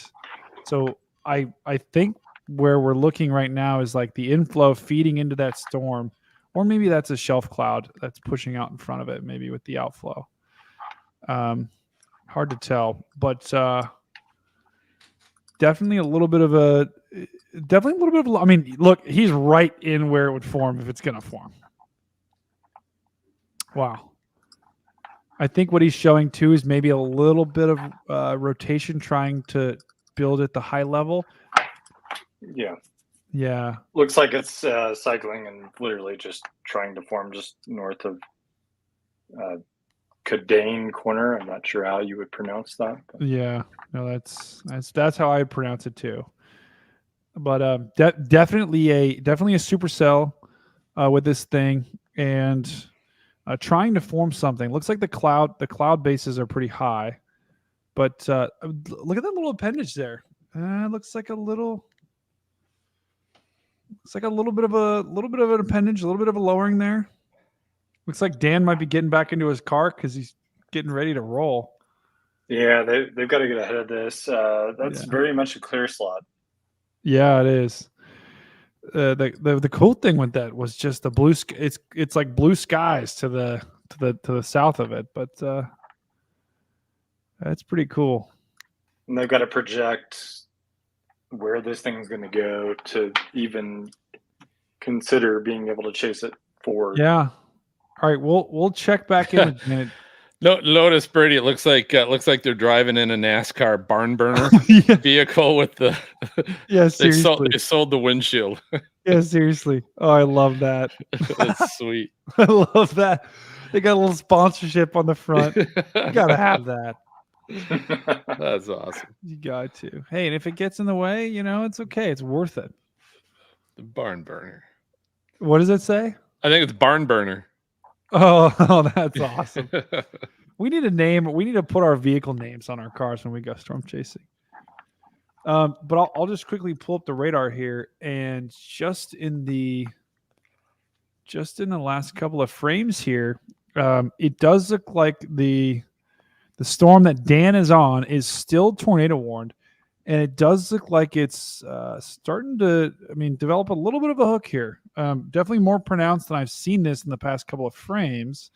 So my guess is Dan is probably like right here, and he was looking right at this, and he's probably going to have to start to move with this thing to the north and west. So that's why it looks like they're moving now. They're actually getting a little bit of rain, so maybe they're like right here, maybe. Looks like they just issued a severe thunderstorm warning for it instead of tornado warning just now. Yeah. No, you're right. The severe thunderstorm warning on this northern cell expires in 6 minutes. So I'd be curious to see what they end up doing. But this tornado warning on this storm still goes for another 36 minutes. Okay, my bad. No, you're good. You're good. Definitely missed that. You're good. They did issue a severe thunderstorm warning on the storm to the south, which they say a tornado is possible on. And to be honest, it looks like this line is actually starting to break up a little bit too, which could be a concerning sign if these cells start to break apart and almost isolate again, which maybe they will, maybe they won't. that could be a problem as we go into the nights. Okay, so Dan's on that storm. Well, hold on. I want to look at this. Dan's actually got a beautiful shot. Look at that. Oh my goodness. Structure. That's so cool. So that's the anvil, people. That's the anvil of the storm that we're looking at, and that is just a complete mushroom cloud that he's got up there, and that's such a cool shot from Dan. And let me pull up the visible satellite to show you what he is actually seeing here. It's so blue. Yeah. Looks like an Gotta be alien a lot spaceship. of hell in there. It's like something out of E.T. I miss chasing those storms. Oh yeah, no, me too. We got some pretty good anvils, Phil. I don't know if we ever got this big of an anvil though. That's crazy. And I think what makes these storms unique is they are on the kind of the south side of everything. So they're because of the cap, there isn't a lot of clouds around them, and so that's why you can, like, I would bet you probably would have blue skies off where Dan is looking, and actually you do, just looking at the satellite. This is the cell that Dan is chasing right now, I believe. And here's I think it's either here or here that Dan is looking, but right at the edge of that cloud shield, that's this area right in the center of your screen. That's the big Martian looking. That's the big Martian looking spaceship. Yeah, right? he is on the east side of that storm. Okay. So he's looking right here. Right here is your upper level clouds that he's looking at. And just look at the overshooting tops on these things. Well, first of all, look at these things just start to form. You can see this one forming here. These ones are already forming. And I think this is right along that dry line, I believe. But when we say overshooting tops, we're basically saying that the actual tops of the thunderstorm, like almost like if you think about that cap analogy I had earlier with the water bottle, they like break through the top of that and they say, you know what, there's too much pressure, too much energy, and they just spill out of the water bottle and go upwards. So that's what these kind of things in the center are. This is like the top of the thunderstorm. Then all the clouds you see kind of spill out from that and kind of form that really cool spaceship type vibe that Dan was just displaying.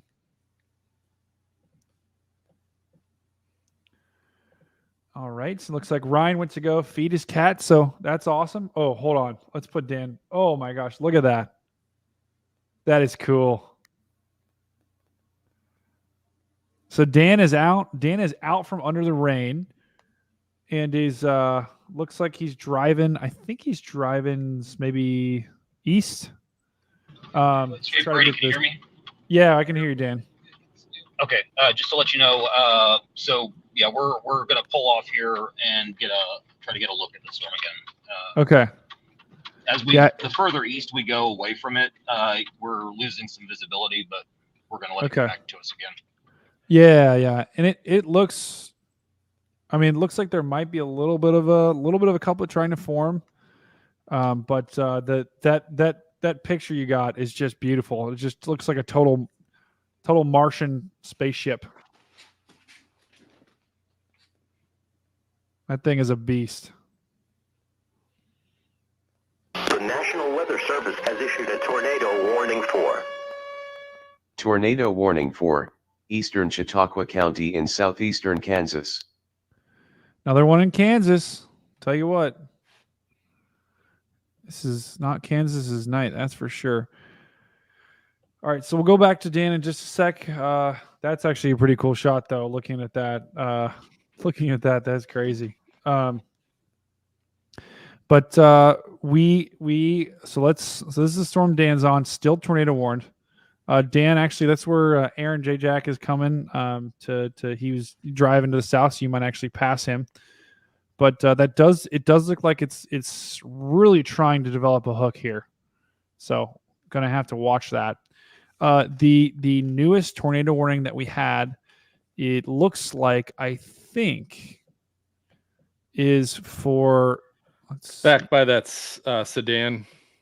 Yeah, it is. Storm. It is. And wow, that doesn't look good. Let's see if we still have a PDS warning on this. It is not. It's not. No. Okay, so no longer a PDS tornado warning, but I mean, still, this right in here could be your. I mean, that's a pretty strong signature.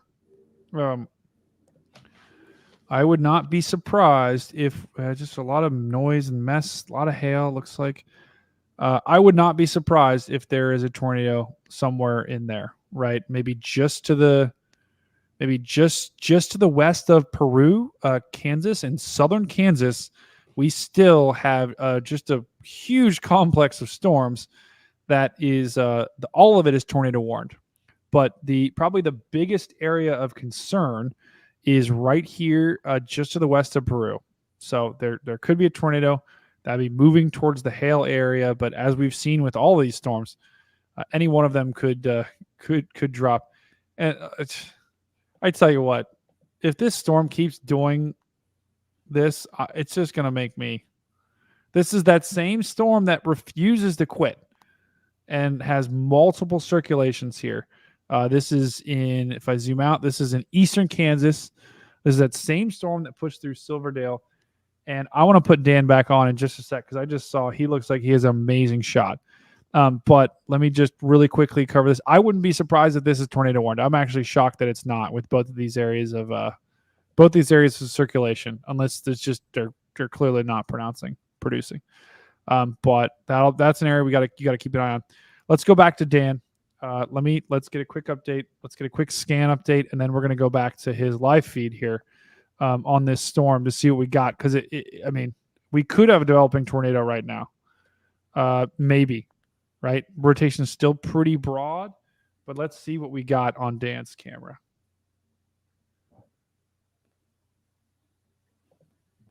Okay, so it looks like we have maybe a little bit of lowering to the right there, Phil. I mean, definitely a lowering to the right for sure. And then which goes a little to the left. Yeah, you could tell, like center of the screen right now. Yeah. Let's just even just put that full screen for just a sec, because it does look like there's possibly a couple appendages draping down there, maybe some scud, but also I don't know. Dan, can you zoom in if you can hear us? Can you zoom at all if you're on your phone, or pinch and zoom? It's one hell of a shot, though. It's hard to do because it's doing it through the screen. Oh yeah. Okay, you're right. Yep. Dan, right. Can you tell is any of that rotating? Yeah, there is some rotation, and it looks like this is what we're looking at right now on radar. So we're going to be kind of looking right this way. I mean, there is a lowering there. I don't know that I can identify rotation. Okay. Yeah. No. I mean, it does look pretty. Okay. I see that little zoomed in. That's actually kind of cool. Yeah. There is definite lowerings, and Dan, we've been watching this storm for the past couple hours. It has produced tornadoes in the past, and it's been trying to get its act together for a long time. Now, having said that, it's moving into Oklahoma, and I think if I look at the parameters in Oklahoma, I think we are moving into a pretty high parameter space. Hey Brady, take a look real quickly here. Yeah. Let's get Dan back on the big screen here. Oh wow. That's a definite wall cloud. Definite lowering for sure. And I think I can see that rotating. I think. It looks like it's rotating to me. Yeah. Dan, is that what you're seeing? Yeah, we're getting that's the consensus here. Okay. All right. Well, we're going to have to keep an eye on that storm because it could drop a tornado. And Dan, these storms are moving into areas of. Has issued a tornado warning for. Tornado warning for southwestern Linn County in north central Missouri. Okay, that was in Missouri. That's away from this, but looking at the storm that Dan is on, it is moving into the area, an area of high helicity. This is relative helicity. As this low-level jet cranks up, we could. I mean, I would expect these storms to continue probably to produce. And if I'd put on the tornado parameter, that's right in front of these storms is the highest tornado parameter that we have. So I would not be surprised if this were to drop something pretty quick. It's trying to get its act together, as Dan's showing you. This thing is really trying to get its act together. Yeah, I've got some rotation off here to the west. To the west. It's a definite wall cloud for sure. And Dan, it looks like it's got a great base. Yeah, it does. It really does. My goodness. Yeah, this would not surprise me if this thing tried to plant here. It just needs a little. It needs a little bit more. The storm itself needs a little bit more outflow. It needs a little bit more of a punch here to be able to kind of push that because it's got the hook. It just needs a little bit more to get it going. So I'm also keeping an eye. So south of that storm, down by Maybell and Dundee, there is starting to get a little bit. If you put it in motion, you'll start to get a little appendage coming on the south end of that storm as well. So that's just south along this same kind of little line of storms that Dan's on right now. Yeah, look at that. That totally is rotating, and I see that, Phil. And I'll actually kind of pull it up. Ooh, it's lowering quickly, rapidly. It is trying, man. That storm is trying. Gosh. The thing's turning green too. Oh, I know. You start seeing the blue to green turn. So you're definitely getting a lot of hail in there. Yeah. Wow. I mean that Phil, that kind of has that same ragged appearance that storm we chased in Clovis. Right? Just a bunch of stuff rising into the cloud and trying to form something.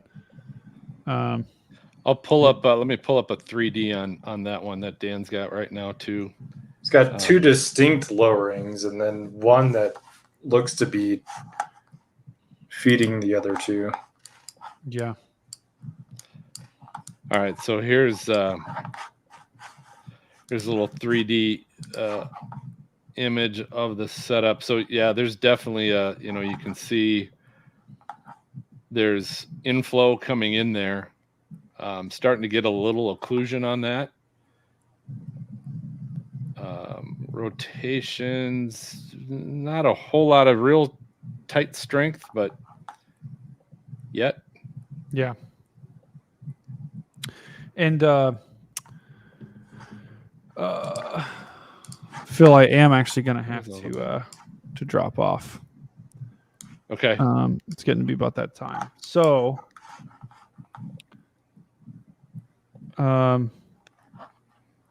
what I will do you want me to leave one of my screens up? Sure. Yeah, just maybe some general one that I could quick go to if I need to. Okay, probably not my radar, because you're going to need to move around. You've got your own radar. Right. Okay. Ooh, no. Good, look at that. The National Weather Service has issued a tornado warning for. Tornado warning for northeastern Scott County in west central Kansas. Trying to think. Maybe zoom radar? No, you don't. No, go up. Maybe just SPC Outlook page. I don't know. So that tornado warning was just for that out on the western side of Kansas. They're continuing to extend that storm that's just north of Scott City, which hasn't, in my opinion, hasn't looked real strong. But they are saying, so radar indicated rotation. It's got a decent rot. Very decent rot. Tornado and hail up to 2 inches in diameter.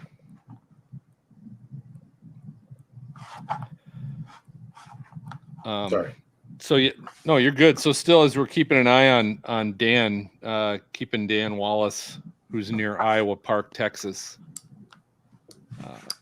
He's keeping an eye on that tornado warning storm.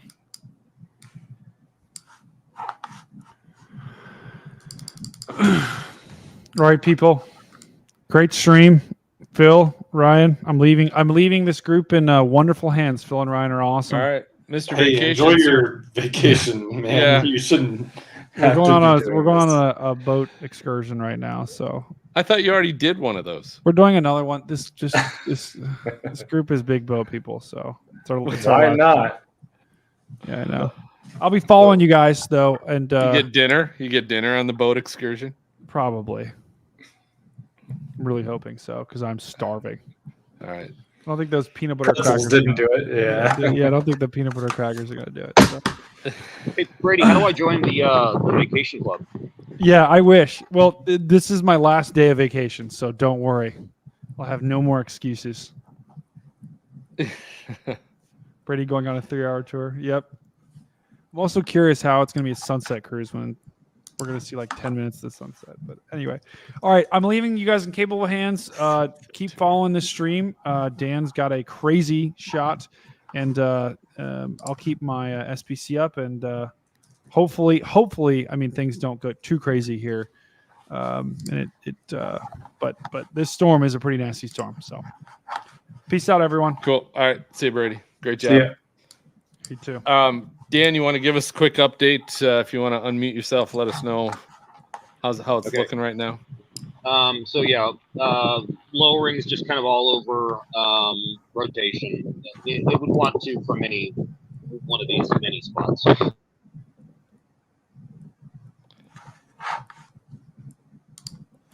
How close are you getting to rain? Are you looking at having to move again soon, or are you pretty good where you're at? Is that a spout? We've got a couple minutes. Okay.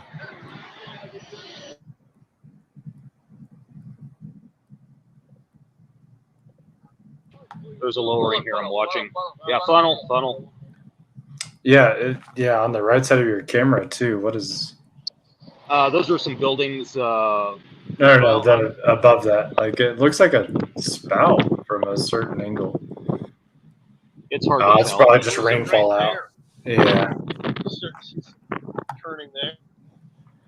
Yeah, I see what you're looking at too there, center screen. Oh, it's turning green. I knew it was going to turn green. Man, what a beautiful storm. Yeah, and plus you can see that anvil shooting over the top too, which just adds depth to that whole thing. Right. Yeah, it also pulled in pretty much everything that it could have pulled in, as far as I can tell. Like, just all of the moisture. There's a little bit to the left of it that it's trying to pull in still. But what are you looking at right now? Do you want me to pull something up? I mean, it's sort of up to you. I'm just looking at rotation on. Nice photo there. Nice landscape photo. That's awesome. Ooh.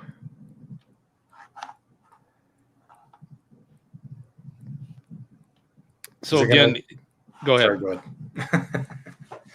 ahead. So on the right side of Dan's shot, I was looking at the the lowering, it's a little bit higher than anyone would really want to see if they were a storm chaser. But it's starting, yeah, that one. Yeah, it's starting to lower. So it's just feeding in from the left side. That moisture is just going straight in. And it's going to take a couple of cycles to get there, but this looks pretty probable as far as... Look at that right there, though. That nub keeps getting bigger. Mm-hmm. Oh, in front of him? Yeah. Yep. Seeing something back there, maybe. Okay, so we're again, going to reposition here in a minute and head back. Yeah, repositioning seems like the right thing to do here. Just because that left side looks like it's probably just being re-ingested into the main part, but man, that blue-green mix blue-green, looks good. Yeah, so again, for those, if you happen to just be tuning in, or so we've got Dan Wallace. Has issued a tornado warning for. Tornado warning for northern Montgomery County in southeastern Kansas. All right, so that's still that storm. I'll go ahead and I'll pull that up, or unless you want to pull it up, Ryan. It seems to be continuing. I've got it on GR Earth right now, but it seems like something that we're not going to be able to really see. There might be some spotters out there. Seems like they're on. This seems like it would be more rain obscured. Yeah, anything. So this is an extension of the one that'd been approaching Elk City near Peru, Kansas. Now looks like it's covering Independence, heading northeast, but so it's northern Montgomery County until 7 o'clock Central Standard Time. Identified a tornado. Identified radar indicated rotation of potential tornado and $50 size hail. And this is moving northeast at 50 miles an hour. So picking up a little bit more speed, but of course we're getting them as the night goes on. We'll probably see a little bit more of that as the low level jets pick up. And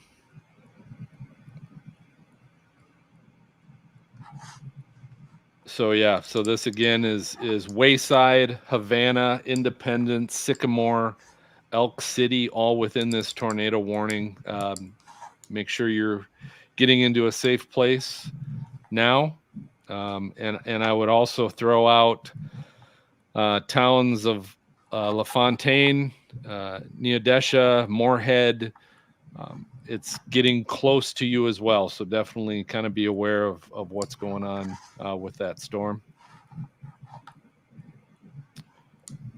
Yeah, these southern storms that pretty much just ingest everything. When they become linear like this, they're hard to predict. Yeah. Just incredibly hard to predict. And with the winds the way they are, it feels like there will be multiple instead of just one focal point as these progress northeast. All right, so let's do maybe just a quick overview. Time now for our outbreak setup. So just to kind of review what we have out there right now, there's 5 tornado warnings. One is actually in north central Missouri. Tornado warning that's in effect until 6:45 p.m. Central Standard Time. This looks like it's covering the towns of Laclede, Brookfield, Linnaeus. Wow. They really had to pick some names other than Brookfield that I can't figure out. But currently in a tornado warning, looks like radar indicated rotation, hazard of tornado and quarter-size hail. We have, so that's Missouri. Then in Kansas, we've got that cluster we just got done talking about in southeast Kansas. There's 2 tornado warnings covering towns of Peru, Havana, Elk City, Wayside, Independence, Sycamore. That's kind of in that cluster of storms that has been constantly down there on the southeast side of the state. But there's also still one way out west, Kansas, north of Scott City. And there just really hasn't, that's been kind of sticking. It's only going northeast at 10 miles per hour. Looks to be in a very rural area, but it's north of Scott City and west of Healy, Kansas. And that's been continually updated, but definitely an outlier out in that area. And then we jump down to, it looks like currently Oklahoma has no active tornado warnings, but certainly this one that Dan is on down in northern Texas near Iowa Park and Burnett, Texas, that is currently active and heading into Oklahoma. We'll let's see if I can get Dan on again for a sec. Ooh, man. What do you see? That is yeah. He's on the storm of the day, in my opinion. And why would you say that? I would say that because he's on the northern end of it, with the sun going down at this time. There's not a lot of heating, and this storm has relied on the fact that it's been more exclusive. It's kept to itself instead of being undercut by anything else in front of it. So you have these other storms to the southwest on of it, and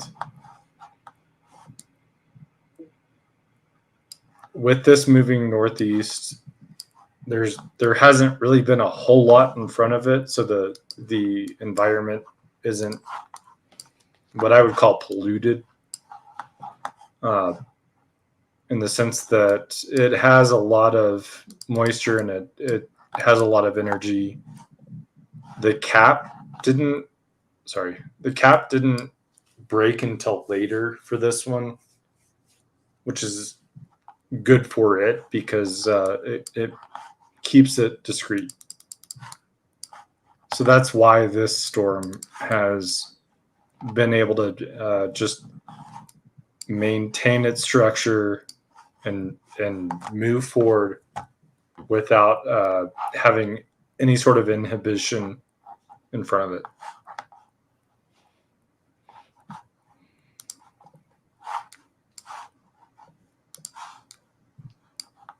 And these winds are just, there's a lot of shear. Do you have something pulled up?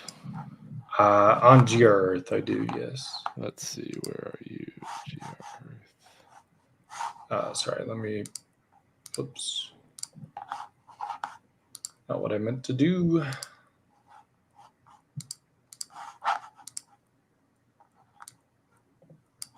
There we go. Gotcha. But these cross winds, you got the 500 millibar and you've got the surface winds. And with the surface winds, you can just kind of see the cross here. So things are these storms are being fed by winds that are coming from the northeast, and they're being like from the southeast here. This is quite the gradient. This is going this way with the moisture basically coming from the northeastern part of the storm.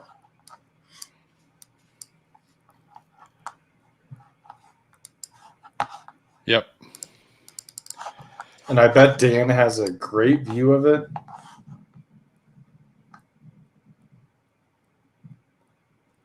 He's traveling. All right. Yeah, he's moving. He's moving right now. My guess is he's moving east. To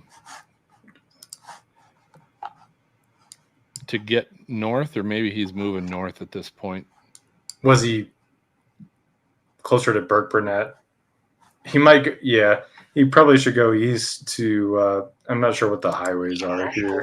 Weather Service has issued a tornado warning for Tornado warning for East Central Greene County in South Central Wisconsin. Wow. Wisconsin. Surprise. Holy cow. So yeah. You want me to look at that? Let's I've got it right now. I actually pulled up. So oh, it's just south of Madison. Wow. So look at that. So yeah, it's just Ooh. near Monticello, Wisconsin. Actually, it's going due east. Definitely developed a hook. It says this tornado warning is in effect until 7:15 Central Standard Time for East Central Greene County. So again, Monticello, Albany. These are the towns currently in the warning. Says radar indicated hazard of potential tornado and $50 size hail. So definitely those towns take some shelter. I'm going to actually put that in motion, see what it looks like here. Oh, yeah. Wow. So definitely pulls a hook in there. Yeah, and the velocities on it too. Here, let me full screen. Yeah, let me pull in your velocity if you got it. Yeah. We'll do.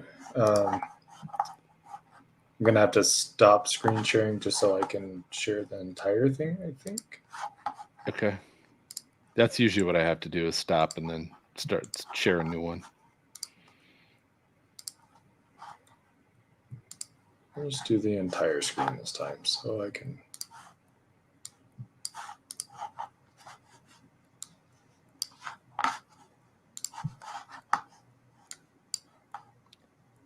Ready? Yes. Got it. Okay. Yeah. So definitely not broad by any means. And, I'm not sure if we have anyone out here. Let's see. You got this this surface ob down in Monroe with the 74 degree temperature with a 69 degree dew point. So very moist air.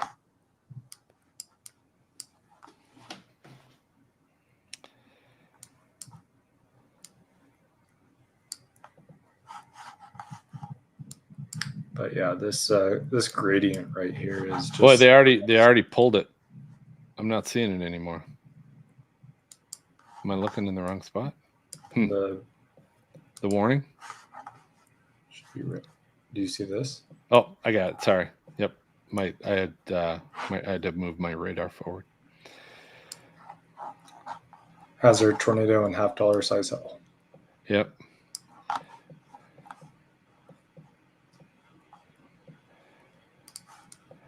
Yeah, it got quite the hook to it. The National Weather Service has issued a tornado warning for Tornado warning for Central Cotton County in southwestern Oklahoma, southeastern Tillman County in southwestern Oklahoma, northeastern Wichita County in northern Texas. This is when... That's the one that Dan's on. Yep.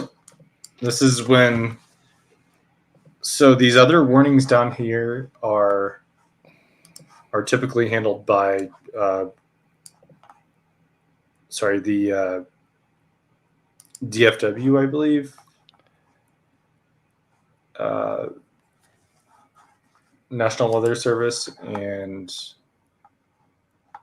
I think now we're heading into Oklahoma's territory. Yep, they basically are crossing the border. So this is the warning that has just crossed the border into Oklahoma.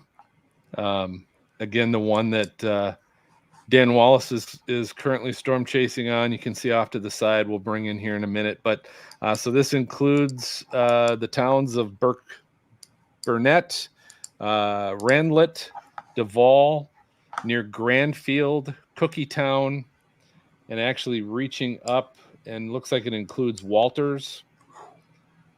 And it's basically looks like it's moving northeast until 7:30 p.m. Central Standard Time. The tornado warning is issued for. Ryan, as you said, tornado and golf ball size hail the hazards. So do you happen to have velocity up by chance? We can. I do. Yeah. Okay. Let's see. I pulled you up. I got you. Okay. Oops. Ready? All right. Yeah. So what do you see? We put this into motion. I want to see. Let me see what Dan's got here quick. He looks like he might have. It really wrapped up there in the last couple of scans. So did we northwest of Burnett? Yep. So I did quick just put Dan Wallace back up. So I should update this. My guess is he is closer to Burnett, Texas. Yeah, I think he was headed east on. Okay, so we're north on we're on the I-44 route towards Lawton. Okay. So yeah, you're headed toward Greenblatt and trying to get ahead of that. That makes sense. Towards Lawton. Where's Lawton? Lawton is in southwestern Oklahoma. Yeah, we're not going to go all the way to Lawton. We are going to get to like the Grandfield area and. Oh, I see what you're saying. Yep. Yeah. I got you. Okay. Yeah. So, man, that thing's wrapping up quite well in the last few scans.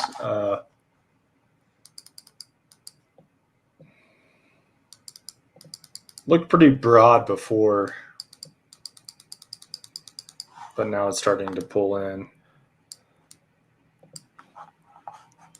These winds with the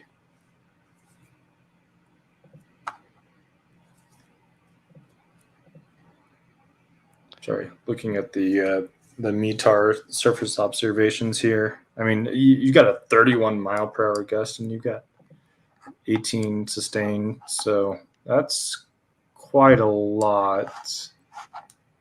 Looking at the winds just going towards that's dangerous. That just means everything from the Gulf of Mexico is just feeding all this moisture. Right. I mean, to me, it still looks rotation still a little broad, but it's definitely tightening together, right? Like it's right. Like yeah. If you put it in motion, right, and that's where I think you can really see what's happening. Because sometimes just looking at that static image, you don't always see what it's been doing to get to that point. Right.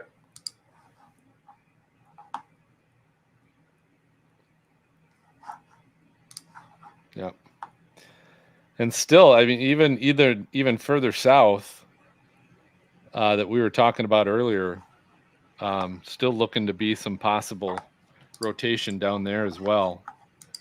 Where's that at now? That's down near Mankins, Holiday, Dundee. Oof.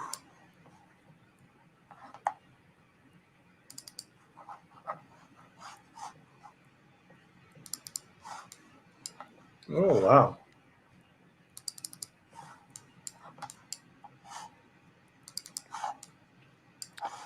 So it's all that moisture is feeding that whole structure.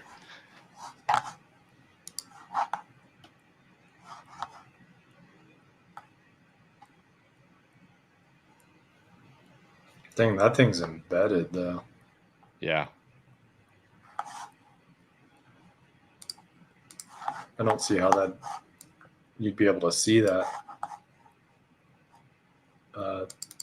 if you were out there. No, agree. Yep. That'd be a lot of precip in there. So Dan's definitely on probably the storm of the day, I would say, as a storm chaser. Just I don't see how there's any way this is not, and with obviously Reed out there too. Just it's pretty clear. I thought the environment up further north was probably sustainable, which is why Kansas is Kansasing right now. But at the same time, this line is just going all the way down. Right. So I'm pulling up just to give everybody a little overview here of what's going on right now in the day. So currently you've got pulled up, and this is through our Allison House data, but our SPC outlook, tornado outlook right now.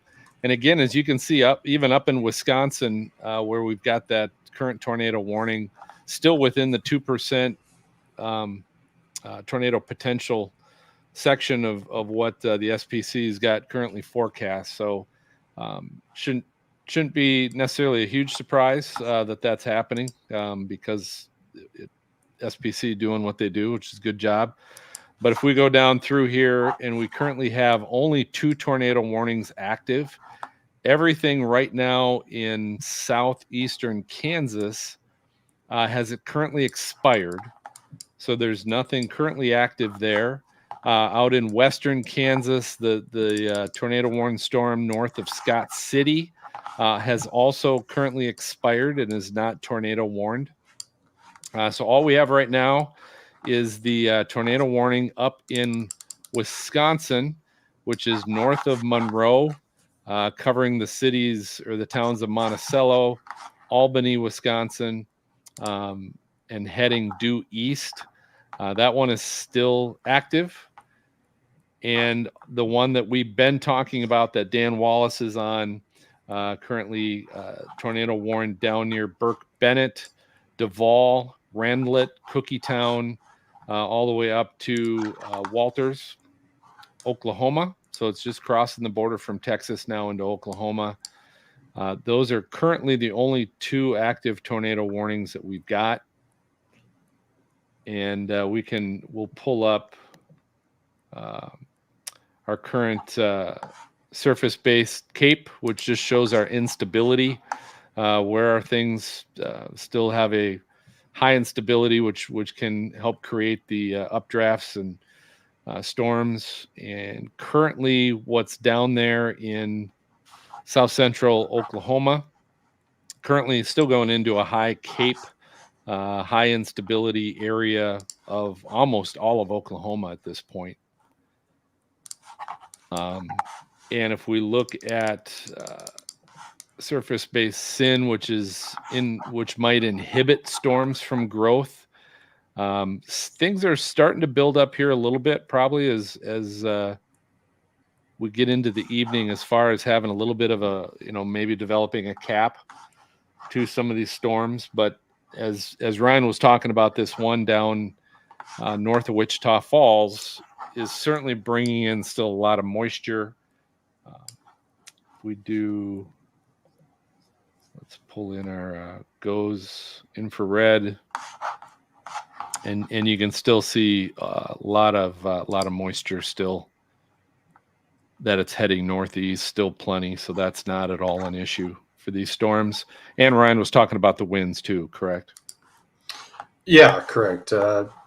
There's so much southeasterly winds from the southeast that are just feeding this from the Gulf. And I think this even plays in to tomorrow. Where On that gas station. Hey, we're going to be turning east on 70 from I-44. Okay. Roger. Thank you. So U70, just south of Randlet. They've got a decent couplet to their west. So they're going from I-44 to Randlet so that they can most likely go north if they need to, or go north toward Cookie Town, which I've never heard of that. As an Oklahoman. I hadn't either, but I like the name. I might have to stop. Or go east if they need to. They need options, so that's what they're doing. Yep. So I'm assuming, like, if you look at the screen right now, this is kind of the general area that he's at. Oh, we got something new just announced. Looks like. the couplet on that is kind of crazy if you want to go to the velocity. So they just did, how about if you've got it, I'll pull you up, but they just announced this as a PDS. A PDS, what does it say? Weather spotters confirm tornado in Duval. Yeah, that doesn't look great. Here, let me just do a screen instead, because I'm okay. Tell me when you're ready. I'll pull you in. I will. Let's go that way. All right, got you up. Yep. All right, so you can see the bow on the velocity here. These storms own the environment. They are just pushing that out forward. They don't care. They're, and then as they do that, that moisture goes up into Cookie Town. I don't even want to say it, but but goes up into Cookie Town, and then it wraps around here to Duval, and starts feeding. This couplet starts feeding off of it. So I believe that's what we're seeing here. I haven't put this into motion yet, but it seems to me that this is more of a feeder into the primary storm at Cookie Town that Duval is now ingesting. I feel like this will probably pull a bit north just because of this, but it would stay west of Cookie Town. So I could see them being able to go north. Yeah, so I could see them being able to go north on 277 east of Randlet. And that's likely going to be their call. But they have options as well. Especially like if you go north on 277, you have I-44 here. So I-44 is still going to take you, north. So what you're showing right now, Ryan, are those roads, are they marked what they are, or you just know that that's what the road is? So at the bottom left. Hey guys, we're north on 277. I can't tell if it's, and it got something over here. Yep, I got you pulled up, Dan. Yeah. So at the bottom left of GR2. So if you just hover over it, 270, I see U277. I see U70, and then I see okay. Yeah. Okay, I-44. So that's how I do that. Nice. Okay. There's a way to get more specific roads loaded, but I don't have that for this location. All right, so we've got, I'm just going to mark Dan down. He's closer to probably Randlet. Yeah, he just made the left turn onto 277. Randlet, okay. So I'm just updating his lower third. There we go. So he's now heading north. Yes. Towards Cookie Town. Correct. Cookie Town. Dan, get us some cookies while you're up there, brother. If you got time. They might be closed. Who knows? A lot of lightning. Seeing a lot of lightning on this storm. This is a great call, too, because... oh, God. I did not want to do that. Oh, well. Because he's able to take I'm in the most uncomfortable position to get this shot. Are you really? You're a trooper, buddy. Like the ducky. Yeah, I got a nice ducky shot there under the shelf cloud. Lowering wall cloud, yeah. Yeah, wall cloud. It's hard to tell. You're so close. Shelf or wall, but I'm sure that's the wall cloud. A lot of lightning, so this sucker's intensifying. Let's. I'm gonna pull up the. I think we've got a lowering happening. 44.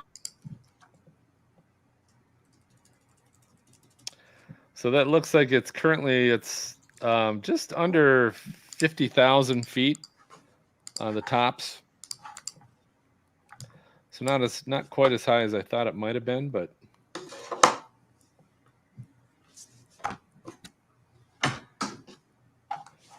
this is so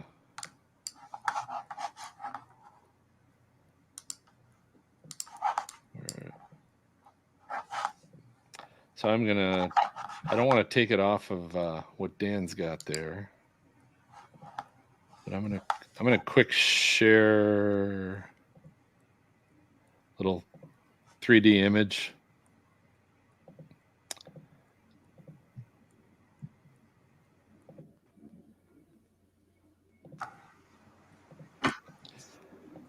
So this is the storm near Duval and Ranlet. Little 3D image of the storm. Interesting because there's definitely. It's interesting how you can see the lowering of the wall cloud right here.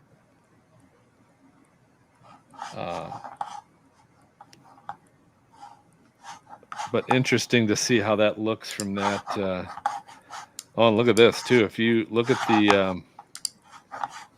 if you come in close, you can see where a lot of that circulation is right now. So right. And this radar has got to be pretty close because we're catching 3,000 feet. I'm pretty sure this is Frederick. Yeah.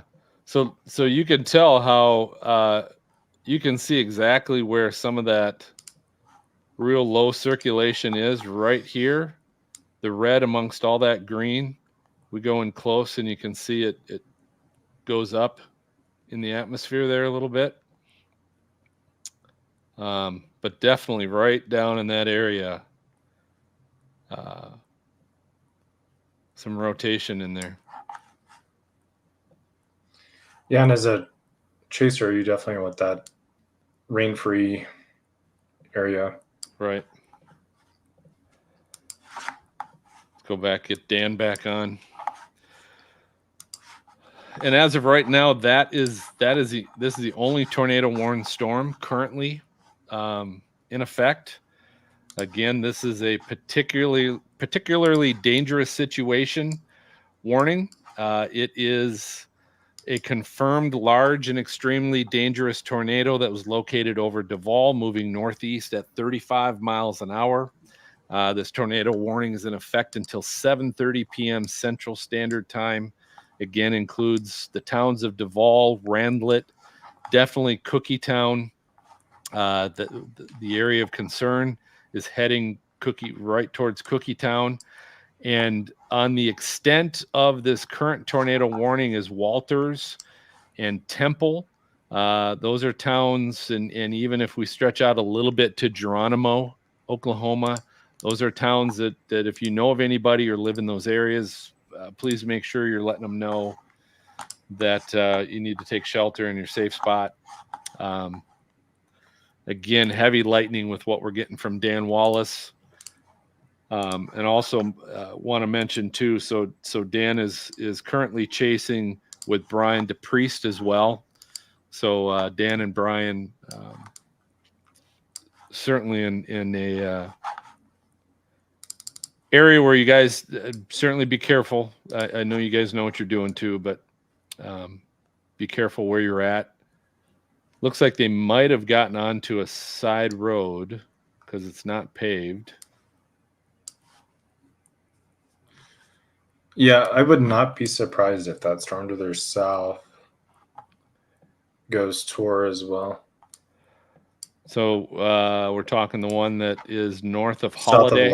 South of Electra, west of Cadane corner. Yeah, yep.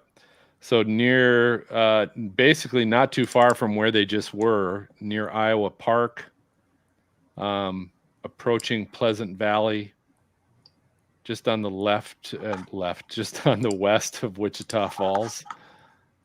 Do you have velocity pulled up on that one? I do, yes. All right, let me put you up. Okay, you're up. Go ahead and show what you got. So down in here is the area of concern. This thing is starting to hook. The storm to the north is that Dan is on. It's starting to lose some moisture to this storm to the south. That's not necessarily going to make the storm to the north not produce anything, but to that end, the storm to the south may produce something, just because of the amount of moisture that we had seen flowing into the northern side of the storm that Dan's on.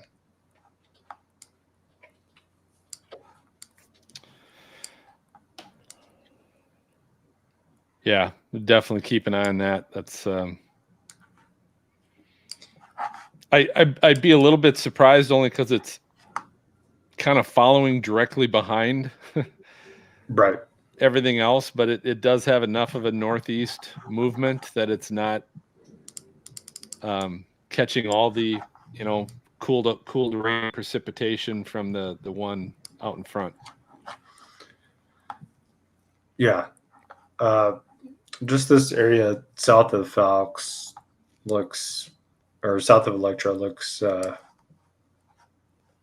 the winds are probably trying to turn on it. But beyond that, it's kind of hard to tell. This is a weird radar area in the first place because we only have Frederick, Oklahoma. And that radar is actually not even at a great elevation for being able to identify this stuff. So it's not a radar hole, but it's not something that is completely reliable when you're out there trying to chase. Yep. And then this latest scan, this Gooding corner, I don't know if that's how you pronounce it, but yeah.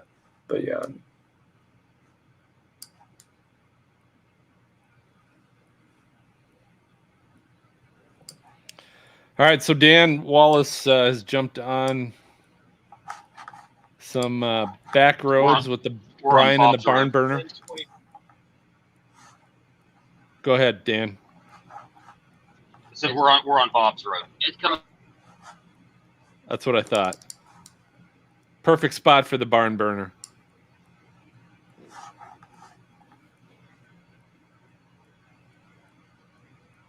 Whoa, what was that? What do you got? Yeah, pigs. We had pigs crossing the road. Some pigs. Awesome. We got pigs. Some wild boars. We almost get it. They're free dinner. Yeah, I know. You guys are gonna have some pork chops and some bacon for dinner. How much farther, Dan, you guys think you're gonna try and go before you take a look? We're going east. We're gonna try to get back south and get back on 70. We got on this dirt road to get away from the storm. Got it. Okay.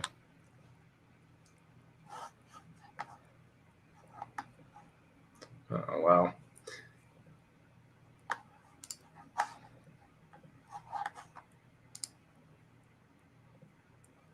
All right, so I'm going to pull up. I'm going to pull up what we're looking at.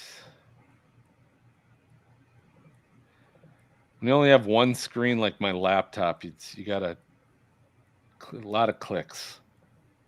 All right, so again, this is the only tornado warning currently in effect in the U.S. It is down in south central Oklahoma. It's for the most part, the main part of what's tornado warned is now north of Randlet. I would say, though, Randlet, you're not necessarily out of anything because there's still plenty of the storm behind you and one south that could be developing further south along this line.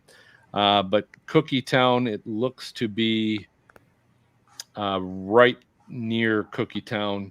The extent of this also goes to Walters, Oklahoma. Temple's not too far outside and in the path of this tornado warning.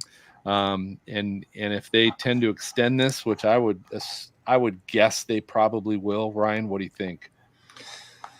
You know, this time of day, as a native Oklahoman, I start to see this. Unless the low-level jet kicks in pretty hard behind it, I don't see the tornado being extended. So you're pulling your bets on this one, huh? I'm not pulling any bets. I'm just seeing Granville, all the moisture going from Granville further south to Electro. I just think I think the southern storm's gonna suck this moisture in. So are you talking now the one that's near Iowa Park, Pleasant Valley? Or are you thinking further south near Mabel? No, sorry. West of Iowa Park. Yeah. Okay. Yeah. It just looks like this. The winds have completely shifted to the point where the couplets just disappeared. Yeah, my money would be on it. It's bowing out, is what I would say. Yeah, you're right. You can kind of see that a little bit on the better on the velocity radar, or at least that helps me when I see it on the velocity. Then I can look at the reflectivity on the left of your screen for those of you that are watching, and you can kind of see maybe where it's bowing out and it's kind of almost occluding a little bit.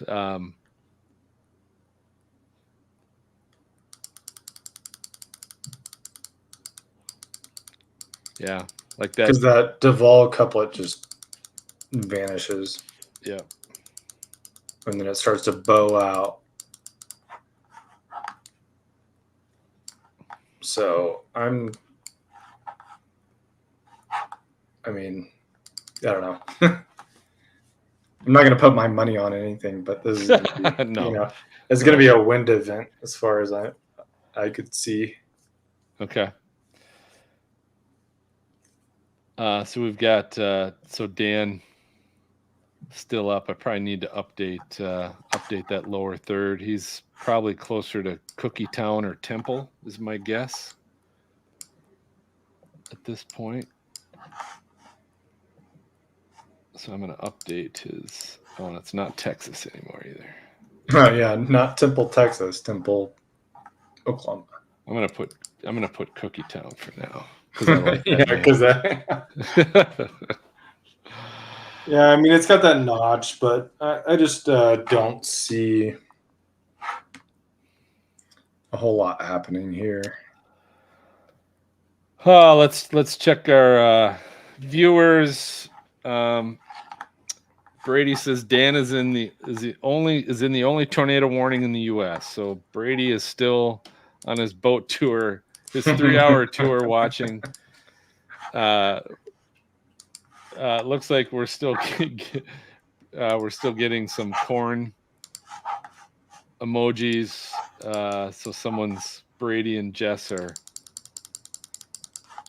bringing up more corn emojis. What do we got?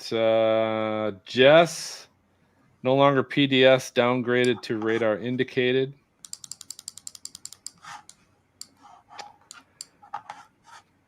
Which means I need to update our scroll. I'll help you with that scroll next time. I can automate that. So. Oh, you can? Okay. All right. That would be great. Yeah, Brady shouldn't have to be doing that. Neither should you. Okay. We'll whatever expertise and secrets you have in that, we'll take. We'll figure it out. Okay. The storm in southwestern Kansas looks interesting, just southwest of Ulysses. But I've got your velocity pulled up. Your velocity radar. Is that what you're looking at, or? No, sorry, I'm in Earth on GR Earth. Yeah, that's fine. I've got that pulled up. I can do that.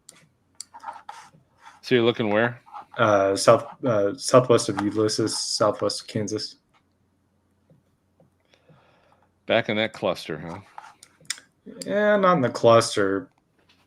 This thing's discrete, so. Ulysses.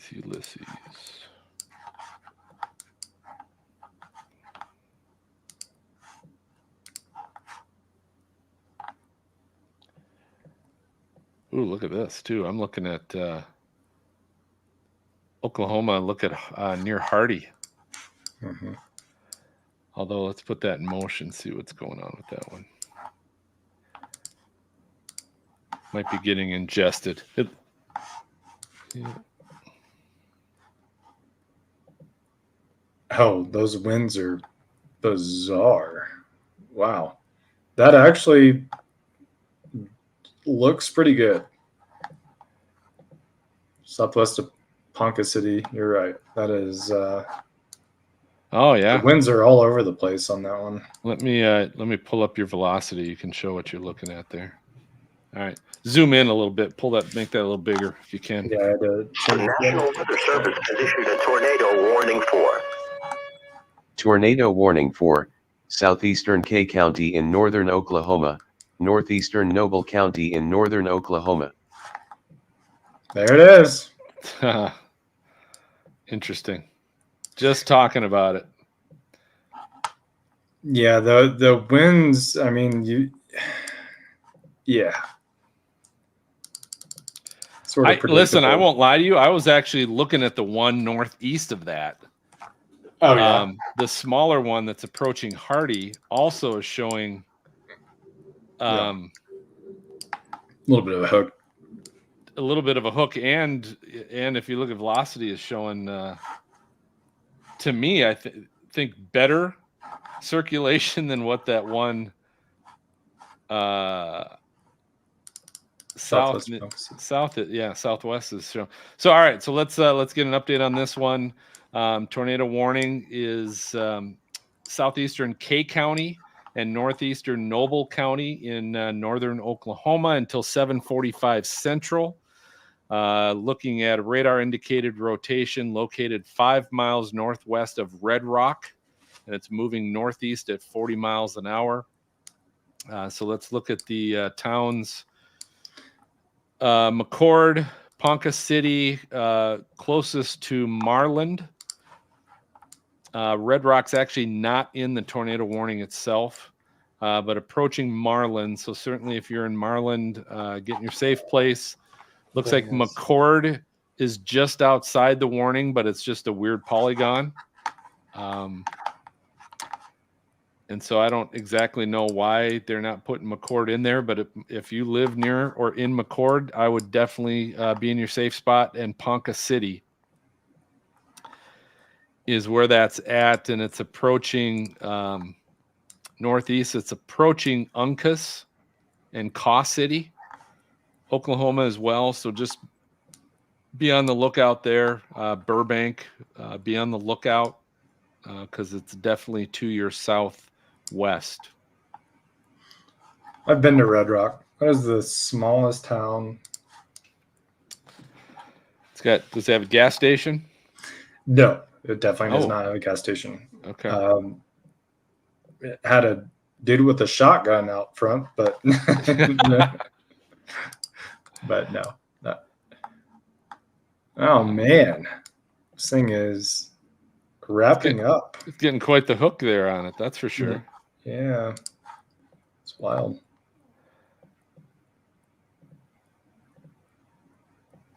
Man, I'm still looking at that one northeast of it, near Hardy. Yeah. That to me, that rotation there looks tighter to me than the one that's currently warned. So are you looking at a base, maybe? Base velocity? Here, let's try this. Yes, I'm looking at base velocity.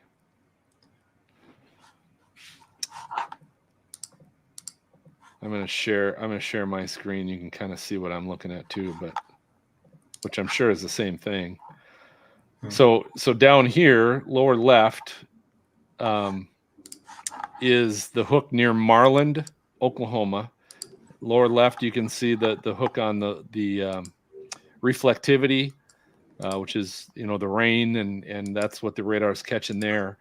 And you can kind of see where the couplet is that they're looking at, where on the velocity, where again you've got the red and the green closer next to each other. That's what they're looking at. But I'm looking up at this, and again, it's maybe gotten a little bit broader, but you can see first off the hook in that supercell, and it's kind of a little bit isolated. It's probably getting a lot of inflow from the storm behind it that is tornado warned. It's probably sucking on it pretty good. But it's definitely got, to me, it's got a good looking couplet on a smaller storm that to me looks a little better defined, at least from this radar view.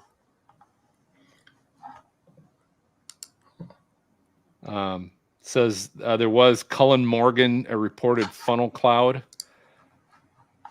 on that storm near Marland. So that might have had something to do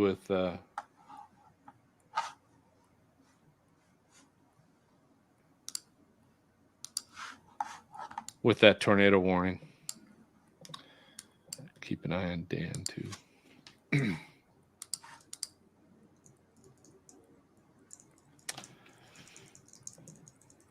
Yeah, it's hard to say, honestly. I am not on the right radar. I'm on Vance Air Force Base radar, which that thing is super high. It's like on a hill.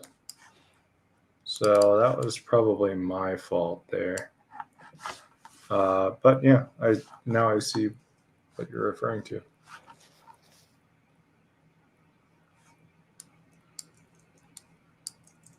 I'm going to I'll pull yours in now too, Dan, so we can see what you've been looking at.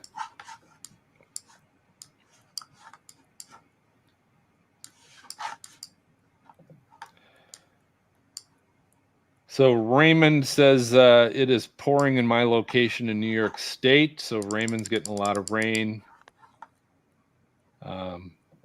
I just extended the warning in southwestern Oklahoma. The Weather Service has issued a tornado warning for. Tornado warning for southeastern Comanche County in southwestern Oklahoma, northeastern Cotton County in southwestern Oklahoma, western Stevens County in southern Oklahoma. All right, so they did decide. Thank goodness you didn't go to Vegas on that bet. Yeah, right.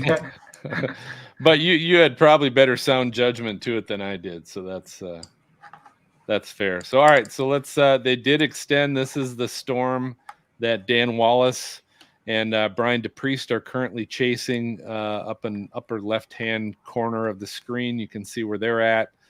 But this has been extended further northeast into Oklahoma, set to expire until 8 o'clock Central Standard Time, southeastern Comanche County, northeastern Cotton County, and western Stevens County.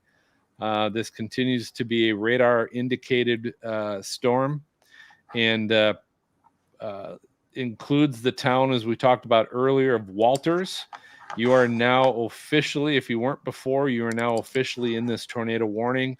Temple, Coram, Empire City, Sunray, Oil City, Central High, and Duncan are a lot of the towns that are currently in this. Geronimo looks like you're right on the northwestern edge of this. So again, I would get in your safe spot. All of those towns. It is still that Boeing portion of the storm that still has enough, apparently, of a notch there that's creating some rotation. And you've got that pulled up, Ryan, if you want to kind of talk about it. Yeah, right around Walters. I feel like this is probably their main area of concern. Beyond that, I don't have a lot of input. There's a little bit of a feeling that they must have that this is going to wrap up. Just west of Walters, and just because all this air is feeding in.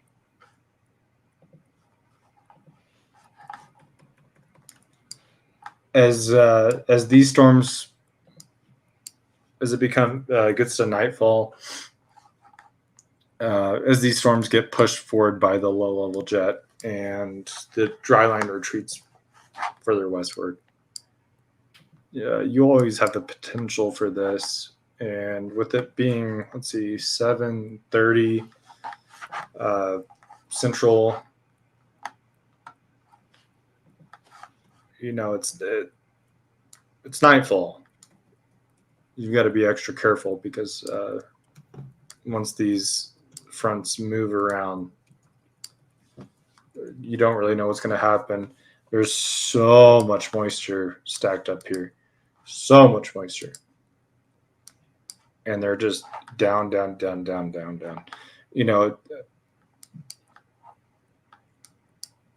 Maybe that was blowing out. Maybe it wasn't, but that was my instinct. I would just say that just be ready for high winds. Not first and foremost or anything, but be ready for high winds. Straight line winds are definitely going to be a problem. All right, well, let's do this. Let's just do a kind of a recap of what's currently out there now. So we currently have 3 tornado warnings that I'll put this. Hold on a second. Let me pull up my.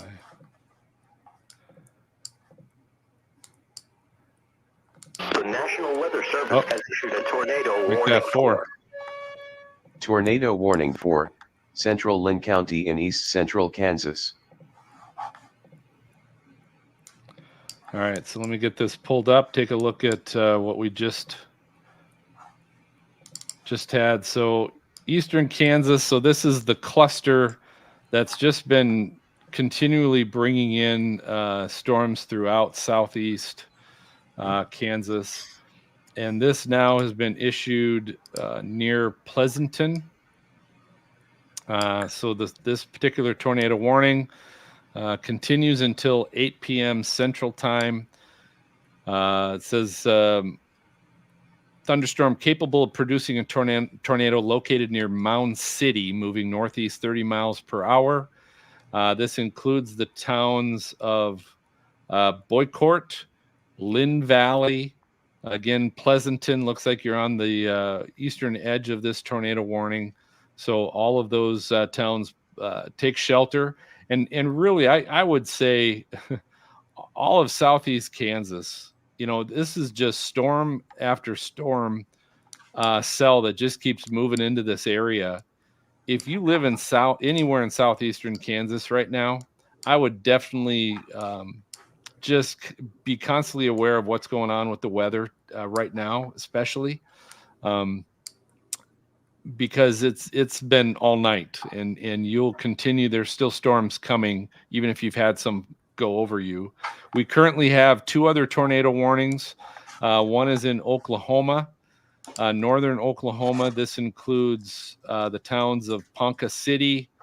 It's near Marland, but it looks like the area of concern maybe has moved a little northeast of you now. McCord are the towns in Oklahoma that are currently under a tornado warning. And then if we head down to southwestern Oklahoma, we still have a tornado warning that includes Temple, Walters, Coram, Geronimo, Empire City, Oil City, Duncan, Central High, some of the towns that are currently in that tornado warning as well.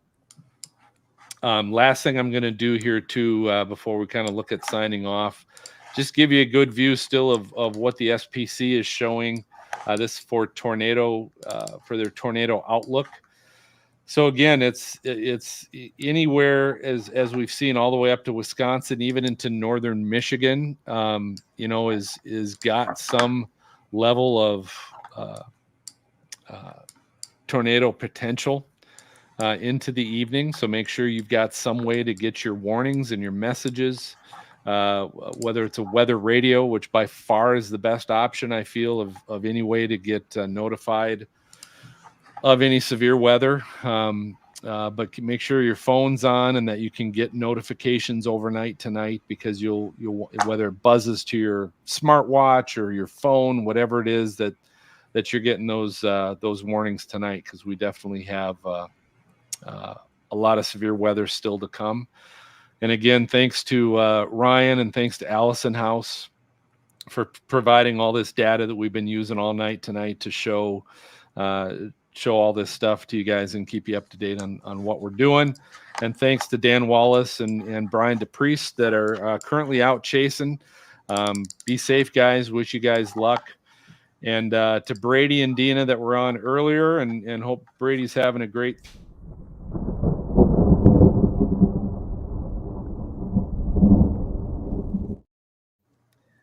we're going to wish you guys a good night. Stay weather aware tonight. Thanks for tuning in to Stormfront Freak Outbreak. And have a good night. Be safe, everybody.